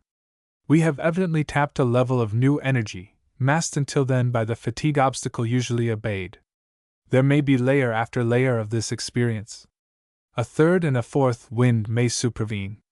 Mental activity shows the phenomenon as well as physical, and in exceptional cases we may find, beyond the very extremity of fatigue distress, amounts of ease and power that we never dreamed ourselves to own, sources of strength habitually not taxed at all, because habitually we never pushed through the obstruction, never passed those early critical points. For many years I have mused on the phenomenon of second wind, trying to find a physiological theory. It is evident that our organism has stored up reserves of energy that are ordinarily not called upon, but that may be called upon, deeper and deeper strata of combustible or explosible material, discontinuously arranged, but ready for use by anyone who probes so deep, and repairing themselves by rest as well as do the superficial strata. Most of us continue living unnecessarily near our surface. Our energy budget is like our nutritive budget. Physiologists say that a man is in nutritive equilibrium when day after day he neither gains nor loses weight.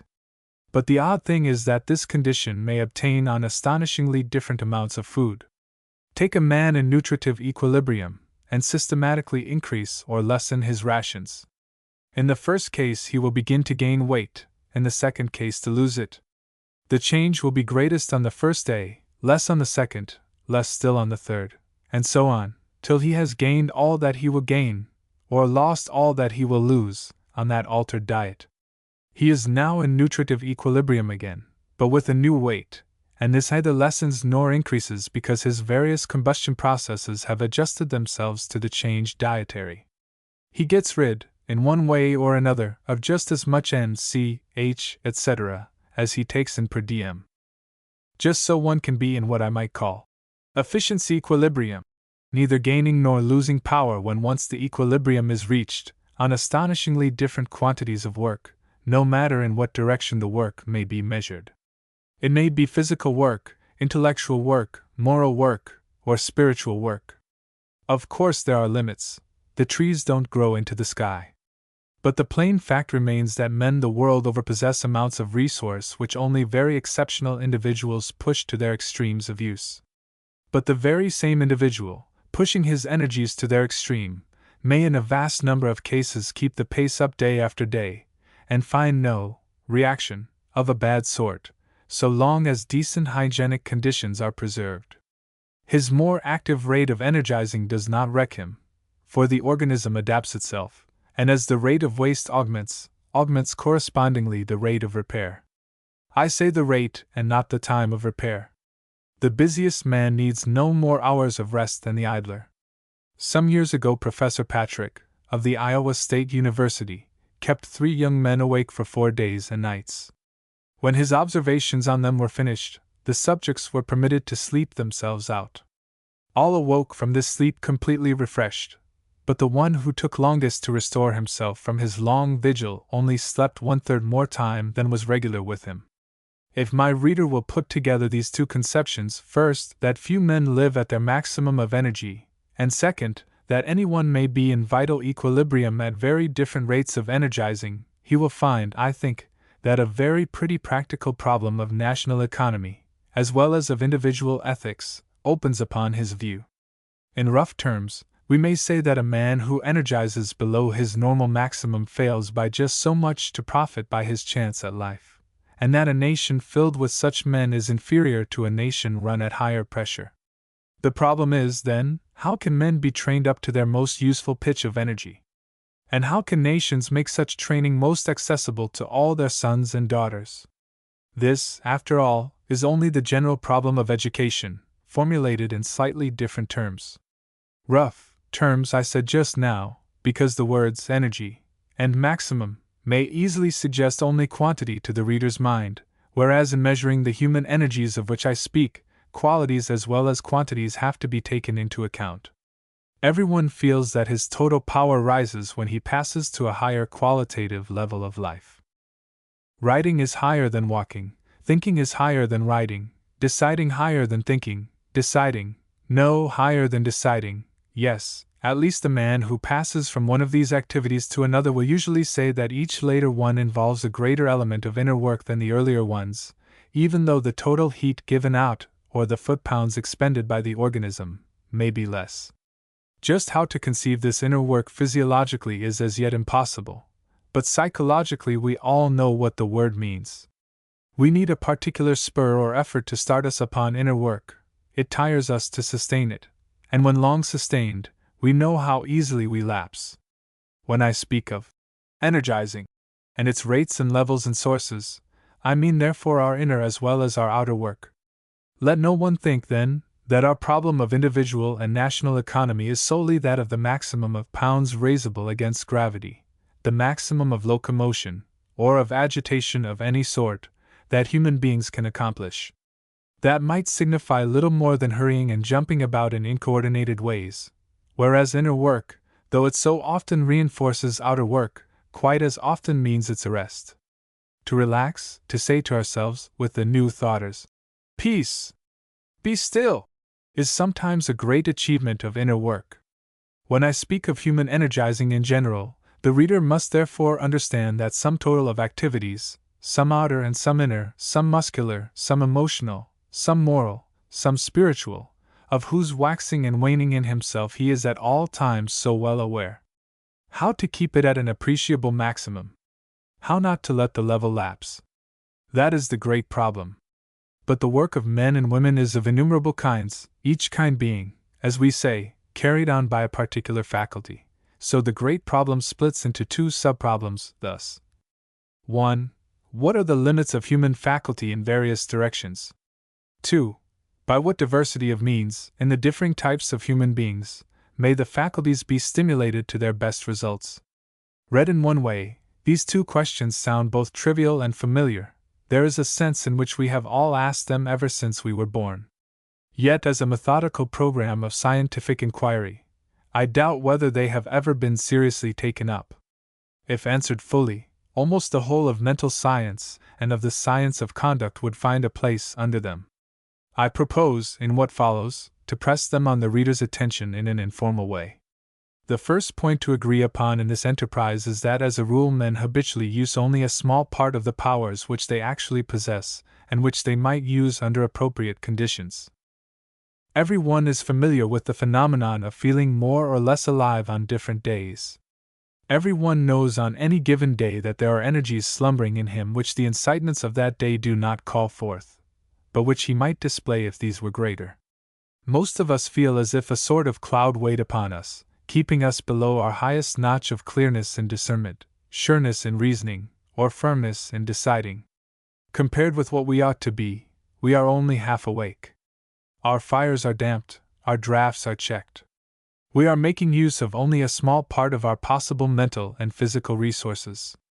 In some persons this sense of being cut off from their rightful resources is extreme, and we then get the formidable neurasthenic and psychasthenic conditions with life grown into one tissue of impossibilities, that so many medical books describe. Stating the thing broadly, the human individual thus lives usually far within his limits. He possesses powers of various sorts which he habitually fails to use. He energizes below his maximum, and he behaves below his optimum. In elementary faculty, in coordination, in power of inhibition and control, in every conceivable way, his life is contracted like the field of vision of an hysteric subject, but with less excuse, for the poor hysteric is diseased, while in the rest of us it is only an inveterate habit, the habit of inferiority to our full self, that is bad. Admit so much, then, and admit also that the charge of being inferior to their full self is far truer of some men than of others. Then the practical question ensues: to what do the better men owe their escape? And in the fluctuations which all men feel in their own degree of energizing, to what are the improvements due, when they occur? In general terms the answer is plain. Either some unusual stimulus fills them with emotional excitement, or some unusual idea of necessity induces them to make an extra effort of will. Excitements, ideas, and efforts, in a word, are what carry us over the dam. In those hyperesthetic conditions which chronic invalidism so often brings in its train, the dam has changed its normal place. The slightest functional exercise gives a distress which the patient yields to and stops. In such cases of habit neurosis, a new range of power often comes in consequence of the bullying treatment of efforts which the doctor obliges the patient, much against his will, to make.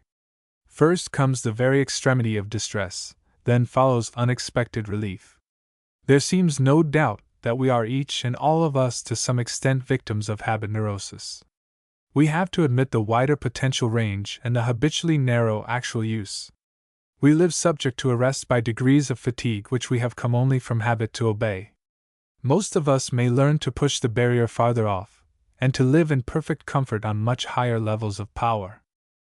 Country people and city people, as a class, illustrate this difference. The rapid rate of life, the number of decisions in an hour, the many things to keep account of, in a busy city man's or woman's life, seem monstrous to a country brother. He doesn't see how we live at all. A day in New York or Chicago fills him with terror. The danger and noise make it appear like a permanent earthquake.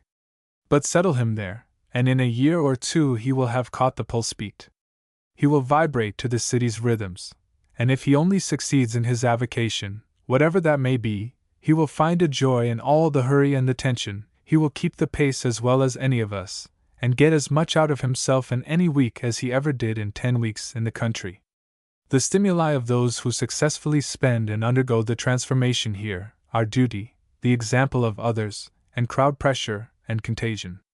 The transformation, moreover, is a chronic one, the new level of energy becomes permanent. The duties of new offices of trust are constantly producing this effect on the human beings appointed to them. The physiologists call a stimulus dynamogenic when it increases the muscular contractions of men to whom it is applied, but appeals can be dynamogenic morally as well as muscularly. We are witnessing here in America today the dynamogenic effect of a very exalted political office upon the energies of an individual who had already manifested a healthy amount of energy before the office came. Humbler examples show perhaps still better what chronic effects duty's appeal may produce in chosen individuals. John Stuart Mill somewhere says that women excel men in the power of keeping up sustained moral excitement. Every case of illness nursed by wife or mother is a proof of this, and where can one find greater examples of sustained endurance than in those thousands of poor homes, where the woman successfully holds the family together, and keeps it going by taking all the thought and doing all the work, nursing, teaching, cooking, washing, sewing, scrubbing, saving, helping neighbors, choring outside. Where does the catalog end? If she does a bit of scolding now and then, who can blame her? But often she does just the reverse, keeping the children clean and the man good-tempered, and soothing and smoothing the whole neighborhood into finer shape. 80 years ago a certain Mondian left to the Académie Française a sum of money to be given in small prizes to the best examples of virtue of the year. The Academy's committees, with great good sense, have shown a partiality to virtues simple and chronic, rather than to her spasmodic and dramatic flights, and the exemplary housewives reported on have been wonderful and admirable enough. In Paul Bourget's report for this year we find numerous cases, of which this is a type. Jean Chase, eldest of 6 children, mother insane, father chronically ill. Jean, with no money but her wages at a pasteboard box factory, directs the household, brings up the children, and successfully maintains the family of 8, which thus subsists, morally as well as materially, by the sole force of her valiant will. In some of these French cases charity to outsiders is added to the inner family burden, or helpless relatives, young or old, are adopted, as if the strength were inexhaustible and ample for every appeal. Details are too long to quote here, but human nature, responding to the call of duty, appears nowhere sublimer than in the person of these humble heroines of family life. Turning from more chronic to acuter proofs of human nature's reserves of power, we find that the stimuli that carry us over the usually effective dam are most often the classic emotional ones: love, anger, crowd contagion, or despair. Despair lames most people, but it wakes others fully up. Every siege or shipwreck or polar expedition brings out some hero who keeps the whole company in heart. Last year there was a terrible colliery explosion at Courrières in France. 200 corpses, if I remember rightly, were exhumed. After 20 days of excavation, the rescuers heard a voice. "Me voici," said the first man unearthed. He proved to be a collier named Nemi, who had taken command of 13 others in the darkness, disciplined them and cheered them, and brought them out alive. Hardly any of them could see or speak or walk when brought into the day.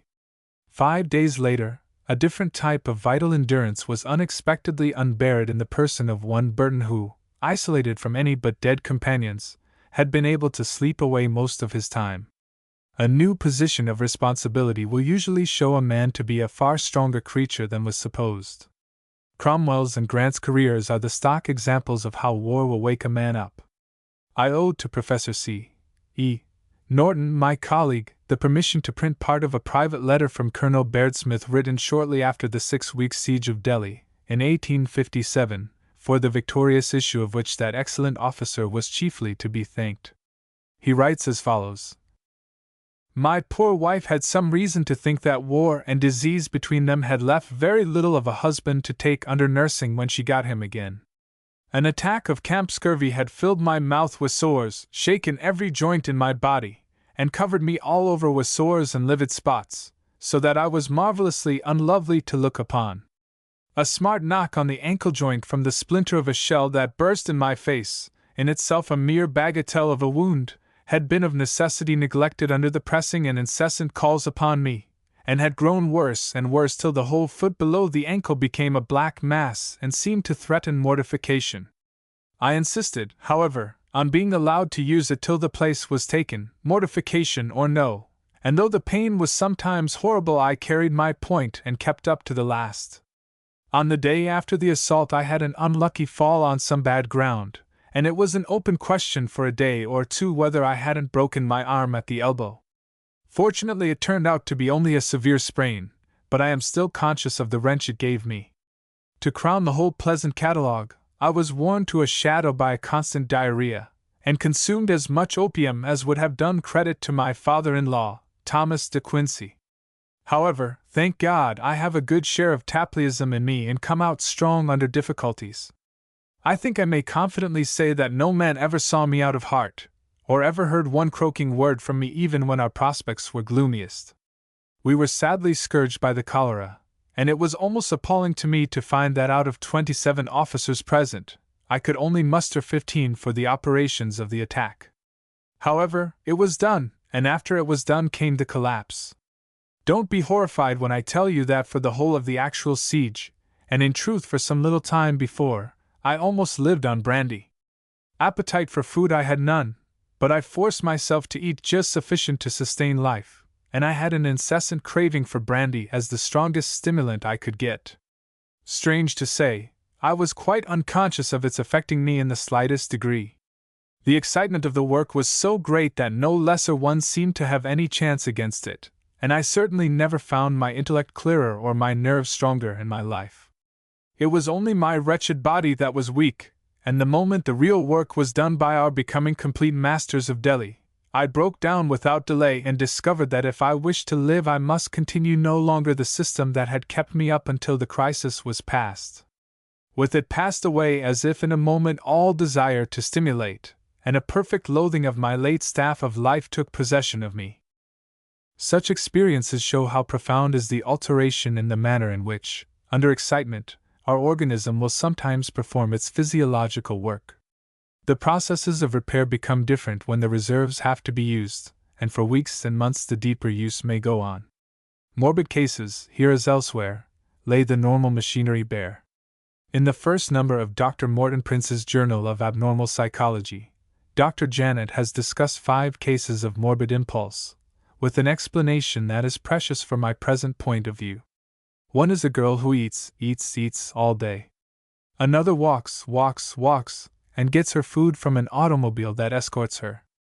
Another is a dipsomaniac. A fourth pulls out her hair. A fifth wounds her flesh and burns her skin. Hitherto such freaks of impulse have received Greek names, as bulimia, dramamania, etc., and been scientifically disposed of as episodic syndromata of hereditary degeneration. But it turns out that Janet's cases are all what he calls psychasthenics, or victims of a chronic sense of weakness, torpor, lethargy, fatigue, insufficiency, impossibility, unreality, and powerlessness of will, and that in each and all of them the particular activity pursued, deleterious though it be, has the temporary result of raising the sense of vitality and making the patient feel alive again. These things reanimate. They would reanimate us, but it happens that in each patient the particular freak activity chosen is the only thing that does reanimate, and therein lies the morbid state. The way to treat such persons is to discover to them more usual and useful ways of throwing their stores of vital energy into gear. Colonel Baird Smith, needing to draw on altogether extraordinary stores of energy, found that brandy and opium were ways of throwing them into gear. Such cases are humanly typical. We are all to some degree oppressed, unfree. We don't come to our own. It is there, but we don't get at it. The threshold must be made to shift. Then many of us find that an eccentric activity, a spree, say, relieves. There is no doubt that to some men sprees and excesses of almost any kind are medicinal, temporarily at any rate, in spite of what the moralists and doctors say. But when the normal tasks and stimulations of life don't put a man's deeper levels of energy on tap, and he requires distinctly deleterious excitements, his constitution verges on the abnormal. The normal opener of deeper and deeper levels of energy is the will. The difficulty is to use it, to make the effort which the word volition implies. But if we do make it, or if a god, though he were only the god chance, makes it through us, it will act dynamogenially on us for a month. It is notorious that a single successful effort of moral volition, such as saying no to some habitual temptation, or performing some courageous act, will launch a man on a higher level of energy for days and weeks, will give him a new range of power. In the act of uncorking the whiskey bottle which I had brought home to get drunk upon, said a man to me, I suddenly found myself running out into the garden, where I smashed it on the ground. I felt so happy and uplifted after this act that for 2 months I was tempted to touch a drop. The emotions and excitements due to usual situations are the usual insiders of the will. But these act discontinuously, and in the intervals the shallower levels of life tend to close in and shut us off. Accordingly, the best practical knowers of the human soul have invented the thing known as methodical ascetic discipline to keep the deeper levels constantly in reach. Beginning with easy tasks, passing to harder ones, and exercising day by day, it is, I believe, admitted that disciples of asceticism can reach very high levels of freedom and power of will. Ignatius Loyola's spiritual exercises must have produced this result in innumerable devotees. But the most venerable ascetic system, and the one whose results have the most voluminous experimental corroboration, is undoubtedly the Yoga system in Hindustan. From time immemorial, by Hatha Yoga, Raja Yoga, Karma Yoga, or whatever code of practice it might be, Hindu aspirants to perfection have trained themselves, month in and out, for years. The result claimed, and certainly in many cases accorded by impartial judges, is strength of character, personal power, unshakability of soul. In an article in the Philosophical Review, too, from which I am largely copying here, I have quoted at great length the experience with Hatha Yoga of a very gifted European friend of mine who, by persistently carrying out for several months its methods of fasting from food and sleep, its exercises in breathing and thought concentration, and its fantastic posture gymnastics, seems to have succeeded in waking up deeper and deeper levels of will and moral and intellectual power in himself, and to have escaped from a decidedly menacing brain condition of the circular type from which he had suffered for years. Judging by my friend's letters, of which the last I have is written 14 months after the yoga training began, there can be no doubt of his relative regeneration. He has undergone material trials with indifference, traveled third class on Mediterranean steamers, and fourth class on African trains, living with the poorest Arabs and sharing their unaccustomed food, all with equanimity. His devotion to certain interests has been put to heavy strain, and nothing is more remarkable to me than the changed moral tone with which he reports the situation. A profound modification has unquestionably occurred in the running of his mental machinery. The gearing has changed, and his will is available otherwise than it was.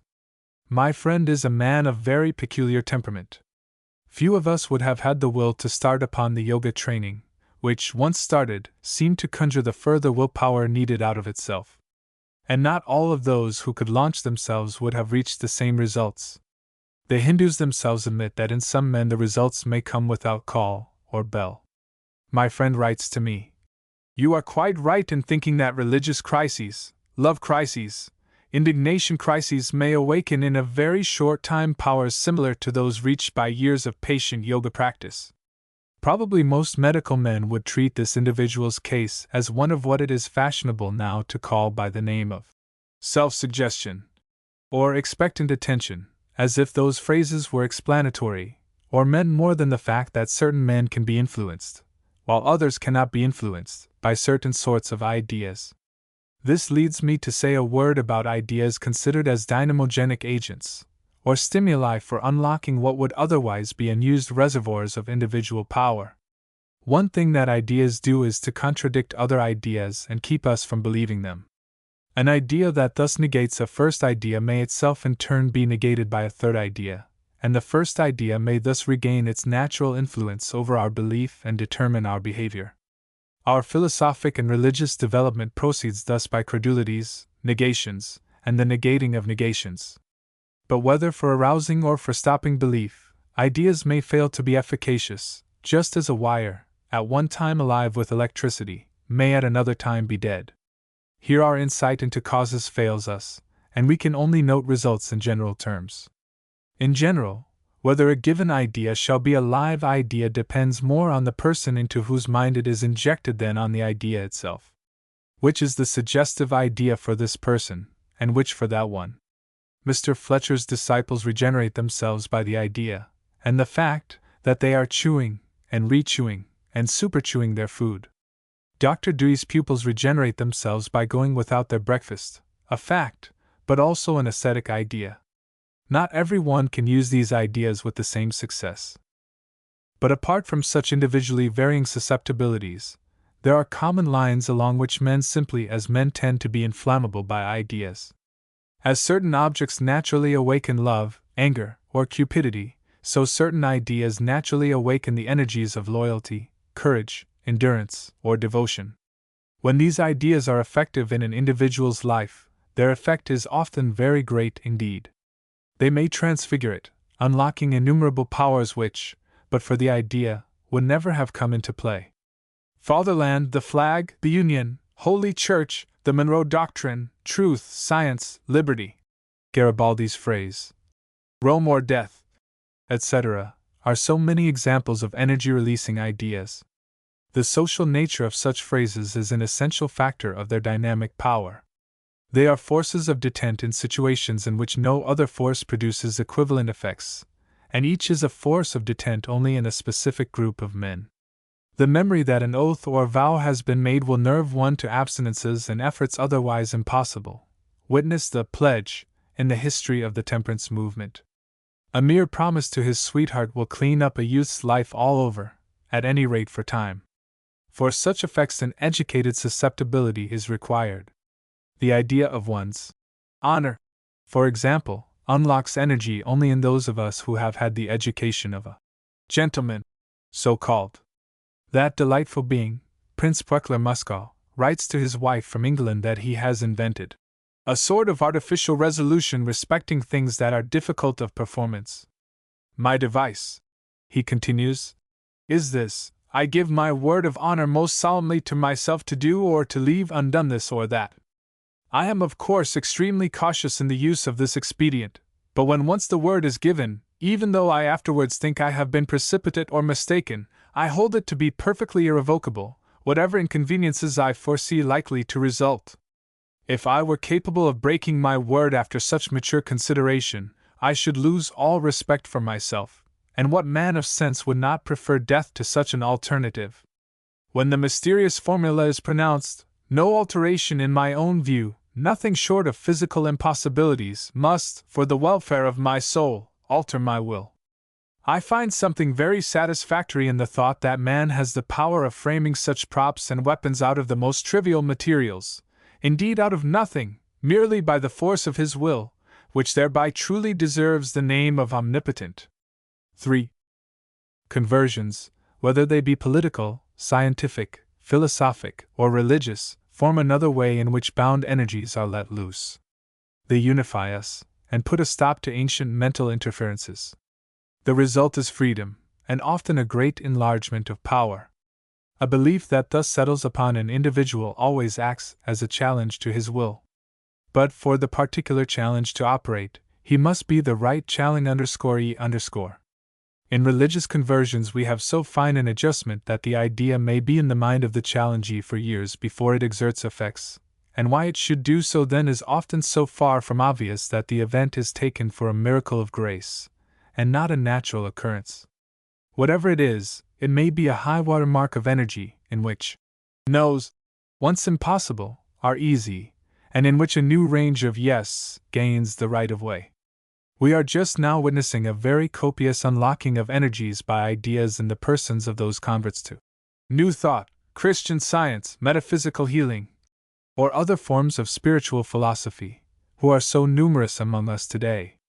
The ideas here are healthy-minded and optimistic, and it is quite obvious that a wave of religious activity, analogous in some respects to the spread of early Christianity, Buddhism, and Mohammedanism, is passing over our American world. The common feature of these optimistic faiths is that they all tend to the suppression of what Mr. Horace Fletcher calls fear thought. Fear thought he defines as the self-suggestion of inferiority, so that one may say that these systems all operate by the suggestion of power. And the power, small or great, comes in various shapes to the individual: power, as he will tell you, not to mind things that used to vex him, power to concentrate his mind, good cheer, good temper, in short, to put it mildly, a firmer, more elastic moral tone. The most genuinely saintly person I have ever known is a friend of mine now suffering from cancer of the breast. I hope that she may pardon my citing her here as an example of what ideas can do. Her ideas have kept her a practically well woman for months after she should have given up and gone to bed. They have annulled all pain and weakness and given her a cheerful, active life, unusually beneficent to others to whom she has afforded help. Her doctors, acquiescing in results they could not understand, have had the good sense to let her go her own way. How far the Mind Cure movement is destined to extend its influence, or what intellectual modifications it may yet undergo, no one can foretell. It is essentially a religious movement, and to academically nurtured minds its utterances are tasteless and often grotesque enough. It also incurs the natural enmity of medical politicians, and of the whole trades union wing of that profession. But no unprejudiced observer can fail to recognize its importance as a social phenomenon today, and the higher medical minds are already trying to interpret it fairly, and make its power available for their own therapeutic ends.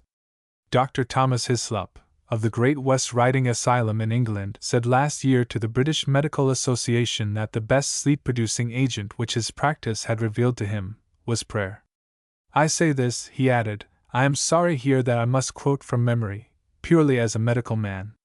The exercise of prayer, in those who habitually exert it, must be regarded by us doctors as the most adequate and normal of all the pacifiers of the mind and commerce of the nerves. But in few of us are functions not tied up by the exercise of other functions. Relatively few medical men and scientific men, I fancy, can pray.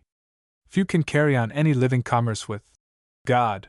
Yet many of us are well aware of how much freer and abler our lives would be, were such important forms of energizing not sealed up by the critical atmosphere in which we have been reared. There are in every one potential forms of activity that actually are shunted out from use. Part of the imperfect vitality under which we labor can thus be easily explained. One part of our mind dams up, even dams up, the other parts. Conscience makes cowards of us all. Social conventions prevent us from telling the truth after the fashion of the heroes and heroines of Bernard Shaw. We all know persons who are models of excellence, but who belong to the extreme Philistine type of mind. So deadly is their intellectual respectability that we can't converse about certain subjects at all, can't let our minds play over them, can't even mention them in their presence. I have numbered among my dearest friends persons thus inhibited intellectually, with whom I would gladly have been able to talk freely about certain interests of mine, certain authors, say, as Bernard Shaw, Chesterton, Edward Carpenter, H. G. Wells, but it wouldn't do, it made them too uncomfortable, they wouldn't play, I had to be silent. An intellect thus tied down by literality and decorum makes on one the same sort of an impression that an able-bodied man would who should habituate himself to do his work with only one of his fingers, locking up the rest of his organism and leaving it unused. I trust that by this time I have said enough to convince the reader both of the truth and of the importance of my thesis. The two questions, first, that of the possible extent of our powers, and second, that of the various avenues of approach to them, the various keys for unlocking them in diverse individuals, dominate the whole problem of individual and national education. We need a topography of the limits of human power, similar to the chart which oculists use of the field of human vision. We need also a study of the various types of human being with reference to the different ways in which their energy reserves may be appealed to and set loose. Biographies and individual experiences of every kind may be drawn upon for evidence here. 4. 1. This was the title originally given to the presidential address delivered before the American Philosophical Association at Columbia University, December 28, 1906, and published as there delivered in the Philosophical Review for January, 1907. The address was later published, after slight alteration, in the American Magazine for October, 1907, under the title, The Powers of Men. The more popular form is here reprinted under the title which the author himself preferred. 2. The Energies of Men. Philosophical Review, Volume 16, Number 1, January, 1907. Cf. note on page 229. 3. Tour in England, Ireland, and France. Philadelphia, 1833, page 435. 4. This would be an absolutely concrete study. The limits of power must be limits that have been realized in actual persons, and the various ways of unlocking the reserves of power must have been exemplified in individual lives. So here is a program of concrete individual psychology. It is replete with interesting facts, and points to practical issues superior in importance to anything we know. From the address as originally delivered before the Philosophical Association. C. 16. Philosophical Review, 1, 19. 11. The moral equivalent of war, 1. The war against war is going to be no holiday excursion or camping party. The military feelings are too deeply grounded to abdicate their place among our ideals until better substitutes are offered than the glory and shame that come to nations as well as to individuals from the ups and downs of politics and the vicissitudes of trade. There is something highly paradoxical in the modern man's relation to war. Ask all our millions, North and South, whether they would vote now, were such a thing possible, to have our war for the Union expunged from history, and the record of a peaceful transition to the present time substituted for that of its marches and battles, and probably hardly a handful of eccentrics would say yes. Those ancestors, those efforts, those memories and legends, are the most ideal part of what we now own together, a sacred spiritual possession worth more than all the blood poured out. Yet ask those same people whether they would be willing in cold blood to start another civil war now to gain another similar possession, and not one man or woman would vote for the proposition. In modern eyes, precious though wars may be, they must not be waged solely for the sake of the ideal harvest. Only when forced upon one, only when an enemy's injustice leaves us no alternative, is a war now thought permissible. It was not thus in ancient times. The earlier men were hunting men, and to hunt a neighboring tribe, kill the males, loot the village and possess the females, was the most profitable, as well as the most exciting, way of living. Thus were the more martial tribes selected, and in chiefs and peoples a pure pugnacity and love of glory came to mingle with the more fundamental appetite for plunder.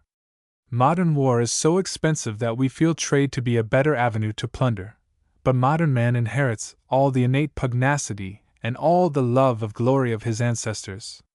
Showing war's irrationality and horror is of no effect upon him. The horrors make the fascination. War is the strong life, it is life in extremis. War taxes are the only ones men never hesitate to pay, as the budgets of all nations show us. History is a bath of blood. The Iliad is one long recital of how Diomedes and Ajax, Sarpedon and Hector killed. No detail of the wounds they made is spared us, and the Greek mind fed upon the story. Greek history is a panorama of jingoism and imperialism, war for war's sake, all the citizens being warriors. It is horrible reading, because of the irrationality of it all, save for the purpose of making history, and the history is that of the utter ruin of a civilization in intellectual respects perhaps the highest the earth has ever seen. Those wars were purely piratical. Pride, gold, women, slaves, excitement were their only motives. In the Peloponnesian War, for example, the Athenians asked the inhabitants of Melos, the island where the Venus of Milo was found, hitherto neutral, to own their lordship. The envoys meet, and hold a debate which Thucydides gives in full, and which, for sweet reasonableness of form, would have satisfied Matthew Arnold. The powerful exact what they can, said the Athenians, and the weak grant what they must. When the Melians say that sooner than be slaves they will appeal to the gods, the Athenians reply, of the gods we believe, and of men we know that, by a law of their nature, wherever they can rule they will. This law was not made by us, and we are not the first to have acted upon it, we did but inherit it, and we know that you and all mankind, if you were as strong as we are, would do as we do. So much for the gods. We have told you why we expect to stand as high in their good opinion as you. Well, the Melians still refused, and their town was taken. The Athenians, Thucydides quietly says, thereupon put to death all who were of military age and made slaves of the women and children. They then colonized the island, sending thither 500 settlers of their own. Alexander's career was piracy pure and simple, nothing but an orgy of power and plunder, made romantic by the character of the hero. There was no rational principle in it, and the moment he died his generals and governors attacked one another. The cruelty of those times is incredible. When Rome finally conquered Greece, Paulus Aemilius was told by the Roman Senate to reward his soldiers for their toil by giving them the old kingdom of Epirus. They sacked 70 cities and carried off 150,000 inhabitants as slaves. How many they killed I know not, but in Aetolia they killed all the senators, 550 in number. Brutus was the noblest Roman of them all. But to reanimate his soldiers on the eve of Philippi, he similarly promises to give them the cities of Sparta and Thessalonica to ravage, if they win the fight. Such was the gory nurse that trained societies to cohesiveness. We inherit the warlike type, and for most of the capacities of heroism that the human race is full of we have to thank this cruel history. Dead men tell no tales, and if there were any tribes of other type than this they have left no survivors. Our ancestors have bred pugnacity into our bone and marrow, and thousands of years of peace won't breed it out of us. The popular imagination fairly fattens on the thought of wars. Let public opinion once reach a certain fighting pitch, and no ruler can withstand it. In the Boer War both governments began with bluff but couldn't stay there. The military tension was too much for them. In 1898 our people had read the word, war, in letters 3 inches high for 3 months in every newspaper. The pliant politician McKinley was swept away by their eagerness, and our squalid war with Spain became a necessity. At the present day, civilized opinion is a curious mental mixture. The military instincts and ideals are as strong as ever, but are confronted by reflective criticisms which sorely curb their ancient freedom. Innumerable writers are showing up the bestial side of military service. Pure loot and mastery seem no longer morally avowable motives, and pretexts must be found for attributing them solely to the enemy. England and we, our army and navy authorities repeat without ceasing, armed solely for peace. Germany and Japan it is who are bent on loot and glory. Peace, in military mouths today, is a synonym for war expected. The word has become a pure provocative, and no government wishing peace sincerely should allow it ever to be printed in a newspaper. Every up-to-date dictionary should say that peace and war mean the same thing, now in posse, now in actu. It may even reasonably be said that the intensely sharp competitive preparation for war by the nations is the real war, permanent, unceasing, and that the battles are only a sort of public verification of the mastery gained during the peace interval. It is plain that on this subject civilized man has developed a sort of double personality. If we take European nations, no legitimate interest of any one of them would seem to justify the tremendous destructions which a war to compass it would necessarily entail. It would seem as though common sense and reason ought to find a way to reach agreement in every conflict of honest interests. I myself think it our bounden duty to believe in such international rationality as possible. But as things stand, I see how desperately hard it is to bring the peace party and the war party together, and I believe that the difficulty is due to certain deficiencies in the program of pacificism which set the militarist imagination strongly, and to a certain extent justifiably, against it. In the whole discussion both sides are on imaginative and sentimental ground. It is but one utopia against another, and everything one says must be abstract and hypothetical. Subject to this criticism and caution, I will try to characterize in abstract strokes the opposite imaginative forces, and point out what to my own very fallible mind seems the best utopian hypothesis, the most promising line of conciliation. In my remarks, pacifist though I am, I will refuse to speak of the bestial side of the war regime, already done justice to by many writers, and consider only the higher aspects of militaristic sentiment. Patriotism no one thinks discreditable, nor does any one deny that war is the romance of history. But inordinate ambitions are the soul of every patriotism, and the possibility of violent death the soul of all romance. The militarily patriotic and romantic-minded everywhere, and especially the professional military class, refuse to admit for a moment that war may be a transitory phenomenon in social evolution. The notion of a sheep's paradise like that revolts, they say, our higher imagination. Where then would be the steeps of life? If war had ever stopped, we should have to reinvent it, on this view, to redeem life from flat degeneration. Reflective apologists for war at the present day all take it religiously. It is a sort of sacrament. Its profits are to the vanquished as well as to the victor, and quite apart from any question of profit, it is an absolute good, we are told, for it is human nature at its highest dynamic. Its horrors are a cheap price to pay for rescue from the only alternative supposed, of a world of clerks and teachers, of coeducation and zoophily, of consumers' leagues and associated charities, of industrialism unlimited and feminism unabashed. No scorn, no hardness, no valor any more.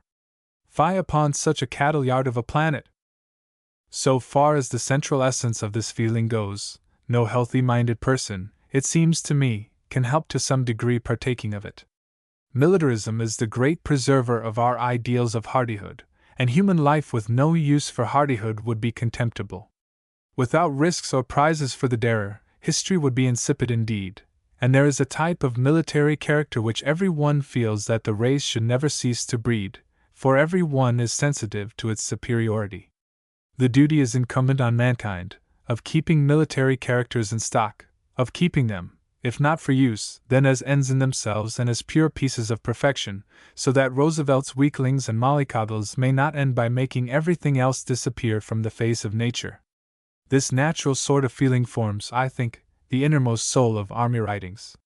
Without any exception known to me, militarist authors take a highly mystical view of their subject, and regard war as a biological or sociological necessity, uncontrolled by ordinary psychological checks and motives. When the time of development is ripe, the war must come, reason or no reason, for the justifications pleaded are invariably fictitious. War is, in short, a permanent human obligation. General Homer Lea, in his recent book, The Valor of Ignorance, plants himself squarely on this ground.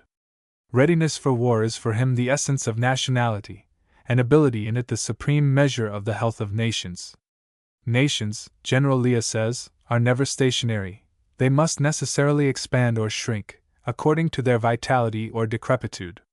Japan now is culminating, and by the fatal law in question it is impossible that her statesmen should not long since have entered, with extraordinary foresight, upon a vast policy of conquest, the game in which the first moves were her wars with China and Russia and her treaty with England, and of which the final objective is the capture of the Philippines, the Hawaiian Islands, Alaska, and the whole of our coast west of the Sierra Passes. This will give Japan what her ineluctable vocation as a state absolutely forces her to claim, the possession of the entire Pacific Ocean, and to oppose these deep designs we Americans have, according to our author, nothing but our conceit, our ignorance, our commercialism, our corruption, and our feminism. General Lea makes a minute technical comparison of the military strength which we at present could oppose to the strength of Japan, and concludes that the islands, Alaska, Oregon, and Southern California, would fall almost without resistance, that San Francisco must surrender in a fortnight to a Japanese investment, that in 3 or 4 months the war would be over, and our republic, unable to regain what it had heedlessly neglected to protect sufficiently, would then disintegrate, until perhaps some Caesar should arise to weld us again into a nation.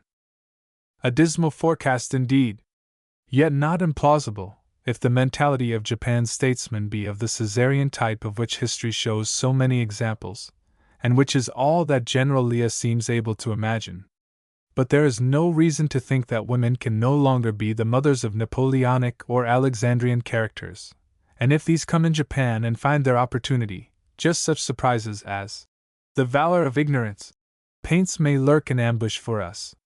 Ignorant as we still are of the innermost recesses of Japanese mentality, we may be foolhardy to disregard such possibilities. Other militarists are more complex and more moral in their considerations.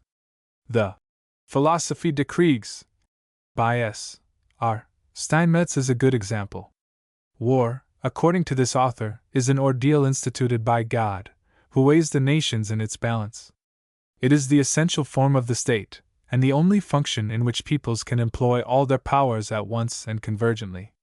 No victory is possible save as the resultant of a totality of virtues, no defeat for which some vice or weakness is not responsible.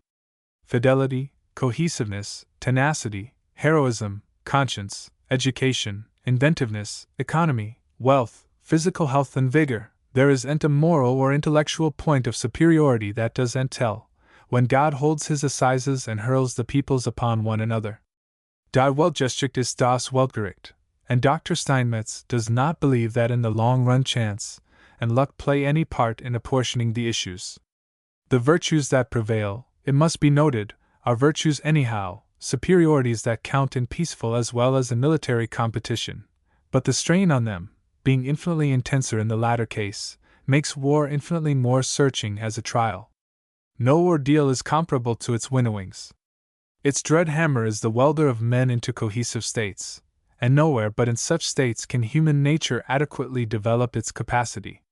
The only alternative is degeneration. Dr. Steinmetz is a conscientious thinker, and his book, short as it is, takes much into account.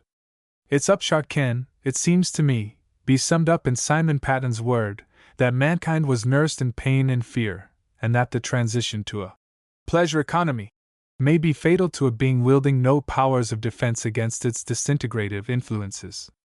If we speak of the fear of emancipation from the fear regime, we put the whole situation into a single phrase: fear regarding ourselves now taking the place of the ancient fear of the enemy. Turn the fear over as I will in my mind, it all seems to lead back to two unwillingnesses of the imagination, one aesthetic and the other moral. Unwillingness, first to envisage a future in which army life, with its many elements of charm, shall be forever impossible, and in which the destinies of peoples shall never more be decided, quickly, thrillingly, and tragically by force, but only gradually and insipidly by evolution, and secondly, unwillingness to see the supreme theater of human strenuousness closed, and the splendid military aptitudes of men doomed to keep always in a state of latency and never show themselves in action. These insistent unwillingnesses, no less than other aesthetic and ethical insistencies, have, it seems to me, to be listened to and respected. One cannot meet them effectively by mere counterinsistency on war's expensiveness and horror. The horror makes the thrill, and when the question is of getting the extremest and supremest out of human nature, talk of expense sounds ignominious. The weakness of so much merely negative criticism is evident. Pacificism makes no converts from the military party. The military party denies neither the bestiality nor the horror, nor the expense. It only says that these things tell but half the story. It only says that war is worth them, that, taking human nature as a whole, its wars are its best protection against its weaker and more cowardly self, and that mankind cannot afford to adopt a peace economy. Pacifists ought to enter more deeply into the aesthetical and ethical point of view of their opponents. Do that first in any controversy, says J. Chapman, then move the point, and your opponent will follow. So long as anti-militarists propose no substitute for war's disciplinary function, no moral equivalent of war, analogous, as one might say, to the mechanical equivalent of heat, so long they fail to realize the full inwardness of the situation. And as a rule they do fail.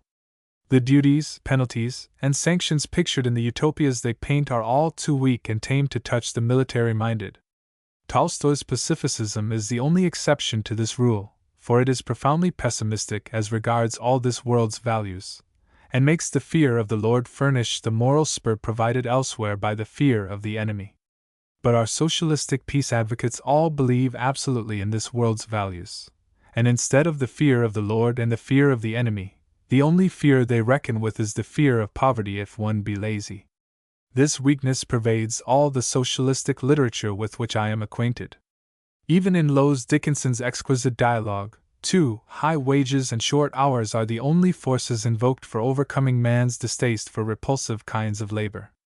Meanwhile, men at large still live as they always have lived, under a pain and fear economy, for those of us who live in an ease economy are but an island in the stormy ocean, and the whole atmosphere of present-day utopian literature tastes mawkish and dishwatery to people who still keep a sense for life's more bitter flavors. It suggests, in truth, ubiquitous inferiority. Inferiority is always with us, and merciless scorn of it is the keynote of the military temper. "Dogs, would you live forever?" shouted Frederick the Great. "Yes," say our utopians. "Let us live forever, and raise our level gradually." The best thing about our inferiors today is that they are as tough as nails, and physically and morally almost as insensitive. Utopianism would see them soft and squeamish, while militarism would keep their callousness, but transfigure it into a meritorious characteristic, needed by the service, and redeemed by that from the suspicion of inferiority. All the qualities of a man acquire dignity when he knows that the service of the collectivity that owns him needs them. If proud of the collectivity, his own pride rises in proportion.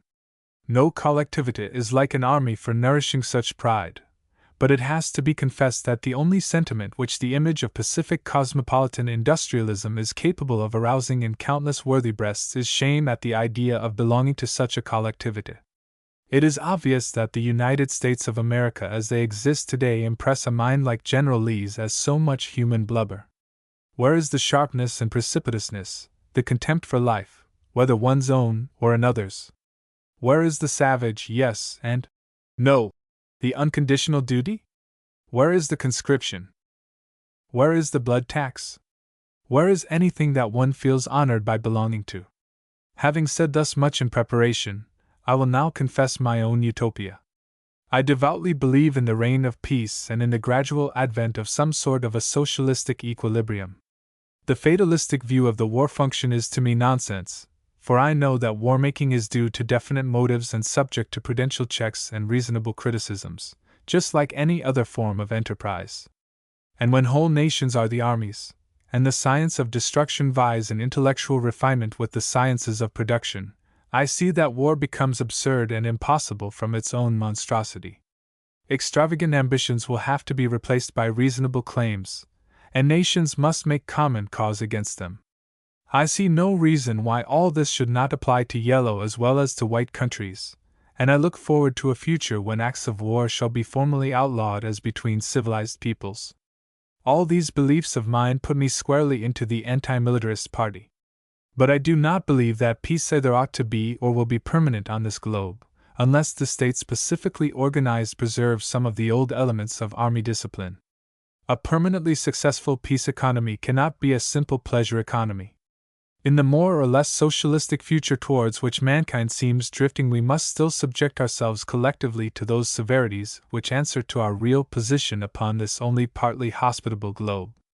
We must make new energies and hardihoods continue the manliness to which the military mind so faithfully clings. Martial virtues must be the enduring cement, intrepidity, contempt of softness, surrender of private interest, obedience to command, must still remain the rock upon which states are built, unless, indeed, we wish for dangerous reactions against commonwealths fit only for contempt, and liable to invite attack whenever a center of crystallization for military-minded enterprise gets formed anywhere in their neighborhood. The war party is assuredly right in affirming and reaffirming that the martial virtues, although originally gained by the race through war, are absolute and permanent human goods. Patriotic pride and ambition in their military form are, after all, only specifications of a more general competitive passion. They are its first form, but that is no reason for supposing them to be its last form. Men now are proud of belonging to a conquering nation, and without a murmur they lay down their persons and their wealth, if by so doing they may fend off subjection. But who can be sure that other aspects of one's country may not, with time and education and suggestion enough, come to be regarded with similarly effective feelings of pride and shame? Why should men not some day feel that it is worth a blood tax to belong to a collectivity superior in any ideal respect? Why should they not blush with indignant shame if the community that owns them is vile in any way whatsoever? Individuals, daily more numerous, now feel this civic passion. It is only a question of blowing on the spark till the whole population gets incandescent, and on the ruins of the old morals of military honor, a stable system of morals of civic honor builds itself up. What the whole community comes to believe in grasps the individual as in a vice. The war function has grasped us so far, but constructive interests may some day seem no less imperative, and impose on the individual a hardly lighter burden. Let me illustrate my idea more concretely. There is nothing to make one indignant in the mere fact that life is hard, that men should toil and suffer pain. The planetary conditions once for all are such, and we can stand it. But that so many men, by mere accidents of birth and opportunity, should have a life of nothing else but toil and pain and hardness and inferiority imposed upon them, should have no vacation, while others natively no more deserving never get any taste of this campaigning life at all, this is capable of arousing indignation in reflective minds. It may end by seeming shameful to all of us that some of us have nothing but campaigning, and others nothing but unmanly ease.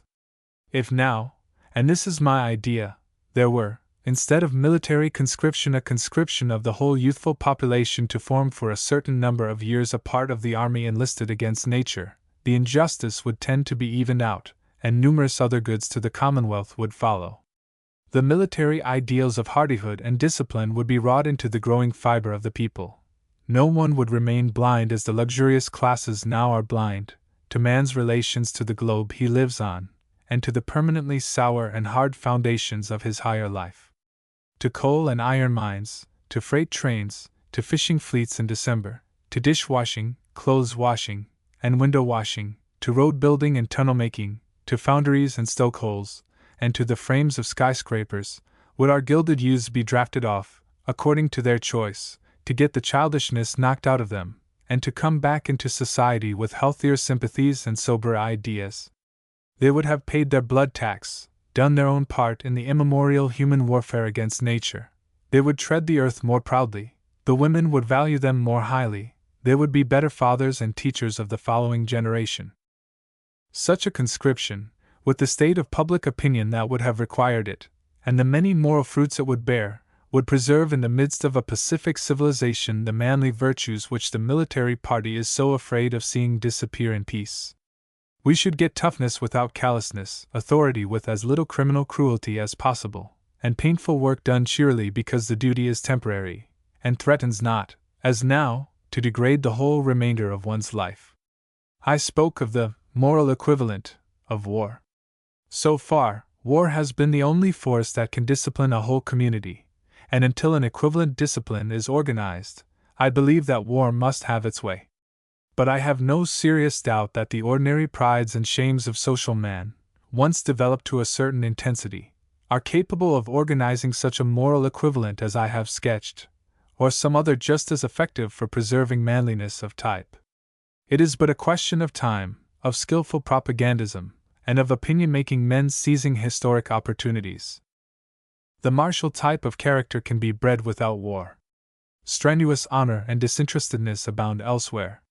Priests and medical men are in a fashion educated to it, and we should all feel some degree of it imperative if we were conscious of our work as an obligatory service to the state. We should be owned, as soldiers are by the army, and our pride would rise accordingly. We could be poor, then, without humiliation, as army officers now are. The only thing needed henceforward is to inflame the civic temper as past history has inflamed the military temper. H. G. Wells, as usual, sees the center of the situation. In many ways, he says, military organization is the most peaceful of activities. When the contemporary man steps from the street, of clamorous insincere advertisement, push, adulteration, underselling and intermittent employment into the barrack-yard, he steps onto a higher social plane, into an atmosphere of service and cooperation and of infinitely more honorable emulations. Here at least men are not flung out of employment to degenerate because there is no immediate work for them to do. They are fed and drilled and trained for better services. Here at least a man is supposed to win promotion by self-forgetfulness and not by self-seeking.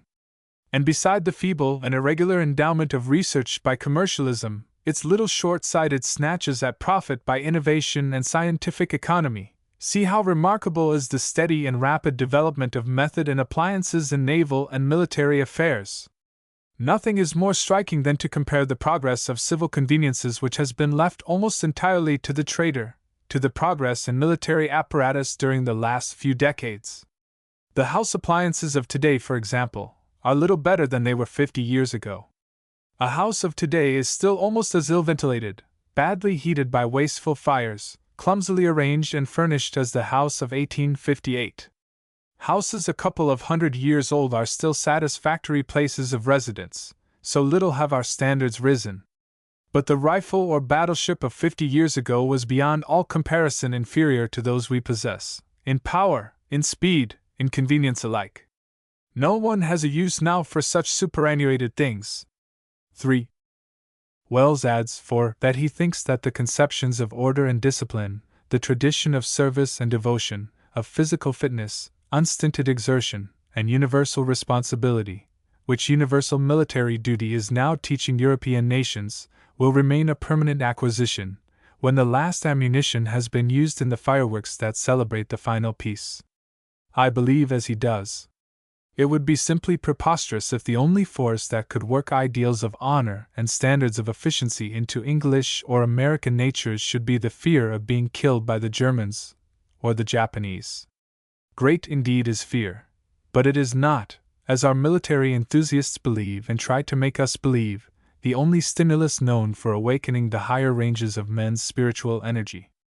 The amount of alteration in public opinion which my utopia postulates is vastly less than the difference between the mentality of those black warriors who pursued Stanley's party on the Congo with their cannibal war cry of "Meat! Meat!" and that of the General Staff of any civilized nation.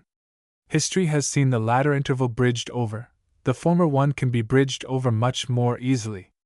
1. Written for and first published by the Association for International Conciliation, leaflet number 27, and also published in McClure's Magazine, August, 1910, and the Popular Science Monthly, October, 1910. 2. Justice and Liberty. N.Y., 1909. 3. First and Last Things. 1908, page 215. 4. First and Last Things. 1908, page 226. 12 Remarks at the Peace Banquet. 1. I am only a philosopher, and there is only one thing that a philosopher can be relied on to do, and that is, to contradict other philosophers. In ancient times, philosophers defined man as the rational animal, and philosophers since then have always found much more to say about the rational than about the animal part of the definition. But looked at candidly, reason bears about the same proportion to the rest of human nature that we in this hall bear to the rest of America, Europe, Asia, Africa, and Polynesia. Reason is one of the very feeblest of nature's forces, if you take it at only one spot and moment. It is only in the very long run that its effects become perceptible. Reason assumes to settle things by weighing them against each other without prejudice, partiality, or excitement. But what affairs in the concrete are settled by is, and always will be, just prejudices, partialities, cupidities, and excitements. Appealing to reason as we do, we are in a sort of forlorn hope situation, like a small sandbank in the midst of a hungry sea ready to wash it out of existence. But sandbanks grow when the conditions favor, and weak as reason is, it has this unique advantage over its antagonists that its activity never lets up and that it presses always in one direction, while men's prejudices vary, their passions ebb and flow, and their excitements are intermittent.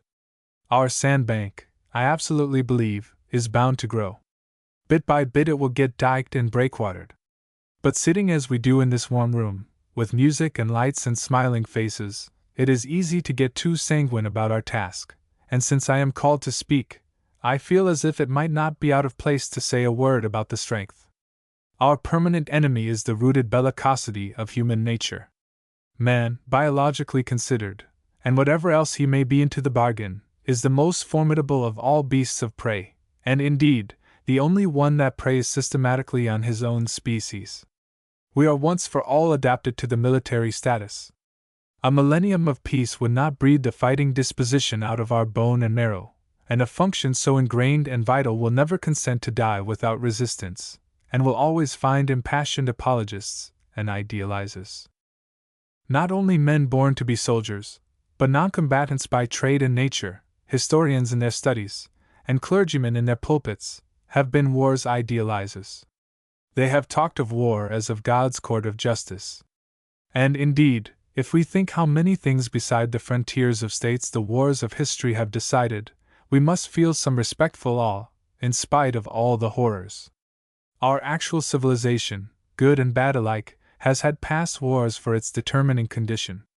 Great-mindedness among the tribes of men has always meant the will to prevail, and all the more, so if prevailing included slaughtering and being slaughtered.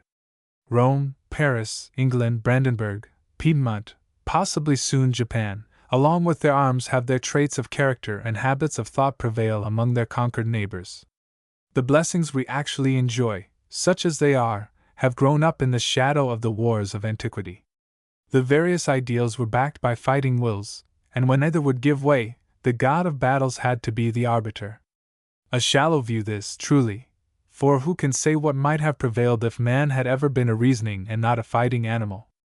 Like dead men, dead causes tell no tales, and the ideals that went under in the past, along with all the tribes that represented them, find today no recorder, no explainer, no defender.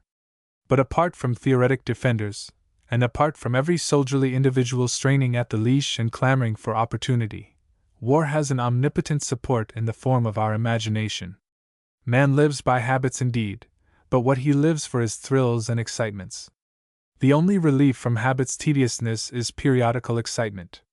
From time immemorial wars have been, especially for non-combatants, the supremely thrilling excitement. Heavy and dragging at its end, at its outset every war means an explosion of imaginative energy. The dams of routine burst, and boundless prospects open.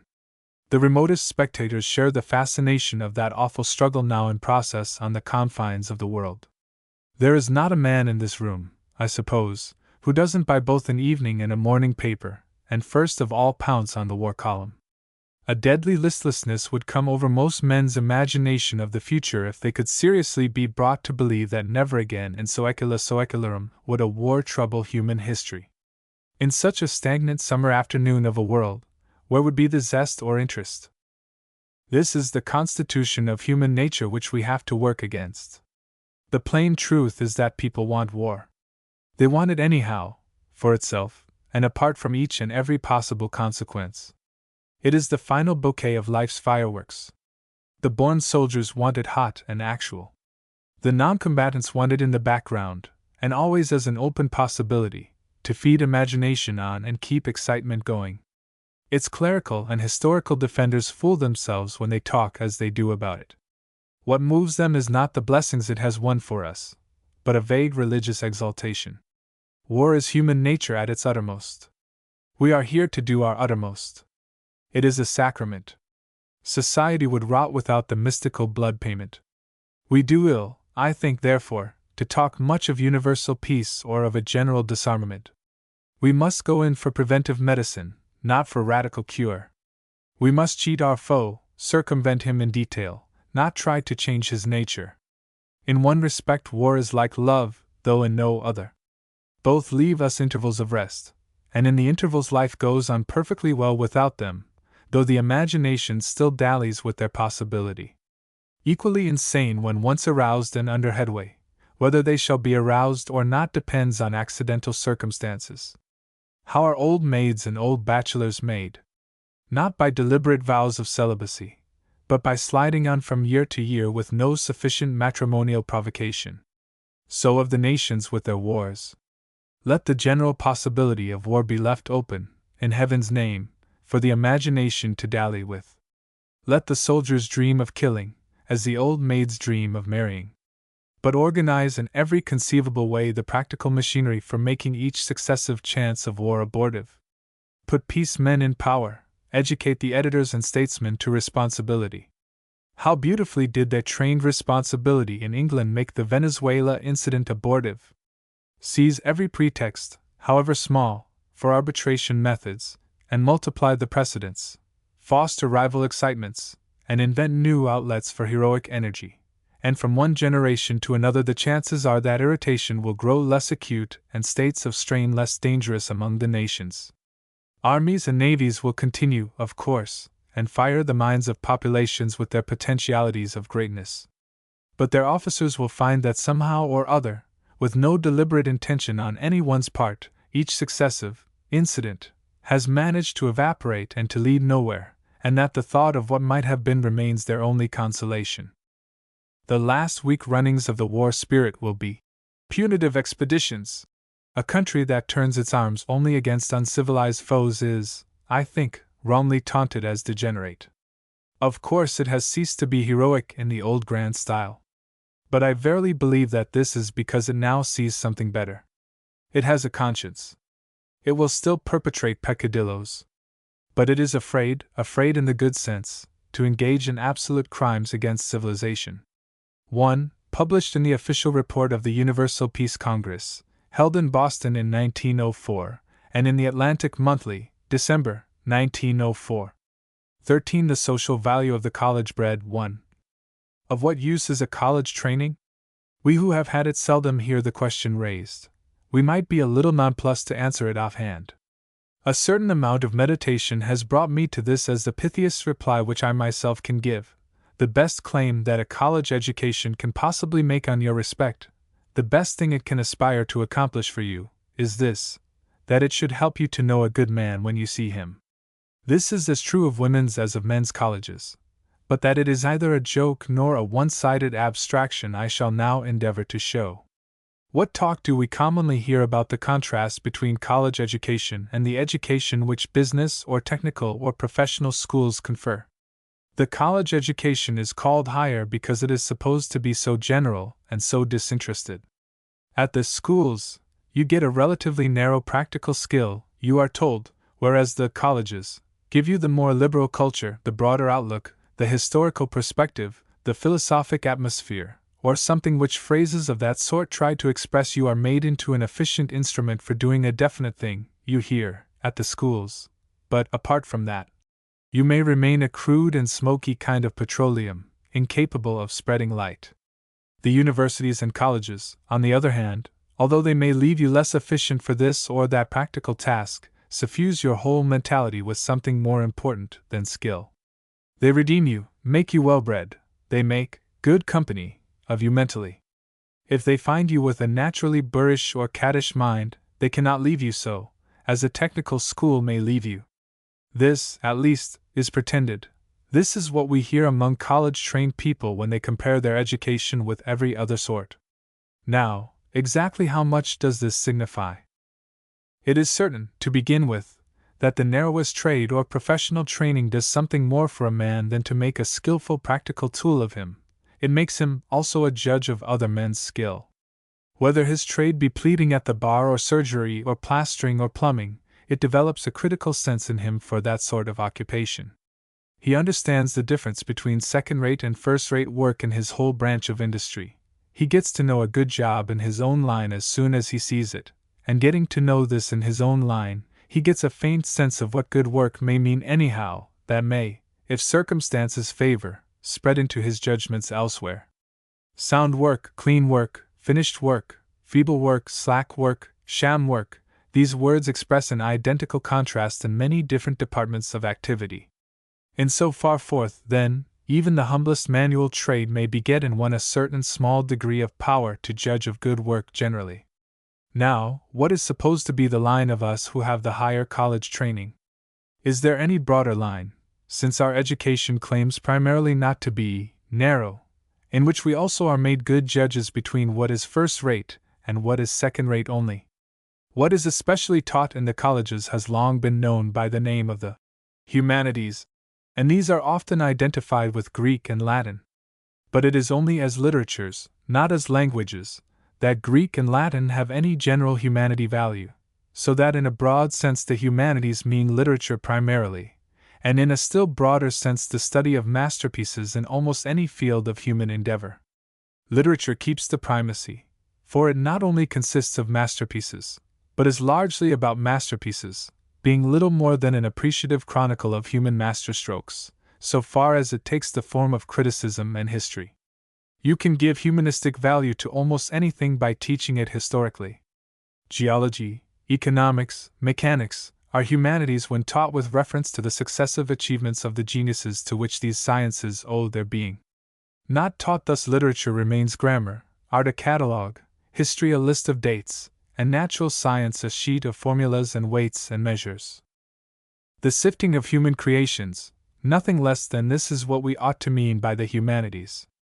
Essentially this means biography. What our colleges should teach is, therefore, biographical history, then not of politics merely, but of anything and everything so far as human efforts and conquests are factors that have played their part. Studying in this way, we learn what types of activity have stood the test of time. We acquire standards of the excellent and durable. All our arts and sciences and institutions are but so many quests of perfection on the part of men, and when we see how diverse the types of excellence may be, how various the tests, how flexible the adaptations, we gain a richer sense of what the terms better and worse may signify in general. Our critical sensibilities grow both more acute and less fanatical. We sympathize with men's mistakes even in the act of penetrating them. We feel the pathos of lost causes and misguided epochs even while we applaud what overcame them. Such words are vague and such ideas are inadequate, but their meaning is unmistakable. What the colleges, teaching humanities by examples which may be special, but which must be typical and pregnant, should at least try to give us, is a general sense of what, under various disguises, superiority has always signified and may still signify. The feeling for a good human job anywhere, the admiration of the really admirable, the disesteem of what is cheap and trashy and impermanent, this is what we call the critical sense, the sense for ideal values. It is the better part of what men know as wisdom. Some of us are wise in this way naturally and by genius, some of us never become so. But to have spent one's youth at college, in contact with the choice and rare and precious, and yet still to be a blind prig or vulgarian, unable to scent out human excellence or to divine it amid its accidents, to know it only when ticketed and labeled and forced on us by others, this indeed should be accounted the very calamity and shipwreck of a higher education. The sense for human superiority ought, then, to be considered our line, as boring subways is the engineer's line and the surgeon's is appendicitis. Our colleges ought to have lit up in us a lasting relish for the better kind of man, a loss of appetite for mediocrities, and a disgust for cheap jacks. We ought to smell, as it were, the difference of quality in men and their proposals when we enter the world of affairs about us. Expertness in this might well atone for some of our awkwardness at accounts, for some of our ignorance of dynamos. The best claim we can make for the higher education, the best single phrase in which we can tell what it ought to do for us, is, then, exactly what I said. It should enable us to know a good man when we see him. That the phrase is anything but an empty epigram follows from the fact that if you ask in what line it is most important that a democracy like ours should have its sons and daughters skillful, you see that it is this line more than any other. The people in their wisdom. This is the kind of wisdom most needed by the people. Democracy is on its trial, and no one knows how it will stand the ordeal. Abounding about us are pessimistic prophets. Fickleness and violence used to be, but are no longer, the vices which they charge to democracy. What its critics now affirm is that its preferences are inveterately for the inferior. So it was in the beginning, they say, and so it will be world without end. Vulgarity enthroned and institutionalized, elbowing everything superior from the highway, this, they tell us, is our irremediable destiny. And the picture papers of the European continent are already drawing Uncle Sam with the hog instead of the eagle for his heraldic emblem. The privileged aristocracies of the foretime, with all their iniquities, did at least preserve some taste for higher human quality, and honor certain forms of refinement by their enduring traditions. But when democracy is sovereign, its doubters say, nobility will form a sort of invisible church, and sincerity and refinement, stripped of honor, precedence, and favor, will have to vegetate on sufferance in private corners. They will have no general influence. They will be harmless eccentricities. Now, who can be absolutely certain that this may not be the career of democracy? Nothing future is quite secure, states enough heavenwardly rotted, and democracy as a whole may undergo self-poisoning. But, on the other hand, democracy is a kind of religion, and we are bound not to admit its failure. Faiths and utopias are the noblest exercise of human reason, and no one with a spark of reason in him will sit down fatalistically before the croaker's picture. The best of us are filled with the contrary vision of a democracy stumbling through every error till its institutions glow with justice, and its customs shine with beauty. Our better men shall show the way and we shall follow them. So we are brought round again to the mission of the higher education in helping us to know the better kind of man whenever we see him. The notion that a people can run itself, and its affairs anonymously is now well known to be the silliest of absurdities. Mankind does nothing save through initiatives on the part of inventors, great or small, and imitation by the rest of us. These are the sole factors active in human progress. Individuals of genius show the way, and set the patterns, which common people then adopt and follow. The rivalry of the patterns is the history of the world. Our democratic problem thus is statable in ultra-simple terms. Who are the kind of men from whom our majorities shall take their cue? Whom shall they treat as rightful leaders? We and our leaders are the X and the Y of the equation here. All other historic circumstances, be they economical, political, or intellectual, are only the background of occasion on which the living drama works itself out between us. In this very simple way does the value of our educated class define itself. We more than others should be able to divine the worthier and better leaders. The terms here are monstrously simplified, of course, but such a bird's-eye view lets us immediately take our bearings. In our democracy, where everything else is so shifting, we alumni and alumni of the colleges are the only permanent presence that corresponds to the aristocracy in older countries. We have continuous traditions, as they have. Our motto, too, is noblesse oblige, and unlike them, we stand for ideal interests solely, for we have no corporate selfishness and wield no powers of corruption. We ought to have our own class consciousness. Less intellectuals! What prouder club name could there be than this one, used ironically by the party of red blood, the party of every stupid prejudice and passion, during the anti-Dreyfus craze, to satirize the men in France who still retained some critical sense and judgment. Critical sense, it has to be confessed, is not an exciting term, hardly a banner to carry in processions. Affections for old habit, currents of self-interest, and gales of passion are the forces that keep the human ship moving, and the pressure of the judicious pilot's hand upon the tiller is a relatively insignificant energy. But the affections, passions, and interests are shifting, successive, and distraught. They blow in alternation while the pilot's hand is steadfast. He knows the compass, and with all the leeways he is obliged to tack toward, he always makes some headway. A small force, if it never lets up, will accumulate effects more considerable than those of much greater forces if these work inconsistently. The ceaseless whisper of the more permanent ideals, the steady tug of truth and justice, give them but time, must warp the world in their direction. This bird's-eye view of the general steering function of the college bred amid the driftings of democracy ought to help us to a wider vision of what our colleges themselves should aim at. If we are to be the yeast cake for democracy's dough, if we are to make it rise with culture's preferences, we must see to it that culture spreads broad sails. We must shake the old double reefs out of the canvas into the wind and sunshine, and let in every modern subject, sure that any subject will prove humanistic, if its setting be kept only wide enough. Stevenson says somewhere to his reader, "You think you are just making this bargain, but you are really laying down a link in the policy of mankind."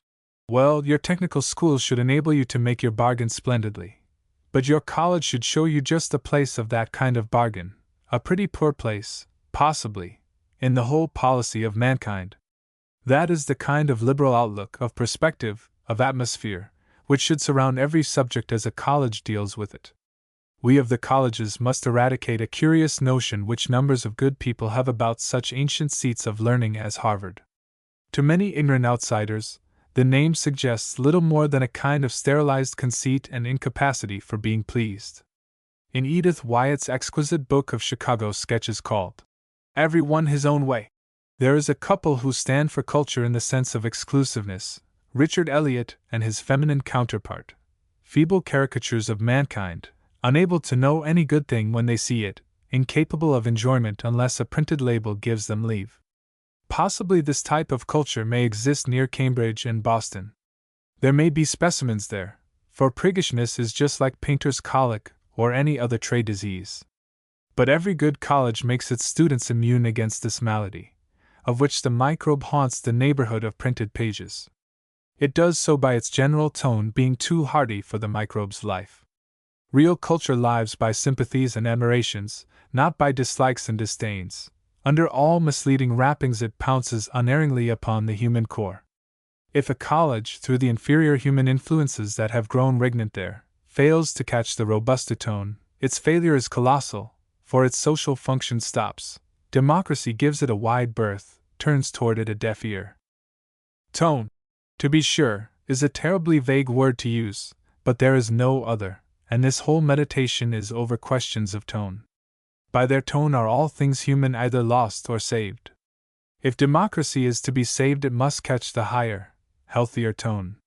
If we are to impress it with our preferences, we ourselves must use the proper tone, which we, in turn, must have caught from our own teachers. It all reverts in the end to the action of innumerable imitative individuals upon each other and to the question of whose tone has the highest spreading power. As a class, we college graduates should look to it that ours has spreading power. It ought to have the highest spreading power.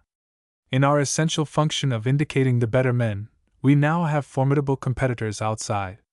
McClure's Magazine, the American Magazine, Collier's Weekly, and in its fashion, The World's Work, constitute together a real popular university along this very line. It would be a pity if any future historian were to have to write words like these. By the middle of the 20th century, the higher institutions of learning had lost all influence over public opinion in the United States.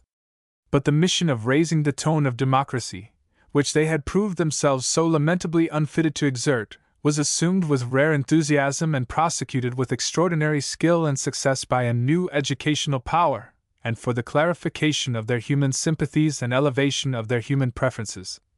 The people at large acquired the habit of resorting exclusively to the guidance of certain private literary adventures, commonly designated in the market by the affectionate name of 10-cent magazines. Must not we of the colleges see to it that no historian shall ever say anything like this? Vague as the phrase of knowing a good man when you see him may be, diffuse and indefinite as one must leave its application, is there any other formula that describes so well the result at which our institutions ought to aim? If they do that, they do the best thing conceivable. If they fail to do it, they fail in very deed. It surely is a fine synthetic formula. If our faculties and graduates could once collectively come to realize it as the great underlying purpose toward which they have always been more or less obscurely groping, a great clearness would be shed over many of their problems, and, as for their influence in the midst of our social system, it would embark upon a new career of strength. 1. Address delivered at a meeting of the Association of American Alumni at Radcliffe College, November 7, 1907, and first published in McClure's Magazine for February, 1908. 14. The University and the Individual I. The Ph.D. Octopus 1. Some years ago we had at our Harvard Graduate School a very brilliant student of philosophy, who, after leaving us and supporting himself by literary labor for 3 years, received an appointment to teach English literature at a sister institution of learning. The governors of this institution, however, had no sooner communicated the appointment than they made the awful discovery that they had enrolled upon their staff a person who was unprovided with the Ph.D. degree. The man in question had been satisfied to work at philosophy for her own sweet, or bitter, sake, and had disdained to consider that an academic bauble should be his reward. His appointment had thus been made under a misunderstanding. He was not the proper man, and there was nothing to do but to inform him of the fact. It was notified to him by his new president that his appointment must be revoked, or that a Harvard doctor's degree must forthwith be procured. Although it was already the spring of the year, our subject, being a man of spirit, took up the challenge, turned his back upon literature, which in view of his approaching duties might have seemed his more urgent concern, and spent the weeks that were left him in writing a metaphysical thesis and grinding his psychology, logic and history of philosophy up again, so as to pass our formidable ordeals. When the thesis came to be read by our committee, we could not pass it. Brilliancy and originality by themselves won't save a thesis for the doctorate. It must also exhibit a heavy technical apparatus of learning, and this our candidate had neglected to bring to bear. So, telling him that he was temporarily rejected, we advised him to pad out the thesis properly, and return with it next year, at the same time informing his new president that this signified nothing as to his merits, that he was of ultra Ph.D. quality, and one of the strongest men with whom we had ever had to deal. To our surprise, we were given to understand in reply that the quality per se of the man signified nothing in this connection, and that 3 magical letters were the things seriously required. The college had always gloried in a list of faculty members who bore the doctor's title, and to make a gap in the galaxy, and admit a common fox without a tail, would be a degradation impossible to be thought of. We wrote again, pointing out that a PhD in philosophy would prove little anyhow as to one's ability to teach literature. We sent separate letters in which we outdid each other in eulogy of our candidate's powers, for indeed they were great, and at last, mirabile dictu, our eloquence prevailed. He was allowed to retain his appointment provisionally, on condition that 1 year later at the farthest his miserably naked name should be prolonged by the sacred appendage the lack of which had given so much trouble to all concerned. Accordingly he came up here the following spring with an adequate thesis, known since in print as a most brilliant contribution to metaphysics, passed a first-rate examination, wiped out the stain, and brought his college into proper relations with the world again. Whether his teaching, during that first year, of English literature was made any the better by the impending examination in a different subject, is a question which I will not try to solve. I have related this incident at such length because it is so characteristic of American academic conditions at the present day. Graduate schools still are something of a novelty, and higher diplomas something of a rarity. The latter, therefore, carry a vague sense of preciousness and honor, and have a particularly up-to-date appearance, and it is no wonder if smaller institutions, unable to attract professors already eminent, and forced usually to recruit their faculties from the relatively young, should hope to compensate for the obscurity of the names of their officers of instruction by the abundance of decorative titles by which those names are followed on the pages of the catalogues where they appear. The dazzled reader of the list, the parent or student, says to himself, "This must be a terribly distinguished crowd, their titles shine like the stars in the firmament. PhD.S., S.D.s, and Doctor of Literature S. bespangle the page as if they were sprinkled over it from a pepper caster." Human nature is once for all so childish that every reality becomes a sham somewhere, and in the minds of presidents and trustees the Ph.D. degree is in point of fact already looked upon as a mere advertising resource, a manner of throwing dust in the public's eyes.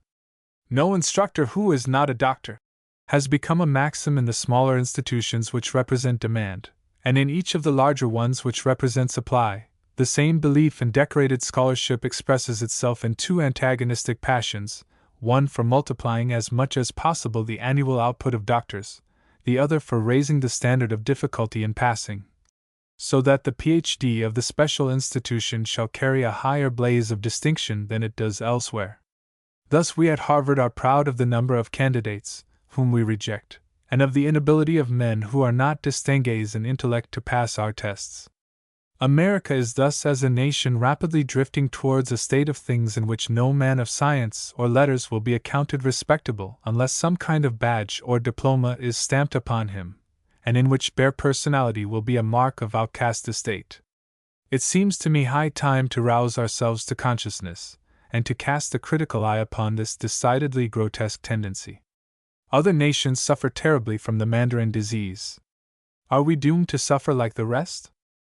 Our higher degrees were instituted for the laudable purpose of stimulating scholarship, especially in the form of original research. Experience has proved that great as the love of truth may be among men, it can be made still greater by adventitious rewards. The winning of a diploma certifying mastery and marking a barrier successfully passed acts as a challenge to the ambitious, and if the diploma will help to gain bread-winning positions also, its power as a stimulus to work is tremendously increased. So far, we are on innocent ground. It is well for a country to have research in abundance, and our graduate schools do but apply a normal psychological spur, but the institutionizing on a large scale of any natural combination of need and motive always tends to run into technicality, and to develop a tyrannical machine with unforeseen powers of exclusion and corruption. Observation of the workings of our Harvard system for 20 years past has brought some of these drawbacks home to my consciousness, and I should like to call the attention of my readers to this disadvantageous aspect of the picture, and to make a couple of remedial suggestions, if I may. In the first place, it would seem that to stimulate study, and to increase the Gellerts publicum, the class of highly educated men in our country, is the only positive good, and consequently the sole direct end at which our graduate schools, with their diploma-giving powers, should aim. If other results have developed, they should be deemed secondary incidents, and if not desirable in themselves, they should be carefully guarded against. To interfere with the free development of talent, to obstruct the natural play of supply and demand in the teaching profession, to foster academic snobbery by the prestige of certain privileged institutions, to transfer accredited value from essential manhood to an outward badge, to blight hopes and promote invidious sentiments, to divert the attention of aspiring youth from direct dealings with truth to the passing of examinations, such consequences, if they exist, ought surely to be regarded as drawbacks to the system, and an enlightened public consciousness ought to be keenly alive to the importance of reducing their amount. Candidates themselves do seem to be keenly conscious of some of these evils, but outside of their ranks or in the general public no such consciousness, so far as I can see, exists, or if it does exist, it fails to express itself aloud. Schools, colleges, and universities appear enthusiastic over the entire system, just as it stands, and unanimously applaud all its developments. I beg the reader to consider some of the secondary evils which I have enumerated. First of all, is not our growing tendency to appoint no instructors who are not also doctors an instance of pure sham? Will any one pretend for a moment that the doctor's degree is a guarantee that its possessor will be successful as a teacher? Notoriously, his moral, social, and personal characteristics may utterly disqualify him for success in the classroom, and of these characteristics his doctor's examination is unable to take any account whatever. Certain bare human beings will always be better candidates for a given place than all the doctor applicants on hand, and to exclude the former by a rigid rule, and in the end to have to sift the latter by private inquiry into their personal peculiarities among those who know them, just as if they were not doctors at all, is to stultify one's own procedure. You may say that at least you guard against ignorance of the subject by considering only the candidates who are doctors. But how then about making doctors in one subject teach a different subject?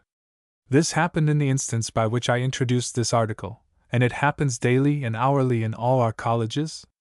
The truth is that the doctor monopoly in teaching, which is becoming so rooted in American custom, can show no serious grounds whatsoever for itself in reason. As it actually prevails and grows in vogue among us, it is due to childish motives exclusively. In reality it is but a sham, a bauble, a dodge, whereby to decorate the catalogues of schools and colleges. Next, let us turn from the general promotion of a spirit of academic snobbery to the particular damage done to individuals by the system. There are plenty of individuals so well endowed by nature that they pass with ease all the ordeals with which life confronts them. Such persons are born for professional success. Examinations have no terrors for them, and interfere in no way with their spiritual or worldly interests. There are others, not so gifted, who nevertheless rise to the challenge, get a stimulus from the difficulty, and become doctors, not without some baleful nervous wear and tear and retardation of their purely inner life, but on the whole successfully, and with advantage. These two classes form the natural PhDs for whom the degree is legitimately instituted. To be sure, the degree is of no consequence one way or the other for the first sort of man, for in him the personal worth obviously outshines the title. To the second set of persons, however, the doctor ordeal may contribute a touch of energy and solidity of scholarship which otherwise they might have lacked, and were our candidates all drawn from these classes, no oppression would result from the institution. But there is a third class of persons who are genuinely, and in the most pathetic sense, the institution's victims. For this type of character the academic life may become, after a certain point, a virulent poison. Men without marked originality or native force, but fond of truth and especially of books and study, ambitious of reward and recognition, poor often, and needing a degree to get a teaching position, weak in the eyes of their examiners. Among these we find the veritable chair a canon of the wars of learning, the unfit in the academic struggle for existence. There are individuals of this sort for whom to pass one degree after another seems the limit of earthly aspiration. Your private advice does not discourage them. They will fail, and go away to recuperate, and then present themselves for another ordeal, and sometimes prolong the process into middle life. Or else, if they are less heroic morally, they will accept the failure as a sentence of doom that they are not fit, and are broken-spirited men thereafter. We of the university faculties are responsible for deliberately creating this new class of American social failures, and heavy is the responsibility. We advertise our schools and send out our degree requirements, knowing well that aspirants of all sorts will be attracted, and at the same time we set a standard which intends to pass no man who has not native intellectual distinction. We know that there is no test, however absurd, by which, if a title or decoration, a public badge or mark, were to be won by it, some weakly suggestible or hauntable persons would not feel challenged, and remain unhappy if they went without it. We dangle our 3 magic letters before the eyes of these predestined victims, and they swarm to us like moths to an electric light. They come at a time when failure can no longer be repaired easily and when the wounds it leaves are permanent, and we say deliberately that mere work faithfully performed, as they perform it, will not by itself save them. They must in addition put in evidence the one thing they have not got, namely this quality of intellectual distinction. Occasionally, out of sheer human pity, we ignore our high and mighty standard and pass them. Usually, however, the standard, and not the candidate, commands our fidelity. The result is caprice, majorities of 1 on the jury, and on the whole a confession that our pretensions about the degree cannot be lived up to consistently. Thus, partiality in the favored cases, in the unfavored, blood on our hands, and in both a bad conscience, are the results of our administration. The more widespread becomes the popular belief that our diplomas are indispensable hallmarks to show the sterling metal of their holders, the more widespread these corruptions will become. We ought to look to the future carefully, for it takes generations for a national custom, once rooted, to be grown away from. All the European countries are seeking to diminish the check upon individual spontaneity which state examinations with their tyrannous growth have brought in their train. We have had to institute state examinations too, and it will perhaps be fortunate if some day hereafter our descendants, comparing machine with machine, do not sigh with regret for old times and American freedom, and wish that the regime of the dear old bosses might be reinstalled, with plain human nature, the glad hand and the marble heart, liking and disliking, and man-to-man relations grown possible again. Meanwhile, whatever evolution our state examinations are destined to undergo, our universities at least should never cease to regard themselves as the jealous custodians of personal and spiritual spontaneity. They are indeed its only organized and recognized custodians in America today. They ought to guard against contributing to the increase of officialism and snobbery and insincerity as against a pestilence. They ought to keep truth and disinterested labor always in the foreground, treat degrees as secondary incidents, and in season and out of season make it plain that what they live for is to help men's souls, and not to decorate their persons with diplomas. There seem to be 3 obvious ways in which the increasing hold of the PhD octopus upon American life can be kept in check. The first way lies with the universities. They can lower their fantastic standards, which here at Harvard we are so proud of, and give the doctorate as a matter of course, just as they give the bachelor's degree, for a due amount of time spent in patient labor in a special department of learning, whether the man be a brilliantly gifted individual or not. Surely native distinction needs no official stamp, and should disdain to ask for one. On the other hand, faithful labor, however commonplace, and years devoted to a subject, always deserve to be acknowledged and requited. The second way lies with both the universities and colleges. Let them give up their unspeakably silly ambition to bespangle their lists of officers with these doctorial titles. Let them look more to substance and less to vanity and sham. The third way lies with the individual student, and with his personal advisors in the faculties. Every man of native power, who might take a higher degree, and refuses to do so, because examinations interfere with the free following out of his more immediate intellectual aims, deserves well of his country, and in a rightly organized community, would not be made to suffer for his independence. With many men the passing of these extraneous tests is a very grievous interference indeed. Private letters of recommendation from their instructors, which in any event are ultimately needful, ought, in these cases, completely to offset the lack of the breadwinning degree, and instructors ought to be ready to advise students against it upon occasion, and to pledge themselves to back them later personally, in the market struggle which they have to face. It is indeed odd to see this love of titles, and such titles, growing up in a country or which the recognition of individuality and bare manhood have so long been supposed to be the very soul. The independence of the state, in which most of our colleges stand, relieves us of those more odious forms of academic politics which continental European countries present. Anything like the elaborate university machine of France, with its throttling influences upon individuals, is unknown here. The spectacle of the wrath, distinction in its innumerable spheres and grades, with which all Germany is crawling today, is displeasing to American eyes, and displeasing also in some respects is the institution of knighthood in England, which, aping as it does an aristocratic title, enables one's wife as well as one's self so easily to dazzle the servants at the house of one's friends. But are we Americans ourselves destined after all to hunger after similar vanities on an infinitely more contemptible scale? And is individuality with us also going to count for nothing unless stamped and licensed and authenticated by some title-giving machine? Let us pray that our ancient national genius may long preserve vitality enough to guard us from a future so unmanly and so unbeautiful. 1. Published in the Harvard Monthly, March, 1903. 2. The True Harvard 1. When a man gets a decoration from a foreign institution, he may take it as an honor. Coming as mine has come today, I prefer to take it for that far more valuable thing, a token of personal goodwill from friends. Recognizing the goodwill and the friendliness, I am going to respond to the chairman's call by speaking exactly as I feel. I am not an alumnus of the college. I have not even a degree from the scientific school, in which I did some study 40 years ago. I have no right to vote for overseers, and I have never felt until today as if I were a child of the house of Harvard in the fullest sense.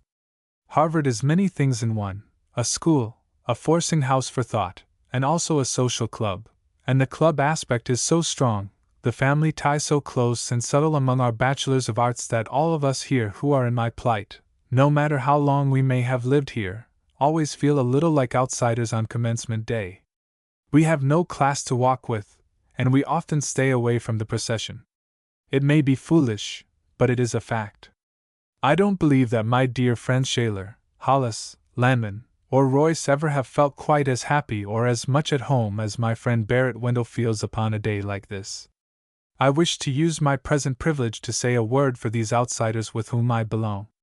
Many years ago there was one of them from Canada here, a man with a high-pitched voice, who couldn't fully agree with all the points of my philosophy. At a lecture one day, when I was in the full flood of my eloquence, his voice rose above mine, exclaiming, "But doctor! To be serious for a moment," in so sincere a tone that the whole room burst out laughing. I want you now to be serious for a moment, while I say my little say.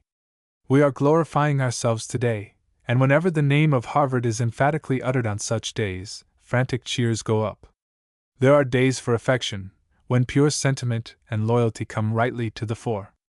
But behind our mere animal feeling for old schoolmates and the yard and the bell, and memorial and the clubs and the river and the soldier's field, there must be something deeper and more rational. There ought at any rate to be some possible ground and reason for one's boiling over with joy that one is a son of Harvard, and was not, by some unspeakably horrible accident of birth, predestined to graduate at Yale or at Cornell. Any college can foster club loyalty of that sort. The only rational ground for preeminent admiration of any single college would be its preeminent spiritual tone. But to be a college man in the mere clubhouse sense, I care not of what college, affords no guarantee of real superiority in spiritual tone. The old notion that book learning can be a panacea for the vices of society lies pretty well shattered today. I say this in spite of certain utterances of the president of this university to the teachers last year. That sanguine-hearted man seemed then to think that if the schools would only do their duty better, social vice might cease. But vice will never cease. Every level of culture breeds its own peculiar brand of it as surely as one soil breeds sugar cane, and another soil breeds cranberries. If we were asked that disagreeable question, what are the bosom vices of the level of culture which our land and day have reached? We should be forced, I think, to give the still more disagreeable answer that they are swindling and adroitness, and the indulgence of swindling and adroitness, and cant, and sympathy with cant, natural fruits of that extraordinary idealization of success, in the mere outward sense of getting there, and getting there on as big a scale as we can, which characterizes our present generation. What was reason given to man for, some satirist has said, except to enable him to invent reasons for what he wants to do? We might say the same of education. We see college graduates on every side of every public question. Some of Tammany's stanchest supporters are Harvard men. Harvard men defend our treatment of our Filipino allies as a masterpiece of policy and morals. Harvard men, as journalists, pride themselves on producing copy for any side that may enlist them. There is not a public abuse for which some Harvard advocate may not be found. In the successful sense, then, in the worldly sense, in the club sense, to be a college man, even a Harvard man, affords no sure guarantee for anything but a more educated cleverness in the service of popular idols and vulgar ends. Is there no inner Harvard within the outer Harvard which means definitively more than this, for which the outside men who come here in such numbers come? They come from the remotest outskirts of our country, without introductions, without school affiliations, special students, scientific students, graduate students, students of the college, who make their living as they go. They seldom or never darken the doors of the pudding or the porcelain. They hover in the background on days when the crimson color is most in evidence, but they nevertheless are intoxicated and exultant with the nourishment they find here, and their loyalty is deeper and subtler and more a matter of the inmost soul than the gregarious loyalty of the clubhouse pattern often is. Indeed, there is such an inner spiritual Harvard, and the men I speak of, and for whom I speak today, are its true missionaries and carry its gospel into infidel parts. When they come to Harvard, it is not primarily because she is a club. It is because they have heard of her persistently atomistic constitution, of her tolerance of exceptionality and eccentricity, of her devotion to the principles of individual vocation and choice. It is because you cannot make single one-ideaed regiments of her classes. It is because she cherishes so many vital ideals, yet makes a scale of value among them, so that even her apparently incurable second-rateness, or only occasional first-rateness, in intercollegiate athletics comes from her seeing so well that sport is but sport, that victory over Yale is not the whole of the law and the prophets, and that a popgun is not the crack of doom. The true church was always the invisible church. The true Harvard is the invisible Harvard in the souls of her more truth-seeking and independent, and often very solitary sons. Thoughts are the precious seeds of which our universities should be the botanical gardens. Beware when God lets loose a thinker on the world, either Carlyle or Emerson said that, for all things then have to rearrange themselves. But the thinkers in their youth are almost always very lonely creatures. Alone the great sun rises and alone spring the great streams. The university most worthy of rational admiration is that one in which your lonely thinker can feel himself least lonely, most positively furthered, and most richly fed. On an occasion like this it would be poor taste to draw comparisons between the colleges, and in their mere clubhouse quality they cannot differ widely, all must be worthy of the loyalties and affections they arouse. But as a nursery for independent and lonely thinkers I do believe that Harvard still is in the van. Here they find the climate so propitious that they can be happy in their very solitude. The day when Harvard shall stamp a single hard and fast type of character upon her children will be that of her downfall. Our undisciplinables are our proudest product. Let us agree together in hoping that the output of them will never cease. 1. Speech at the Harvard Commencement Dinner, June 24, 1903, after receiving a Doctor of Laws degree. Printed in the Graduates Magazine for September, 1903. 3. Stanford's Ideal Destiny 1. Foreigners, commenting on our civilization, have with great unanimity remarked the privileged position that institutions of learning occupy in America as receivers of benefactions. Our typical men of wealth, if they do not found a college, will at least single out some college or university on which to lavish legacies or gifts. All the more so, perhaps, if they are not college-bred men themselves. Johns Hopkins University, the University of Chicago, Clark University, are splendid examples of this rule. Steadily, year by year, my own university, Harvard, receives from 1 to 2.5 millions.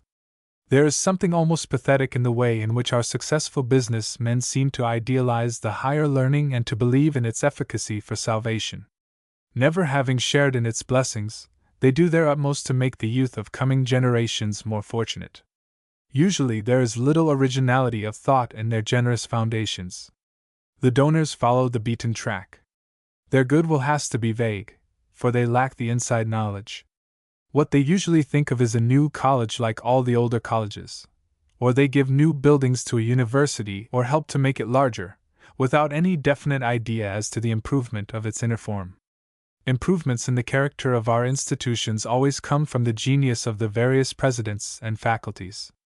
The donors furnish means of propulsion, the experts within the pale lay out the course and steer the vessel. You all think of the names of Eliot, Gilman, Hall, and Harper as I utter these words. I mention no name nearer home. This is Founders' Day here at Stanford, the day set apart each year to quicken and reanimate in all of us the consciousness of the deeper significance of this little university to which we permanently or temporarily belong. I am asked to use my voice to contribute to this effect. How can I do so better than by uttering quite simply and directly the impressions that I personally receive? I am one among our innumerable American teachers, reared on the Atlantic coast but admitted for this year to be one of the family at Stanford. I see things not wholly from without, as the casual visitor does, but partly from within. I am probably a typical observer. As my impressions are, so will be the impressions of others. And those impressions, taken together, will probably be the verdict of history on the institution which Leland and Jane Stanford founded. Where there is no vision, the people perish. Mr. and Mrs. Stanford evidently had a vision of the most prophetic sort. They saw the opportunity for an absolutely unique creation, they seized upon it with the boldness of great minds, and the passionate energy with which Mrs. Stanford, after her husband's death, drove the original plans through in the face of every dismaying obstacle, forms a chapter in the biography of heroism. Heroic also the loyalty with which in those dark years the president and faculty made the university's cause, their cause, and shared the uncertainties and privations. And what is the result today? Today the keynote is triumphantly struck. The first step is made beyond recall. The character of the material foundation is assured for all time as something unique and unparalleled. It logically calls for an equally unique and unparalleled spiritual superstructure. Certainly the chief impression which the existing university must make on every visitor is of something unique and unparalleled. Its attributes are almost too familiar to you to bear recapitulation. The classic scenery of its site, reminding one of Greece, Greek too in its atmosphere of opalescent fire, as if the hills that close us in were bathed in ether, milk and sunshine. The great city, near enough for convenience, too far ever to become invasive. The climate, so friendly to work that every morning wakes one fresh for new amounts of work. The noble architecture, so generously planned that there's room and to spare for every requirement. The democracy of the life, no one superfluously rich, yet all sharing, so far as their higher needs go, in the common endowment. Where could a genius devoted to the search for truth, and unworldly as most geniuses are, find on the earth's whole round a place more advantageous to come and work in? Die Luft der Freiheit wet. All the traditions are individualistic. Red tape and organization are at their minimum. Interruptions and perturbing distractions hardly exist. Eastern institutions look all dark and huddled and confused in comparison with this purity and serenity. Shall it not be auspicious? Surely the one destiny to which this happy beginning seems to call Stanford is that it should become something intense and original, not necessarily in point of wealth or extent, but in point of spiritual quality. The founders have, as I said, triumphantly struck the keynote, and laid the basis. The quality of what they have already given is unique in character. It rests with the officials of the present and future Stanford, it rests with the devotion and sympathetic insight of the growing body of graduates, to prolong the vision where the founders' vision terminated, and to ensure that all the succeeding steps, like the first steps, shall single out this university more and more as the university of quality peculiarly. And what makes essential quality in a university? Years ago in New England it was said that a log by the roadside with a student sitting on one end of it, and Mark Hopkins sitting on the other end, was a university.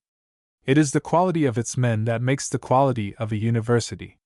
You may have your buildings, you may create your committees and boards and regulations, you may pile up your machinery of discipline and perfect your methods of instruction, you may spend money till no one can approach you, yet you will add nothing but one more trivial specimen to the common herd of American colleges, unless you send into all this organization some breath of life, by inoculating it with a few men, at least, who are real geniuses. And if you once have the geniuses, you can easily dispense with most of the organization. Like a contagious disease, almost, spiritual life passes from man to man by contact. Education in the long run is an affair that works itself out between the individual student and his opportunities. Methods of which we talk so much play but a minor part. Offer the opportunities, leave the student to his natural reaction on them, and he will work out his personal destiny, be it a high one or a low one. Above all things, offer the opportunity of higher personal contacts. A university provides these anyhow within the student body, for it attracts the more aspiring of the youth of the country, and they befriend and elevate one another. But we are only beginning in this country, with our extraordinary American reliance on organization, to see that the alpha and omega in a university is the tone of it, and that this tone is set by human personalities exclusively. The world, in fact, is only beginning to see that the wealth of a nation consists more than in anything else in the number of superior men that it harbors. In the practical realm it has always recognized this, and known that no price is too high to pay for a great statesman or great captain of industry. But it is equally so in the religious and moral sphere, in the poetic and artistic sphere, and in the philosophic and scientific sphere. Geniuses are ferments, and when they come together as they have done in certain lands at certain times, the whole population seems to share in the higher energy which they awaken. The effects are incalculable and often not easy to trace in detail, but they are pervasive and momentous. Who can measure the effects on the national German soul of the splendid series of German poets and German men of learning, most of them academic personages? From the bare economic point of view, the importance of geniuses is only beginning to be appreciated. How can we measure the cash value to France of a Pasteur, to England of a Kelvin, to Germany of an Ostwald, to us here of a Burbank? One main care of every country in the future ought to be to find out who its first-rate thinkers are and to help them. Cost here becomes something entirely irrelevant, the returns are sure to be so incommensurable. This is what wise men the world over are perceiving. And as the universities are already a sort of agency providentially provided for the detection and encouragement of mental superiority, it would seem as if that one among them that followed this line most successfully would quickest rise to a position of paramountcy and distinction. Why should not Stanford immediately adopt this as her vital policy? Her position is one of unprecedented freedom. Not trammeled by the service of the state as other universities on this coast are trammeled, independent of students' fees and consequently of numbers, utopian in the material respects I have enumerated, she only needs a boldness like that shown by her founders to become the seed of a glowing intellectual life, sure to be admired and envied the world over. Let her claim her place. Let her espouse her destiny. Let her call great investigators from whatever lands they live in, from England, France, Germany, Japan, as well as from America. She can do this without presumption, for the advantages of this place for steady mental work are so unparalleled. Let these men, following the happy traditions of the place, make the university. The original foundation had something eccentric in it. Let Stanford not fear to be eccentric to the end, if need be. Let her not imitate. Let her lead, not follow. Especially let her not be bound by vulgar traditions as to the cheapness or dearness of professorial service. The day is certainly about to dawn when some American university will break all precedents in the matter of instructors' salaries, and will thereby immediately take the lead, and reach the winning post for quality. I like to think of Stanford being that university. Geniuses are sensitive plants, in some respects like prima donnas. They have to be treated tenderly. They don't need to live in superfluity, but they need freedom from harassing care. They need books and instruments. They are always overworking, so they need generous vacations, and above all things they need occasionally to travel far and wide in the interests of their soul's development.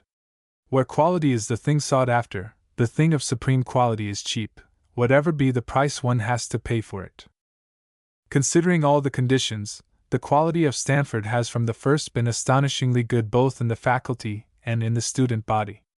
Can we not, as we sit here today, frame a vision of what it may be a century hence, with the honors of the intervening years all rolled up in its traditions? Not vast, but intense, less a place for teaching youths and maidens than for training scholars, devoted to truth, radiating influence, setting standards, shedding abroad the fruits of learning, mediating between America and Asia, and helping the more intellectual men of both continents to understand each other better. What a history! And how can Stanford ever fail to enter upon it?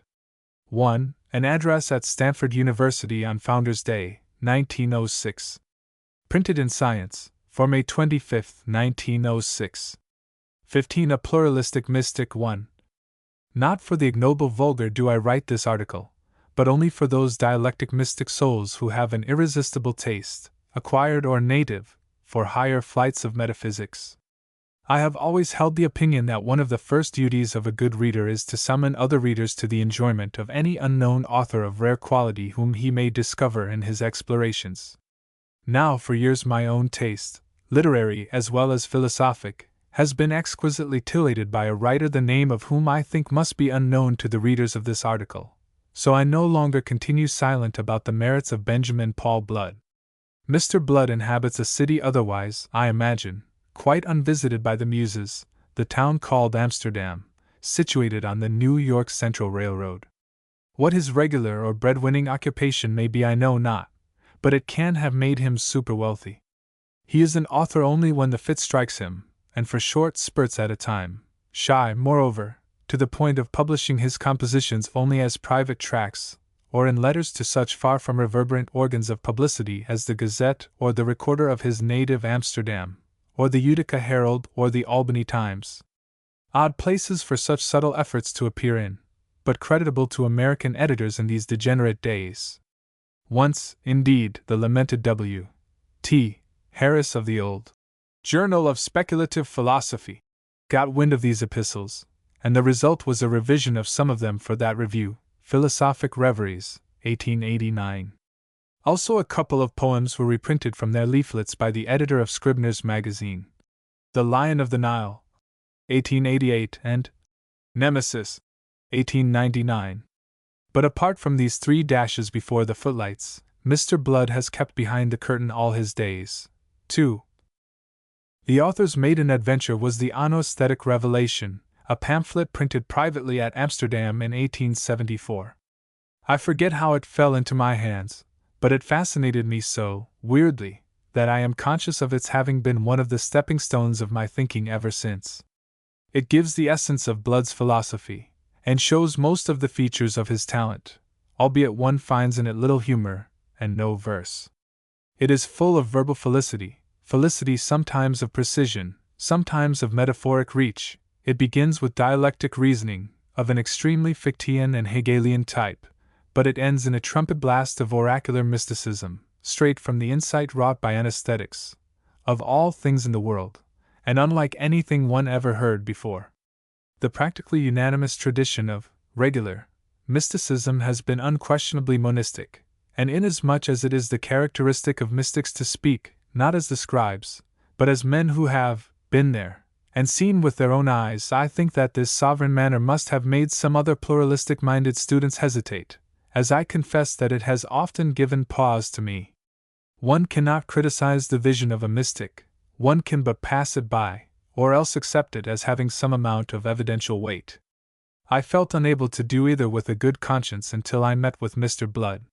His mysticism, which may, if one likes, be understood as monistic in this earlier utterance, develops in the later ones a sort of left-wing voice of defiance, and breaks into what to my ear has a radically pluralistic sound. I confess that the existence of this novel brand of mysticism has made my cowering mood depart. I feel now as if my own pluralism were not without the kind of support which mystical corroboration may confer. Morrison can no longer claim to be the only beneficiary of whatever right mysticism may possess to lend prestige. This is my philosophic, as distinguished from my literary, interest, in introducing Mr. Blood to this more fashionable audience. His philosophy, however mystical, is in the last resort not dissimilar from my own. I must treat him by extracting him, and simplify, certainly all too violently, as I extract. He is not consecutive as a writer, aphoristic and oracular rather, and being moreover sometimes dialectic, sometimes poetic, and sometimes mystic in his manner, sometimes monistic and sometimes pluralistic in his matter, I have to run my own risk in making him orate pro domo mea, and I am not quite unprepared to hear him say, in case he ever reads these pages, that I have entirely missed his point. No matter, I will proceed. I will separate his diverse phases and take him first as a pure dialectician. Dialectic thought of the Hegelian type is a whirlpool into which some persons are sucked out of the stream which the straightforward understanding follows. Once in the eddy, nothing but rotary motion can go on. All who have been in it know the feel of its swirl. They know thenceforward that thinking unreturning on itself is but one part of reason, and that rectilinear mentality, in philosophy at any rate, will never do. Though each one may report in different words of his rotational experience, the experience itself is almost childishly simple, and whosoever has been there instantly recognizes other authentic reports. To have been in that eddy is a freemasonry of which the common password is a phi on all the operations of the simple popular understanding. In Hegel's mind the vortex was at its liveliest, and any one who has dipped into Hegel will recognize Mr. Blood to be of the same tribe. That Hegel was pervaded by the great truth, Blood writes, cannot be doubted. The eyes of philosophy, if not set directly on him, are set towards the region which he occupied. Though he may not be the final philosopher, yet pull him out, and all the rest will be drawn into his vacancy. Drawn into the same whirlpool, Mr. Blood means. Non-dialectic thought takes facts as singly given, and accounts for one fact by another. But when we think of all fact, we see that nothing of the nature of fact can explain it. For that were but one more added to the list of things to be accounted for. The beginning of curiosity, in the philosophic sense, Mr. Blood again writes, is the stare, transcriber's note, state of being at itself, in the wonder why anything is at all, and what this being signifies. Naturally we first assume the void, and then wonder how, with no ground and no fertility, anything should come into it. We treat it as a positive nihility, a barrier from which all our batted balls of being rebound. Upon this idea Mr. Blood passes the usual transcendentalist criticism. There is no such separate opposite to being, yet we never think of being as such, of pure being as distinguished from specific forms of being, save as what stands relieved against this imaginary background. Being has no outline but that which non-being makes, and the two ideas form an inseparable pair. Each limits and defines the other.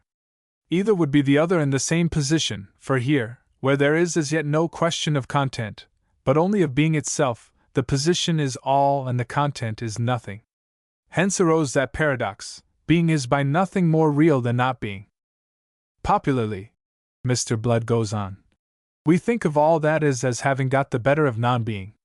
If all were not that we think were easy, there were no wonder then, no tax on ingenuity, nothing to be accounted for.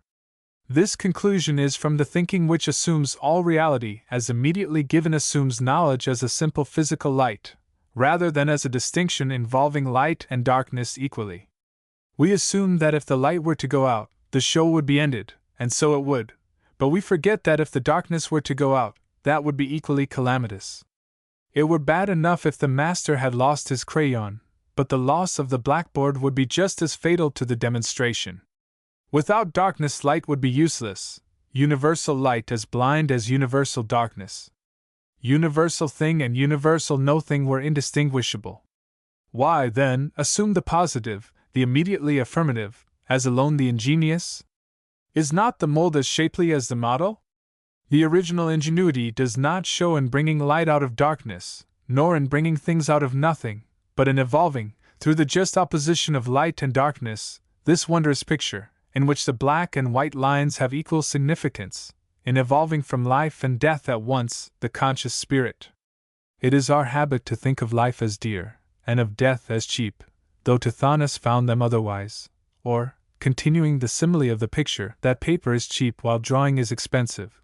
But the engraver had a different estimation in one sense, for all his labor was spent on the white ground, while he left untouched those parts of the block which make the lines in the picture. If being and non-being are both necessary to the presence of either shall claim priority or preference. Indeed, we may fancy an intelligence which, instead of regarding things as simply owning entity, should regard chiefly their background as affected by the holes which things are making in it. Even so, the paper maker might see your picture as intrusive. Thus, does the negation of being appear as indispensable in the making of it. But to anyone who should appeal to particular forms of being to refute this paradox, Mr. Blood admits that to say that a picture, or any other sensuous thing, is the same as the want of it, were to utter nonsense indeed. There is a difference equivalent to the whole stuff and merit of the picture, but in so far as the picture can be there for thought, as something either asserted or negated, its presence or its absence are the same and indifferent. By its absence we do not mean the absence of anything else, nor absence in general. And how, forsooth, does its absence differ from these other absences, save by containing a complete description of the picture? The hole is as round as the plug, and from our thought the picture cannot get away. The negation is specific and descriptive, and what it destroys it preserves to our conception. The result is that, whether it be taken generally or taken specifically, all that which either is or is not by distinction or opposition. And observe the life, the process, through which this slippery doubleness endures. Let us suppose the present tense, that gods and men and angels and devils march all abreast in this present instant, and the only real time and date in the universe is now. And what is this instant now? Whatever else, it is process, becoming and departing, with what between? Simply division, difference. The present has no breadth, for if it had, that which we seek would be the middle of that breadth. There is no precipitate, as on a stationary platform, of the process of becoming, no residuum of the process of departing, but between the two is a curtain, the apparition of difference, which is all the world. I am using my scissors somewhat at random on my author's paragraphs, since one place is as good as another for entering a ring by, and the expert reader will discern at once the authentic dialectic circling. Other paragraphs show Mr. Blood as more Hegelian still, and thoroughly idealistic. Assume that knowing is distinguishing, and that distinction is of difference. If one knows a difference, one knows it as of entities which afford it, and which also he knows, and he must know the entities and the difference apart, one from the other. Knowing all this, he should be able to answer the twin question, what is the difference between sameness and difference? It is a twin question, because the two terms are equal in the proposition, and each is full of the other. Sameness has all the difference in the world, from difference, and difference is an entity as difference, it being identically that. They are alike and different at once, since either is the other when the observer would contrast it with the other, so that the sameness and the difference are subjective, are the property of the observer. His is the limit in their unlimited field. We are thus apprised that distinction involves and carries its own identity, and that ultimate distinction in the last analysis, is self-distinction, self-knowledge, as we realize it consciously every day. Knowledge is self-referred. To know is to know that you know, and to be known as well. Ah! But both in the same time? Inquires the logician. A subject-object knowing itself as a seamless unit, while yet its two items show a real distinction, this passes all understanding. But the whole of idealism goes to the proof that the two sides cannot succeed one another in a time process. To say you know, and you know that you know, is to add nothing in the last clause. It is as idle as to say that you lie, and you know that you lie. For if you know it not, you lie not. Philosophy seeks to grasp totality. But the power of grasping or consenting to totality involves the power of thought to make itself its own object.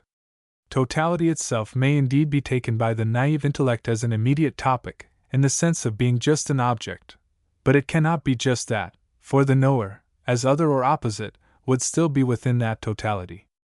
The universe by definition must contain all opposition. If distinction should vanish, what would remain? To what other could it change as a whole? How can the loss of distinction make a difference? Any loss, at its utmost, offers a new status with the old, but obviously it is too late now to efface distinction by a change. There is no possible conjecture, but such as carries with it the subjective that holds it, and when the conjecture is of distinction in general, the subjective fills the void with distinction of itself. The ultimate, ineffaceable distinction is self-distinction, self-consciousness. Thou art the unanswered question, couldst see thy proper eye. The thought that must be is the very thought of our experience. The ultimate opposition, the to be and not to be, is personality, spirit, somewhat that is in knowing that it is, and is nothing else but this knowing in its vast relations. 3. Here lies the bedrock. Here the brain sweat of 25 centuries crystallizes to a jewel 5 words long. The universe has no opposite. For there the wonder of that which is, rests safe in the perception that all things are only through the opposition which is their only fear. The inevitable generally, in short, is exactly and identically that which in point of fact is actually here. This is the familiar 19th century development of Kant's idealistic vision. To me it sounds monistic enough to charm the monist in me unreservedly. I listen to the felicitously worded concept music circling round itself, as on some drowsy summer noon one listens under the pines to the murmuring of leaves and insects, and with as little thought of criticism. But Mr. Blood strikes a still more vibrant note. No more can be than rationally is, and this was always true. There is no reason for what is not, but for what there is reason that is and ever was. Especially is there no becoming of reason, and hence no reason for becoming, to a sufficient intelligence. In the sufficient intelligence all things always are, and are rational. To say there is something yet to be which never was, not even in the sufficient intelligence wherein the world is rational and not a blind and orphan waif, is to ignore all reason. Aught that might be assumed as contingently coming to be could only have freedom for its origin, and freedom has not fertility or invention, and is not a reason for any special thing, but the very vacuity of a ground for anything in preference to its room. Neither is there in bare time any principle or originality where anything should come or go. Such idealism inures greatly to the dignity and repose of man. No blind fate, prior to what is, shall necessitate that all first be and afterward be known, but knowledge is first, with fate in her own hands. When we are depressed by the weight and immensity of the immediate, we find in idealism a wondrous consolation. The alien positive, so vast and overwhelming by itself, reduces its pretensions when the whole negative confronts it on our side. For, it matters little for its greatness when an equal greatness is opposed. When one remembers that the balance and motion of the planets are so delicate that the momentary scowl of an eclipse may fill the heavens with tempest, and even affect the very bowels of the earth, when we see a balloon, that carries perhaps 1,000 pounds, leap up 100 feet at the discharge of a sheet of note paper, or feel it stand deathly still in a hurricane, because it goes with the hurricane, sides with it, and ignores the rushing world below, we should realize that one tittle of pure originality would outweigh this crass objective, and turn these vast masses into mere breath and tissue paper show. 5. But whose is the originality? There is nothing in what I am treating as this phase of our author's thought to separate it from the old-fashioned rationalism. There must be a reason for every fact, and so much reason, so fact. The reason is always the whole foil and background and negation of the fact, the whole remainder of reality. A man may feel good only by feeling better. Pleasure is ever in the company and contrast of pain. For instance, in thirsting and drinking, the pleasure of the one is the exact measure of the pain of the other, and they cease precisely together, otherwise the patient would drink more. The black and yellow gonfalon of Lucifer is indispensable in any spiritual picture. Thus do truth's two components seem to balance, vibrating across the center of indifference. Being and non-being have equal value and cost, and mainly are convertible in their terms. 6. This sounds radically monistic, and monistic also is the first account of the ether revelation, in which we read that thenceforth each is all in God. The one remains, the many change and pass, and every one of us is the one that remains. 2.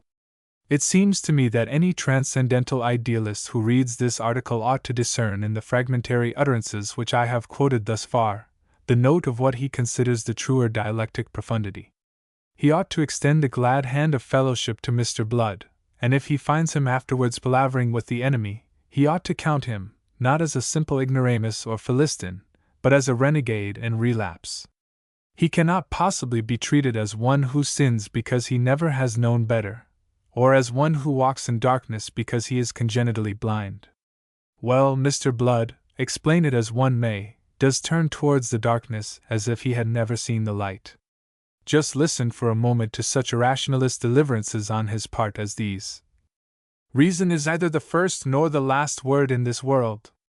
Reason is an equation, it gives but a pound for a pound. Nature is excess, she is evermore, without cost or explanation. Is heaven so poor that justice meets the bounty of the skies? So poor that every blessing fills the debit of a cost? That all process is returning? And all gain is of the lost? Go back into reason, and you come at last to fact, nothing more, a givenness, a something to wonder at and yet admit, like your own will. And all these tricks for logicizing originality, self-relation, absolute process, subjective contradiction, will wither in the breath of the mystical tact. They will swirl down the corridors before the besom of the everlasting ye. Or again, the monistic notion of a oneness, a centered wholeness, ultimate purpose, or climacteric result of the world, has wholly given way. Thought evolves no longer a centered whole, a one, but rather a numberless many, adjusted how we will. Or still again, the pluralists have talked philosophy to a standstill. Nature is contingent, excessive and mystical essentially. Have we here contradiction simply, a man converted from one faith to its opposite? Or is it only dialectic circling, like the opposite points on the rim of a revolving disk, one moving up, one down, but replacing one another endlessly, while the whole disk never moves? If it be this latter, Mr. Blood himself uses the image. The dialectic is too pure for me to catch. A deeper man must mediate the monistic with the pluralistic blood.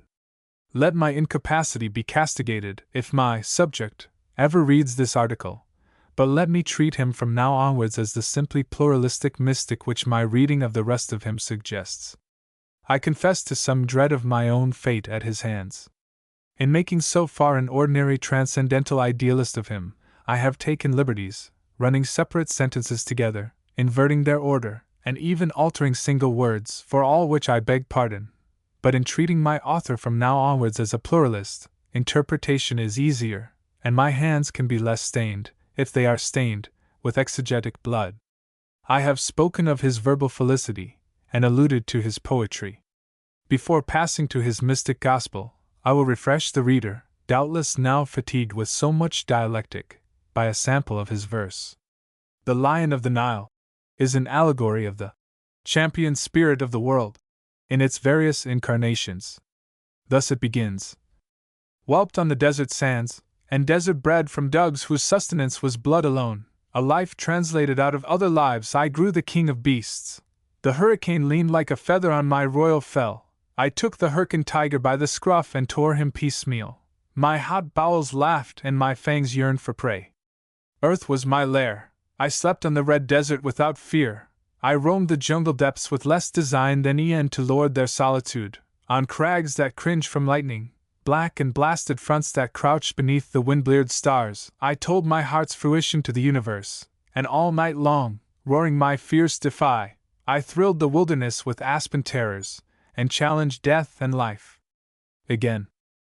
Naked I stood upon the raked arena beneath the pennants of Vespasian, while serried thousands gazed, strangers from Caucasus, men of the Grecian Isles, and Barbary princes, to see me grapple with the counterpart of that I had been, the raptorial jaws, the arms that wont to crush with strength alone, the eyes that glared vindictive. Fallen there, vast wings upheaved me.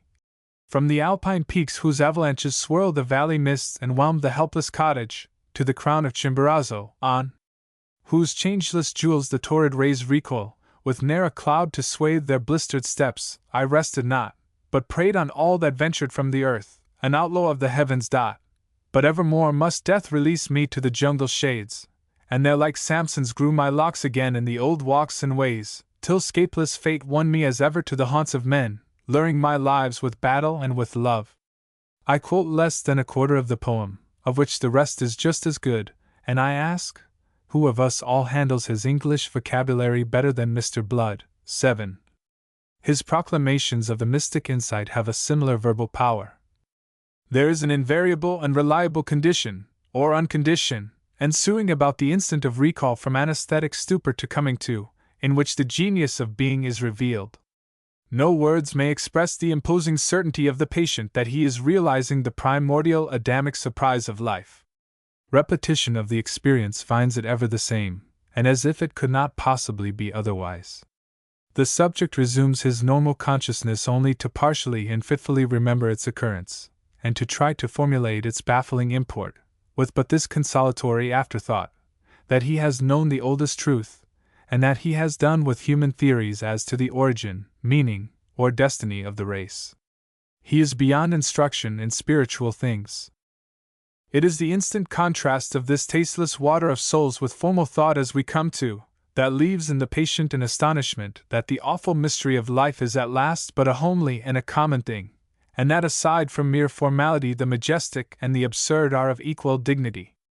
The astonishment is aggravated as at a thing of course, missed by sanity in overstepping, as in too foreign a search, or with too eager an attention, as in finding one's spectacles on one's nose, or in making in the dark a step higher than the stair. My first experiences of this revelation had many varieties of emotion, but as a man grows calm and determined by experience in general, so am I now not only firm and familiar in this once weird condition, but triumphant, divine.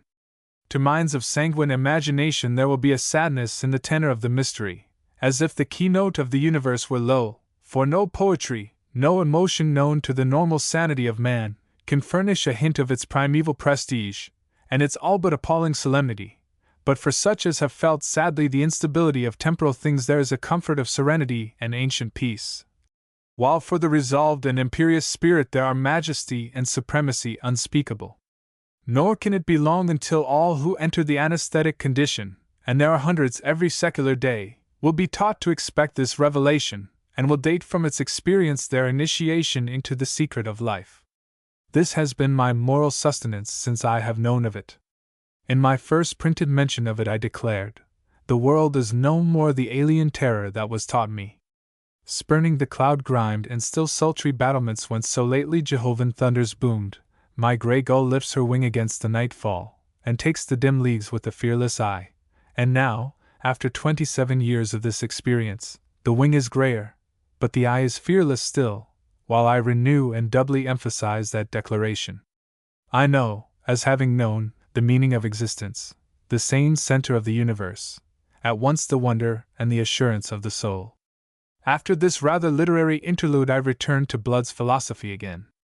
I spoke a while ago of its being an irrationalistic philosophy in its latest phase. Behind every fact, rationalism postulates its reason. Blood paradizes this demand in true nominalistic fashion. The goods are not enough, but they must have the invoice with them. There must be a name, something to read. I think of Dickens's horse that always fell down when they took him out of the shafts, or of the fellow who felt weak when naked, but strong in his overcoat. No bad mockery, this, surely, of rationalism's habit of explaining things by putting verbal doubles of them beneath them as their ground. All that philosophy has sought as cause, or reason, he says.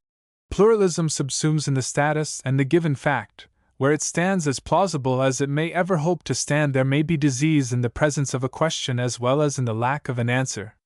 We do not wonder so strangely at an ingenious and well set up effect, for we feel such in ourselves, but a cause reaching out beyond the verge of fact, and dangling its legs in nonentity, with the hope of a rational foothold, should realize a strenuous life.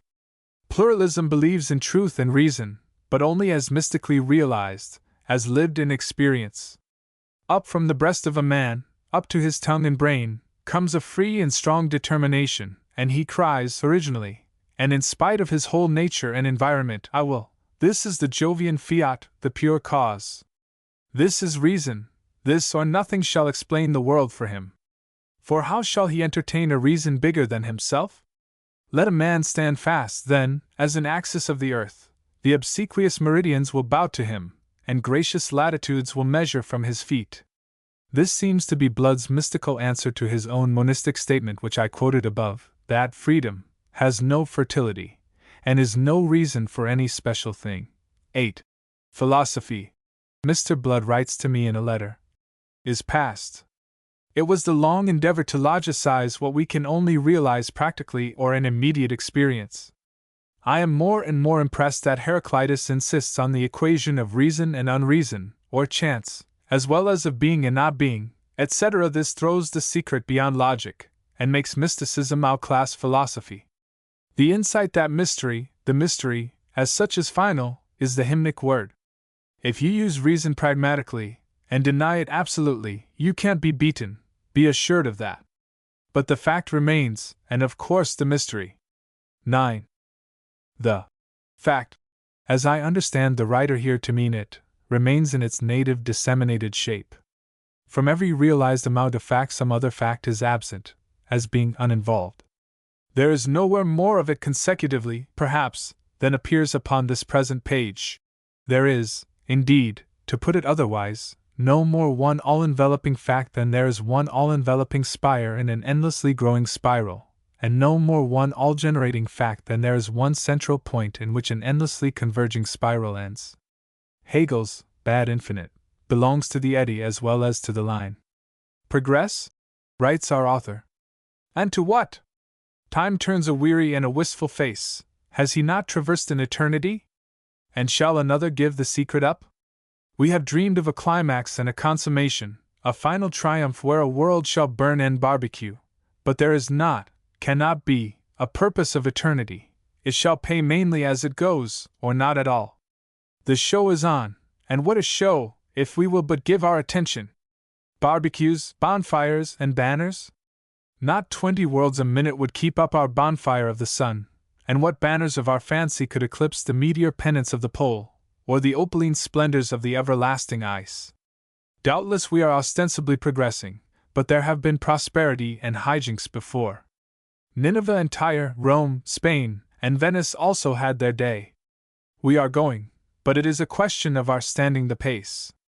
It would seem that the news must become less interesting or tremendously more so. A breath can make us, as a breath has made. Elsewhere we read, variety, not uniformity, is more likely to be the key to progress. The genius of being is whimsical rather than consistent.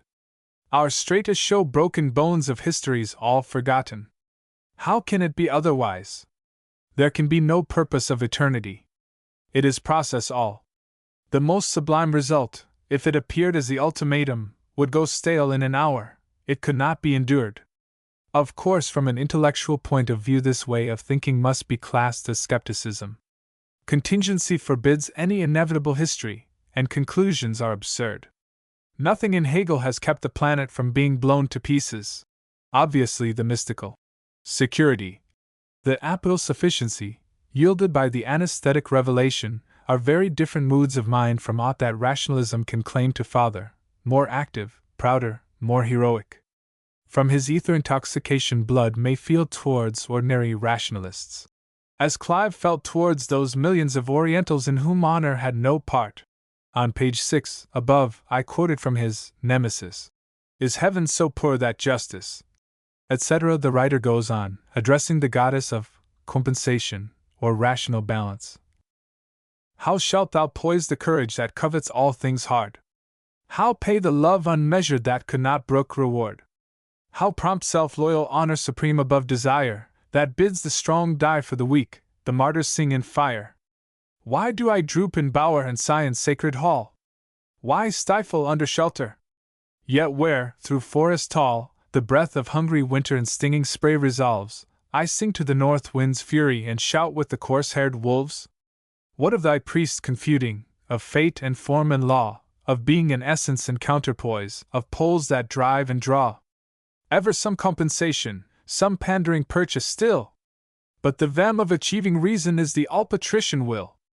Mr. Blood must manage to rewrite the last two lines, but the contrast of the two securities, his and the rationalists', is plain enough.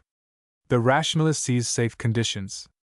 But Mr. Blood's revelation, whatever the conditions be, helps him to stand ready for a life among them. In this, His attitude seems to resemble that of Nietzsche's Amor Fati. Simply, he writes to me, we do not know. But when we say we do not know, we are not to say it weakly and meekly, but with confidence and content. Knowledge is and must ever be secondary, a witness rather than a principle, or a principle, in the case. Therefore mysticism for me, reason, he prints elsewhere, is but an item in the duplex potency of the mystery, and behind the proudest consciousness that ever reigned, reason and wonder blushed face to face. The legend sinks to burlesque if in that great argument which antedates man and his mutterings, Lucifer had not a fighting chance.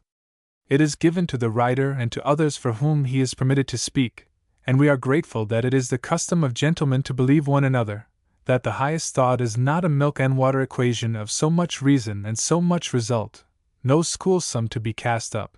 We have realized the highest divine thought of itself, and there is in it as much of wonder as of certainty, inevitable, and solitary and safe in one sense, but queer and cactus-like no less in another sense. It appeals unutterably to experience alone.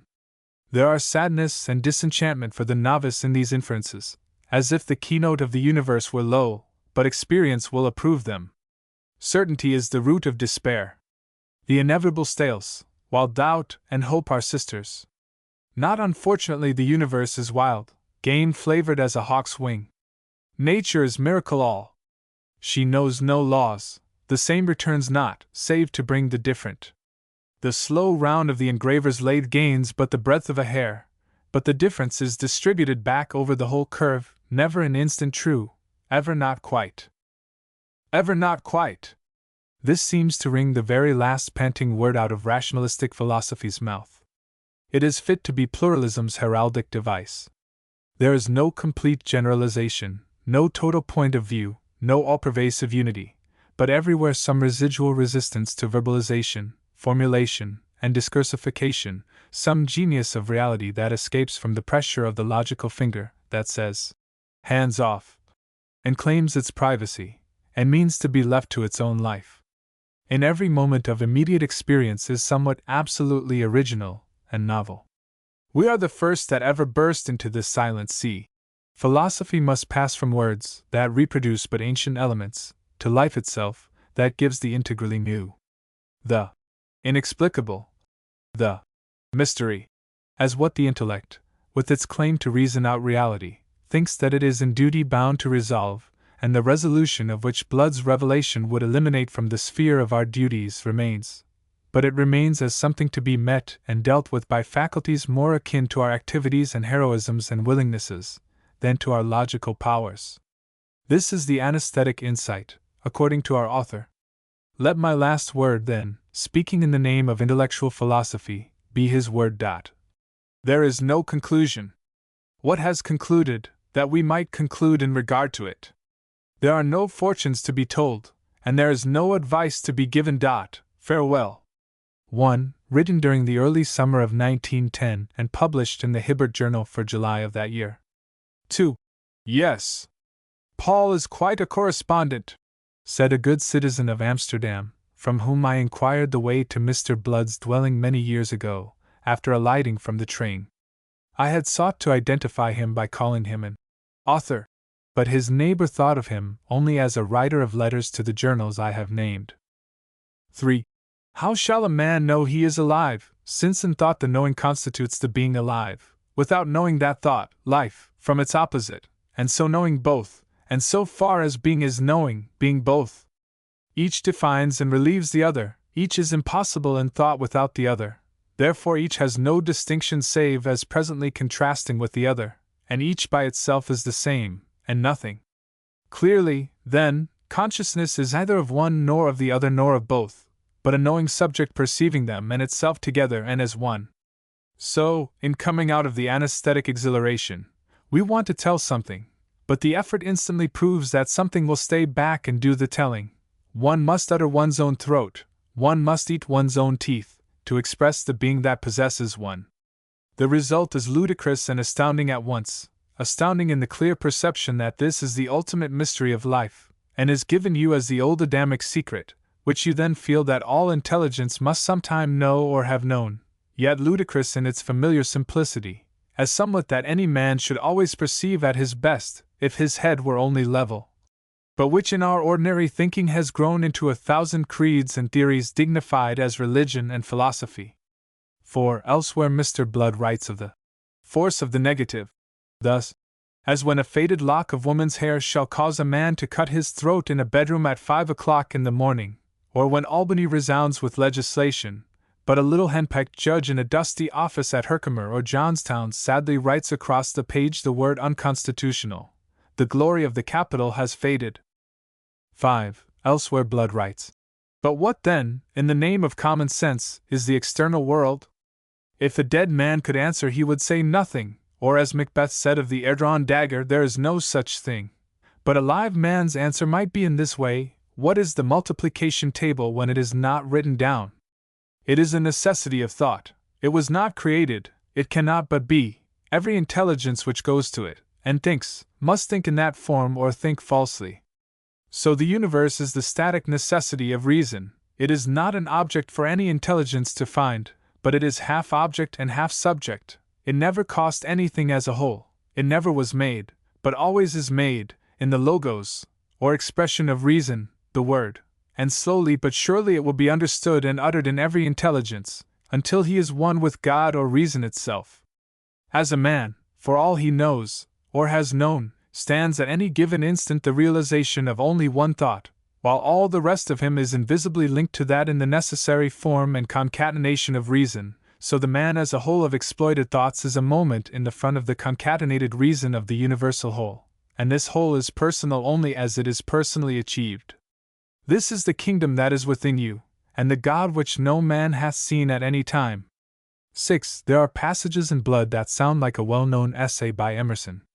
For instance, experience burns into us the fact and the necessity of universal compensation. The philosopher takes it from Heraclitus, in the insight that everything exists through its opposite, and the bummer comforts himself for his morning headache as only the rough side of a square deal. We accept readily the doctrine that pain and pleasure, evil and good, death and life, chance and reason, are necessary equations, that there must be just as much of each as of its other. It grieves us little that this great compensation cannot at every instant balance its beam on every individual center, and dispense with an underdog in every fight. We know that the parts must subserve the whole. We have faith that our time will come, and if it comes not at all in this world, our lack is a bid for immortality, and the most promising argument for a world hereafter. Though he slay me, yet will I trust in him. This is the faith that baffles all calamity, and ensures genius and patience in the world. Let not the creditor hasten the settlement, let not the injured man hurry toward revenge. There is nothing that draws bigger interest than a wrong, and to get the best of it is ever in some sense to get the worst. 7. Or what thinks the reader of the verbiage of these verses, addressed in a mood of human defiance to the cosmic gods, whose lightnings tawny leap from furtive lairs to helpless murder, while the ships go down swirled in the crazy sound, and mariners' prayers go up in noisome bubbles, such to them, or when they tramp about the central fires, bending the strata with Ionian tread till steeples totter, and all ways are lost, deem they of wife or child, or home or friend, doing these things as the long years lead on only to other years that mean no more, that cure no ill, nor make for use or proof, destroying ever though to rear again. 8. I subjoin a poetic apostrophe of Mr. Blood's to freedom. Let it ne'er be known, if in some book of the inevitable, dogged and stale, the future stands engrossed e'en as the past, there shall be news in heaven, and question in the courts thereof, and chance shall have its fling, e'en at the ermine bench. Ah, long ago, above the Indian Ocean, where wan stars brood over the dreaming east, I saw, white, liquid, palpitant, the cross, and faint and far came bells of Calvary as planets passed, singing that they were saved from themselves, but ever lo Orion, for hunter too was I, born of the wild, and the game flavor of the infinite tainted me to the bone. He waved me on to the tangent field beyond all orbs, where form nor order nor continuance hath thought nor name, their unity exhales in want of confine, and the protoplasm may beat and beat, in aimless vehemence, through vagrant spaces, homeless and unknown. There ends one's empire, but so ends not all, one knows not all, my griefs at least are mine, by me their measure, and to me their lesson, e'en I am one, produced to call the ace. And to the open bears my gonfalon, mine aegis, freedom, let me ne'er look back accusing, for the withered leaves and lives the sated past hath strewn, the shears of fate, but forth to braver days. O liberty, burthen of every sigh, thou gold of gold, beauty of the beautiful, strength of the strong! My soul forever turns a gaze for thee. There is no purpose of eternity for faith or patience, but thy buoyant torch still lighted from the islands of the blessed, o'erbears all present for potential heavens which are not, so more than all that are, whose chance postpones the ennui of the skies. Be thou my genius, be my hope in thee! For this were heaven, to be, and to be free. 9. In another letter Mr. Blood writes, I think we are through with the whole, and with causa sui, and with the negative unity which assumes to identify each thing as being what it lacks of everything else. You can, of course, build out a chip by modeling the sphere it was chipped from, but if it was a sphere? What a weariness it is to look back over the 20-odd volumes of the Journal of Speculative Philosophy, and see Harris's mind wholly filled by that one conception of self-determination, everything to be thought as part of a system, a whole and causa sui. I should like to see such an idea get into the head of Edison or George Westinghouse.